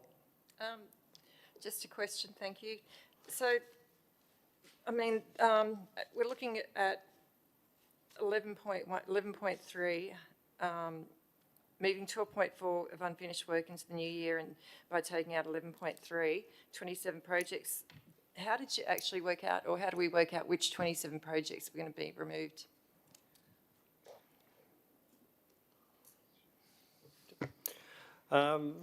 Through you, Mr. Mayor, to Councillor Lamont. A process of reviewing the budget was sent to all of our unit managers, identifying what they could offset and balance the budget as much as possible. We didn't want to look at increasing the budget, so there had to be an offsets to be able to look at the deliverability of the program. And, you know, that process, you know, went through a governance process and is before council. Okay, thank you. So have we got new dates, like these, the 27 items, have they actually been taken off the list completely? Are they just deferred? Have we got new dates for them, or what is the story with those items? Through Mr. Mayor, Councillor Lamont, the intention would be that then comes back into the program. Okay, thank you. Other question that I have, like the capital works started off at about 320, went down to 282, but we actually achieved 265, and we're calling that a 94% delivery of the budget, although it is a revised budget. How confident are we of actually achieving the 350 million program for 26-27, considering like the changes that we've had to make for 25-26? Through you, Mr. Mayor, to Councillor Lamont, a lot of we're certainly looking at how we progressed the last financial year, and what is apparent is that a lot of new projects were commencing in that year, and there's been delays in some of the approvals. Sometimes you need permits, AHIPs and all that, you know, Aboriginal heritage. Now, the majority of those projects have commenced, which means that we're already expending money on those major projects. So it's a slightly different position than we were in last financial year. Certainly a much more positive position this financial year. Okay, thank you. Any other discussion? No. All those in favour of Councillor Stanton's motion? Councillor, unanimous, thank you.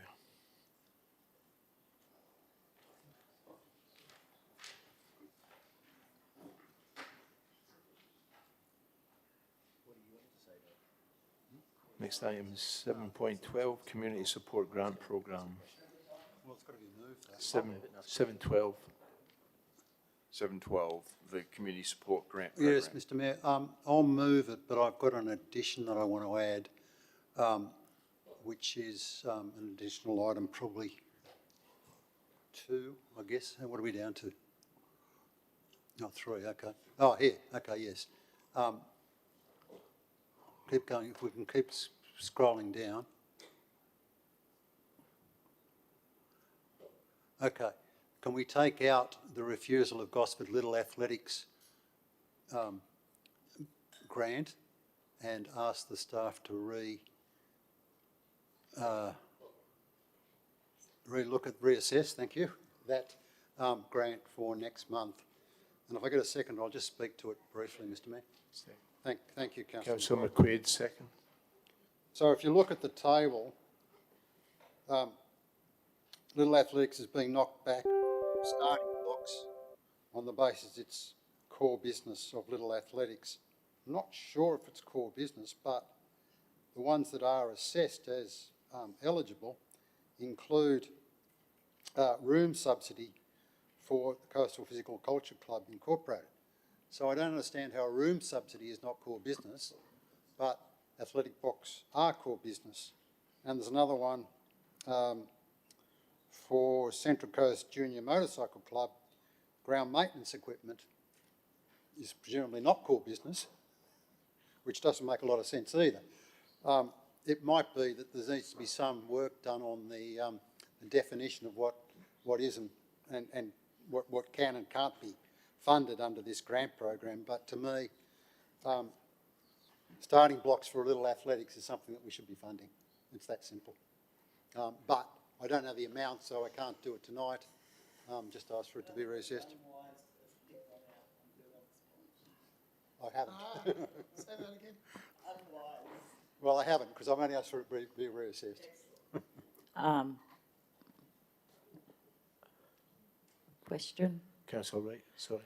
Thank you, Mr Mayor. I did have a question to, I believe would be Director Smith, and I did raise this at the last meeting, and there was the acting director in place who said it would be coming to this meeting. So I had a lady from a community organisation in Terrigal a few months ago reach out to me with requesting some funding for a sign. The fee was quite nominal, I think less than $500. I then worked with staff to help. Could I please be heard in silence, councillors? I then asked the lady, and council staff, what could we do about it? And I worked with council staff, and she ended up lodging a submission. Now that was about 3 months ago now, and I haven't seen it come back as either accepted or declined. Is that able to please be investigated for next meeting? I have faith in Director Smith to do that, so I won't move formally, but thank you. RFI.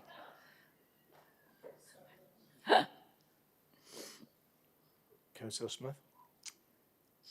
Or Councillor Castle, Oh, sorry. yes. It is Councillor me. Castle. Just going back to what Councillor Eaton was raising in terms of, I think it's Gosford Little Athletics, is that right? Yeah. I just wonder, maybe, it may not be something that can happen tonight, but through you, Mr Mayor, perhaps to the Director, is there any sort of insight, Director, that you're able to give us at this point, or is this something that has to be done as a sort of a reassessment or question on notice or whatever? I'm just interested if you have any insight into the scenario, basically. Thank you.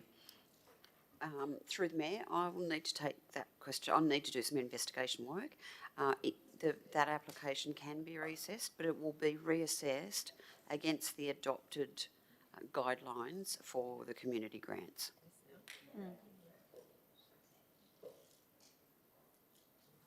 Councillor Smith? Thank you, Mr Mayor. Look, I have to say I'm a little bit uncomfortable about a councillor calling up staff to change, essentially review or change a decision on a funding program, as Councillor Eaton has. I'm sure the applicant is very worthy, but and look, I mean, it's always a strange thing for these grants to come to council for endorsement if there isn't that avenue to raise concerns. But it seems to me quite a challenging governance question to have that pulled out and asked to be reviewed. So could I ask you, through you, Mr Mayor, just in the interests of transparency for councillors to advise if they've been approached by that group? So I am very reluctantly going to vote against that. And again, I want to reassure the group it's not because I don't think they're worthy, but I trust our processes in, in making these recommendations based on a really thorough, impartial, good governance, good probity process. And I think from previous experience in community organisations, my feeling is that staff go back to groups and say, look, you weren't successful this time, this is why, you might consider reapplying in the future. So I am quite uncomfortable and will be voting against that and feel that it's a little bit inappropriate, to tell you the truth. Thank you, Mr. Mayor. Yeah. Any other discussion? No? All those in favour?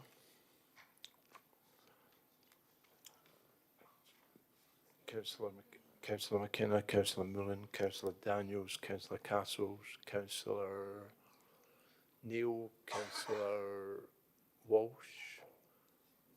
Councillor McGregor, Councillor Eaton, Councillor Stanton, Councillor Wright, Councillor McNamara, Councillor McQuaid. Against? Councillor Smith, Councillor Lamont, Councillor Castles. Right. Got you. So why don't you now say what 15 minutes can we deal with the instruction? Yeah, we've got just over 10 minutes, so we can do with 7.4.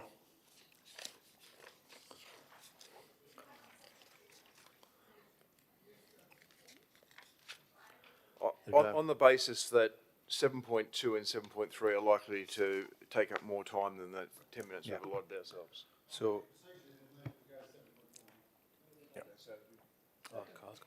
Seconded. All those in favour of 7.4? Your strategy. All those in favour of 7.4? Yeah. Yeah. So Councillor McKenna, Councillor Mullen, Councillor Daniels, Councillor Castles. No, it's Councillor McGregor's not got his hand up. Councillor Castles, Councillor Crowley, Councillor Walsh, Councillor Neil had their hand up, Councillor Lamont, stop yawning. Councillor Smith, Councillor Eaton, Councillor Stanton, Councillor Wright, Councillor McNamara, Councillor McQuaid. Against was Councillor McGregor. Thanks. Councillor Daniels. Yeah, sorry, I just had a quick question. I didn't notice if Councillor Crowley's vote was put on the last motion. It didn't come up on the screen. I think the staff were unsure.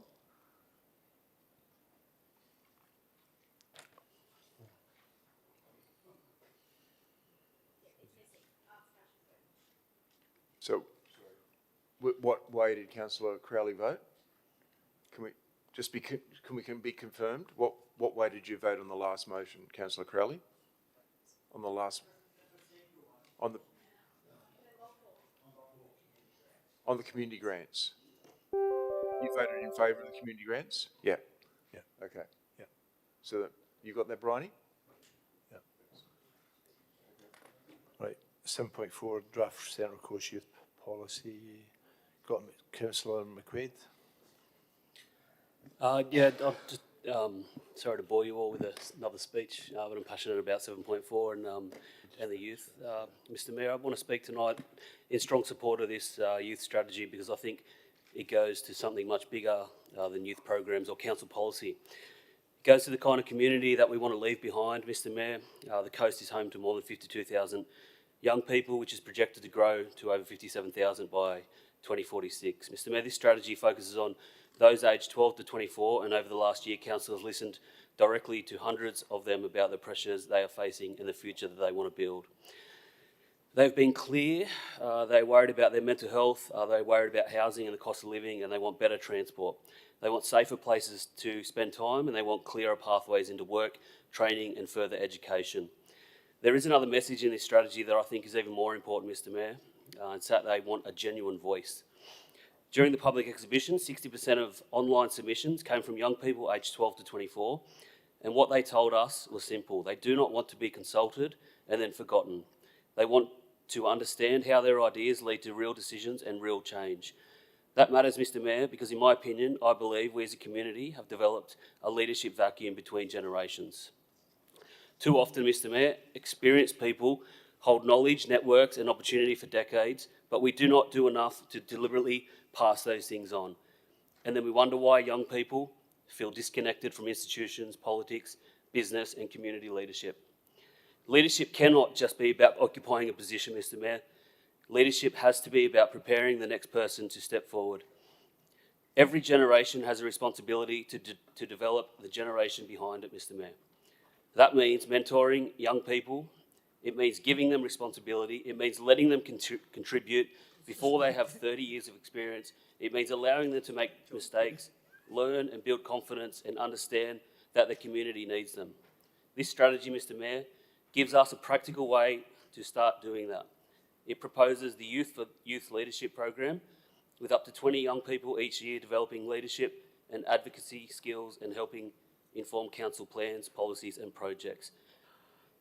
I support that strongly, but I also think we should treat that as the beginning and not the end. And when we make decisions about public spaces, transport, recreation jobs, technology, housing and future of our town centres, young people should not simply be an audience we report back to, but where appropriate, they should have a seat at the table. And we should connect them with people who have something to teach them: business owners, tradespeople, educators, emergency service workers, community leaders, sporting organisations and people in public life. Because, Mr Mayor, if we want stronger young people, we have to give them more than advice. We have to give them access, opportunity and responsibility. Mr Mayor, this strategy also tells us that young people want practical support and they want work experience. They want local career pathways, they want financial literacy, they want safe and affordable activities, they want transport that allows them to actually get to work, study, sport and services. If we get this right, we do more than help young people today. We build a future workforce for the coast, we build a future volunteer base, future business owners, future teachers, future police officers, future community leaders and eventually future councillors and mayors. I want young people growing up on the coast to believe that they do not have to leave this region to build a meaningful life. I want them to believe there is opportunity here, they are valued and that they are willing to work, contribute and lead, and there is a place for them here. That is why, Mr Mayor, that this strategy matters and it's important. It is not simply a 5-year plan for young people, it is investment in the people who we inherit on the coast. And one of the greatest tests of our leadership, Mr Mayor, will not be what positions we hold or how long we held them. It will be whether we develop people capable of leading us after. Because at the end of the day, Mr Mayor, as mentioned in the strategy, young people want to belong, they want to fit in, they want to do something they love and they have the support that they need.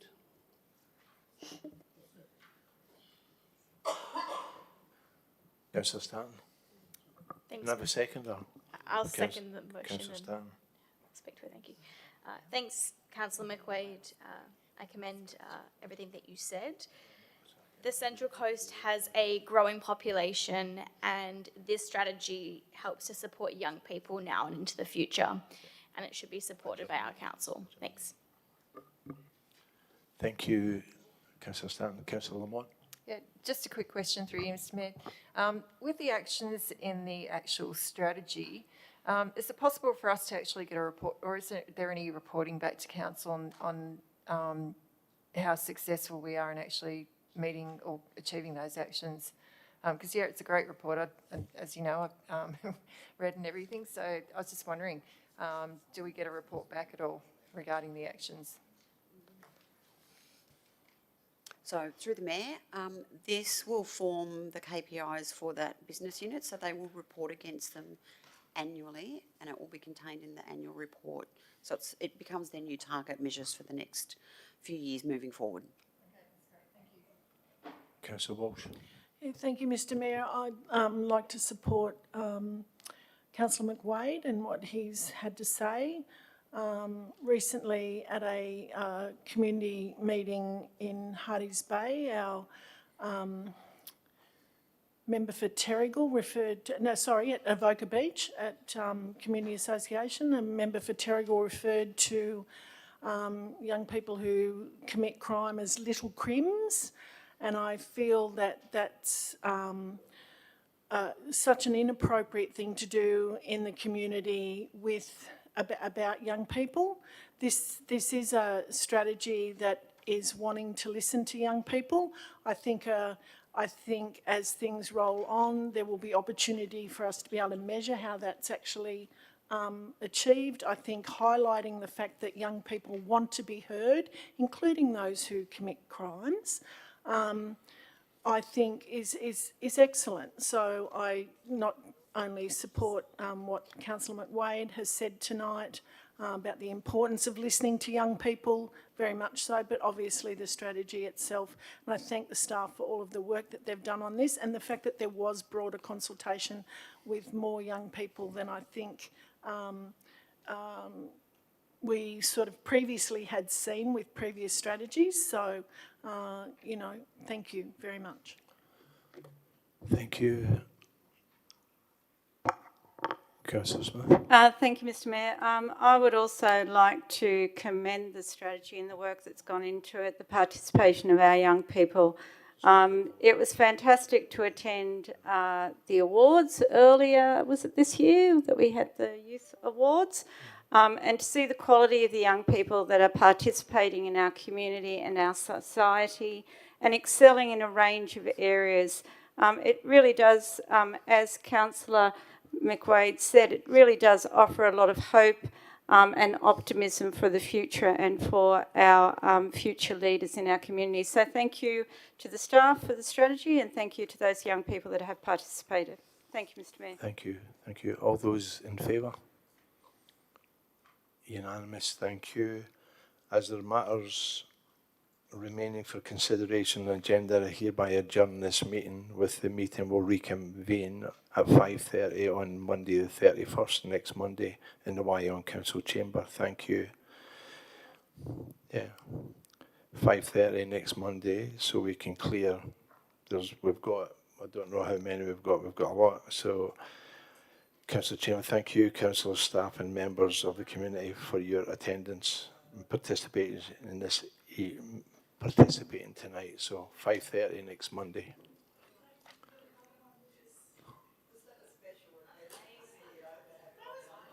No. He's going to be here. He's not. I'm not.